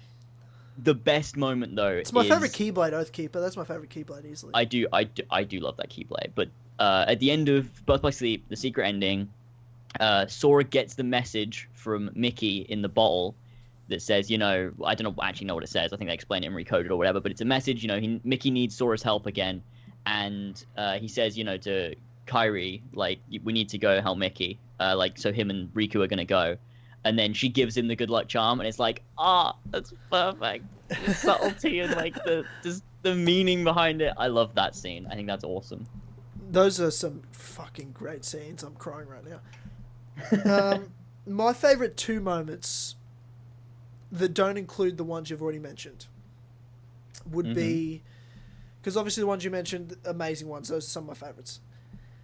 It would be either the end of Kingdom Hearts 2, just when he arrives back, that whole scene where, you know, everyone's just hugging, you know, Mickey jumps on Riku, Mickey jumps on Riku, and Donald and Goofy, you think, you know, Sora's going to go to his girl Kairi, but then Donald and Goofy cockblock him and just jump on him, and it's just got the beautiful, amazing Kingdom Hearts music playing, and I'm just like crying, just like So weeping, good. just, but again, like a hard weep, like a like a hard man cry, but again, just like a bitch, just cry like. And then my other one would be, I mean, I love when, like, at the end of, you know, Kingdom Hearts 1, where he's like to Kairi, I'll come back to you, I promise, I know you will. Yeah. Like that line, those are great. Aw. But I actually like the separation between Riku and Sora better at the end of that game. You know, his Really? best Yeah. mate, and because, you know, Kairi's gone to a better place and Sora's going to go on his adventure, whereas Riku's like, I can't come back because I'm, you know, it's almost like he didn't Trapped in die, the dark. but he's trapped in darkness. He's got so much darkness within him that it's just like he goes away and it's sad, whereas Kairi goes away, you're like, she's okay. Yeah. So it's just sadder, and it's just a bit And more like, 'cause I hope Riku's okay. While the Kingdom Hearts doors are closing, Riku like says to Sora, "Take care of her," and it's like, oh, that's a moment. And then they seal the door away. Oh, that Jesus Christ! Oh, I just thought of another moment as well in Kingdom Hearts 1 when I think Riku's about to unlock the heart or something of like Sora or Kairi or something. It's when you fight Riku right at the end, and you think he's like about to do it or whatever, and like it's all gonna go to shit, and then Sora his Keyblade connects with Riku's, and he's like gonna fight him, and he's like, "You're not taking Kairi's heart," and like they have that fight, and it's just amazing. I love that scene. That's awesome. Yeah, that's an amazing one. My other favorite one I can't say because it's in Dream Drop Distance. Ooh. There are some ones from Dream Distance I know about that I like, and I'll say them in a minute. My favorite moment is from, well, yeah, actually, it's one of the posters for Dream Drop Distance, but it's. I won't say what happens. I'll just say it's because there's two storylines. Like you play as Riku and you play as Sora. You know this already about Dream Drop Distance. So at the end of Sora's storyline, there's a scene. That's my favorite. One of my favorite scenes of all of Kingdom Hearts. So if anyone wants to know, you can just go look that up. You will cry like a bitch. I'm so excited. Like, I think there's two scenes that they've shown in trailers that I really, really like. And there's the one where he's talking to Xemnas, I think it's Xemnas, and he says, young Xemnas. yeah, and he's like, you treat people's hearts like bottles on a shelf, but they're not. And he like gets his Keyblade out and summons it in, and it's awesome. And there's another scene that I've seen as well where he says like, he has like a speech, and then he's like, my friends are my power or whatever. And it has like everyone there. Oh yeah. And it's just fucking awesome. It just looks so cool in the trailer with the fucking music and everything, and I'm like, oh. I don't want to describe any of the scene I've said just because I want you to enjoy. Yeah, it's just it's so awesome. Kingdom Hearts has so many good moments. So many good moments. Yeah, that's crazy. It's incredible. Great question, Jamie. That was a good question. We talked for a fuck ton of time about that question. Okay. I feel like I had another one, but I feel like I've lost it. I had one that I was gonna say. Shit. I've got one here if you're not ready. Yeah, do yours and then I'll find. Have you gotten all the achievements in any Assassin's Creed game? Oh, me? No. What about you, Tyler? Yes. So I've gotten the achievements in not everyone. I haven't got all the achievements in Assassin's Creed Rogue. I've got all the achievements in Assassin's Creed 1, 2, 3, 4, Unity Syndicate. Brotherhood and Revelations, I've got all the achievements in single player and all the DLCs. Multiplayer, I didn't do all the achievements. I did all the original achievements in Revelations multiplayer, but I didn't do. Once the DLC for multiplayer came out and no one bought them, so I could, even though I bought them, I literally could never find matches in them. I could never get the achievements based around the DLC maps, so I never finished Revelations. And then I didn't have Xbox Live when Brotherhood was around, so I only ever got to like level 12 in Brotherhood multiplayer, so I only got like 3 achievements out of the 10. So I've got all the Da Vinci Disappearance achievements, all the single player achievements in Brotherhood, just like 7 multiplayer achievements. So pretty much all the achievements, all the single player achievements in all the games except Rogue. Jesus Christ. That's a lot of fucking work. It's fun. It just adds more time to all the games.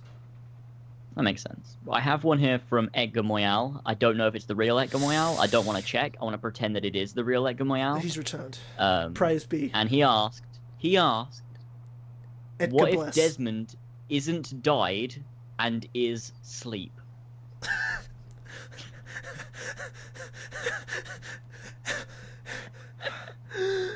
That can't be real.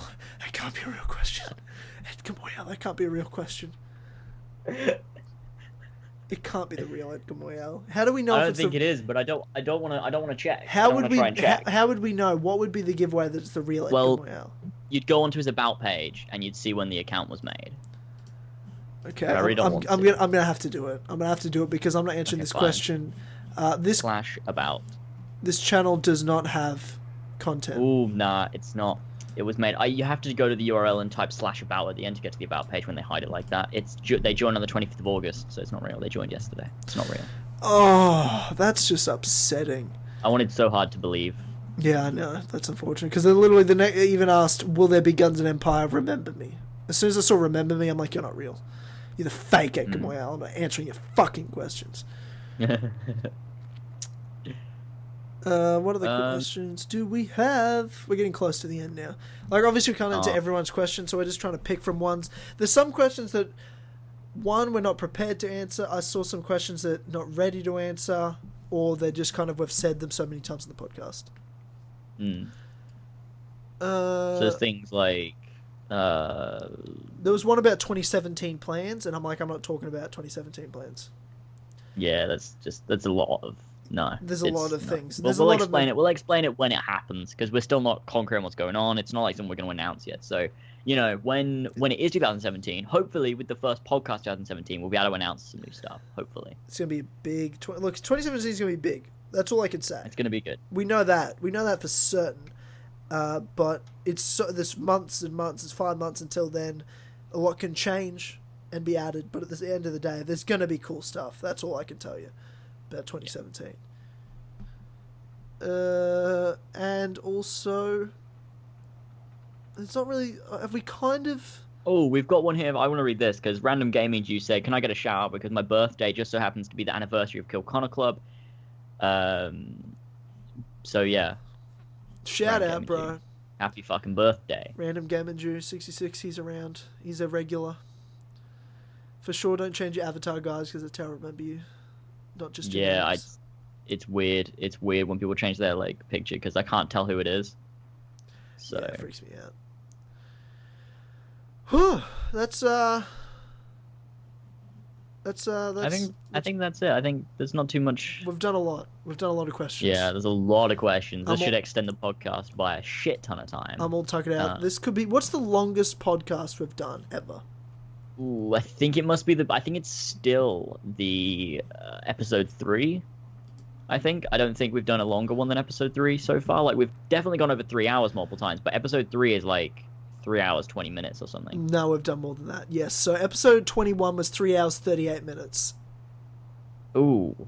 Okay. And episode 3 was 3 hours 36 minutes. So it's 2 minutes. By 2 minutes, the longest podcast. Episode 21. Okay. And then we did last episode 28 was 3 hours 19 minutes. Because this one's gonna be the longest.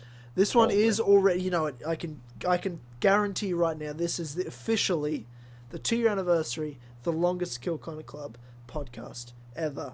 That's amazing. Probably just under 4 hours. Just under 4 hours. Jesus Christ. The Furious 4. Amazing. Furious 4. The Solid 2, the Full 3, and the Furious 4. It sounds like a Fast and Furious movie title. Could come up with something better than that. Fatal 4.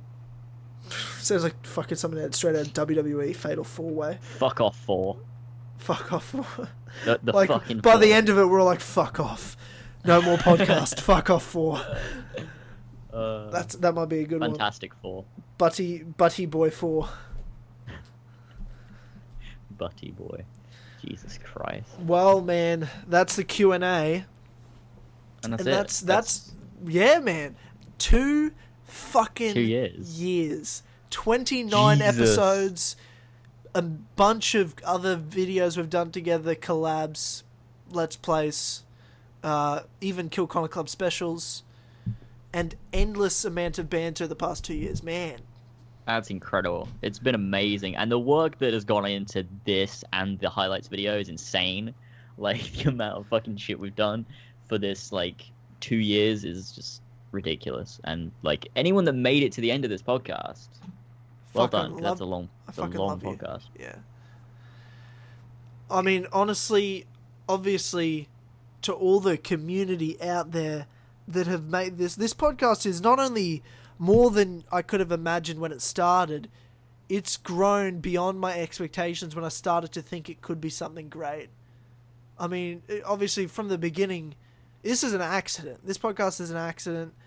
And, you know, by doing more of them was just natural when you've got people that had good chemistry and started doing podcasts together or at least collaborating. You know, doing something like this was inevitable, but to be something that's a regular series, that it's a major part of the Assassin's Creed community. It just is. Like, I'm mostly known for this. It's so crazy. It's most people's favorite part about my channel is hearing this between the two of us by fucking accident.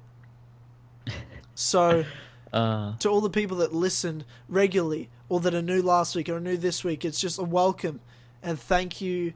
I can't even put into words, really. I can't thank people enough, but most of all, James, thank you to you, man, because this has been fucking unreal. Oh, man. Thank you, too. This is getting emotional now. Dude, we knew it was going to come. If it gets emotional other times, as if it wasn't... I was dreading it, but I knew it was going to get emotional at some point during this 2-year anniversary podcast. God. But, like... It's the emotional Tyler segment that we have on every podcast, where you kind of go off on one for about half an hour, thanking everyone and be like, I thank you all so much. This is an really opportunity that I never thought I'd have. This really means a lot to me. I was really want to thank you.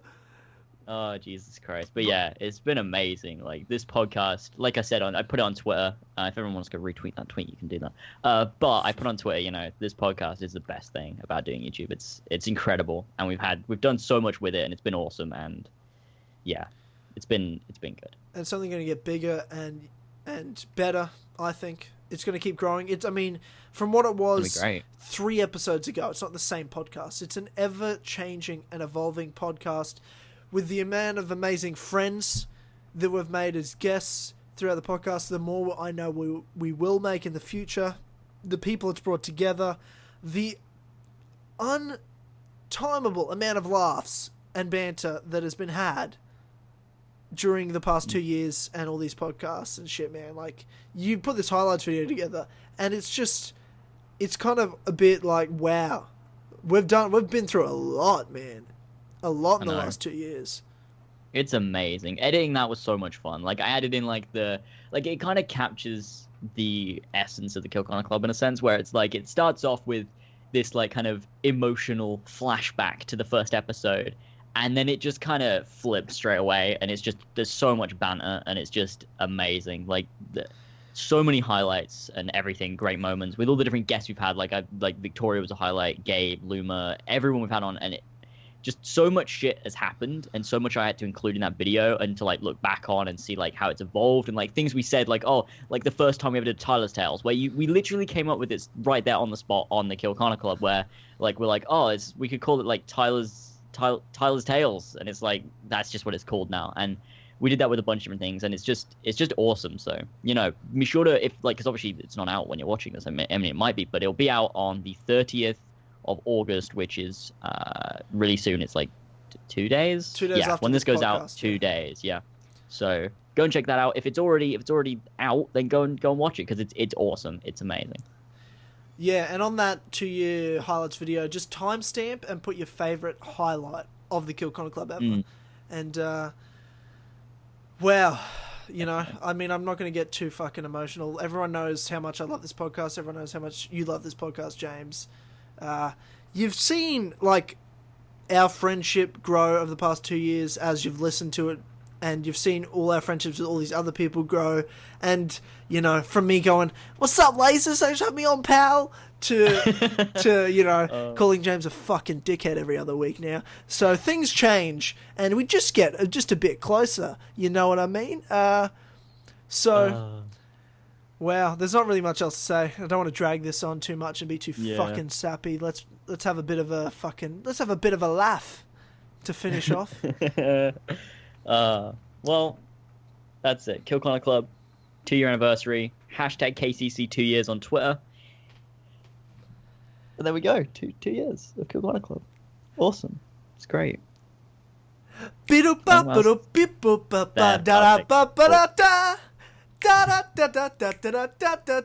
motherfuckers.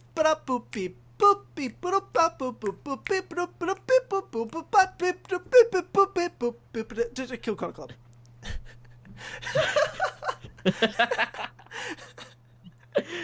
Perfect. What the fuck?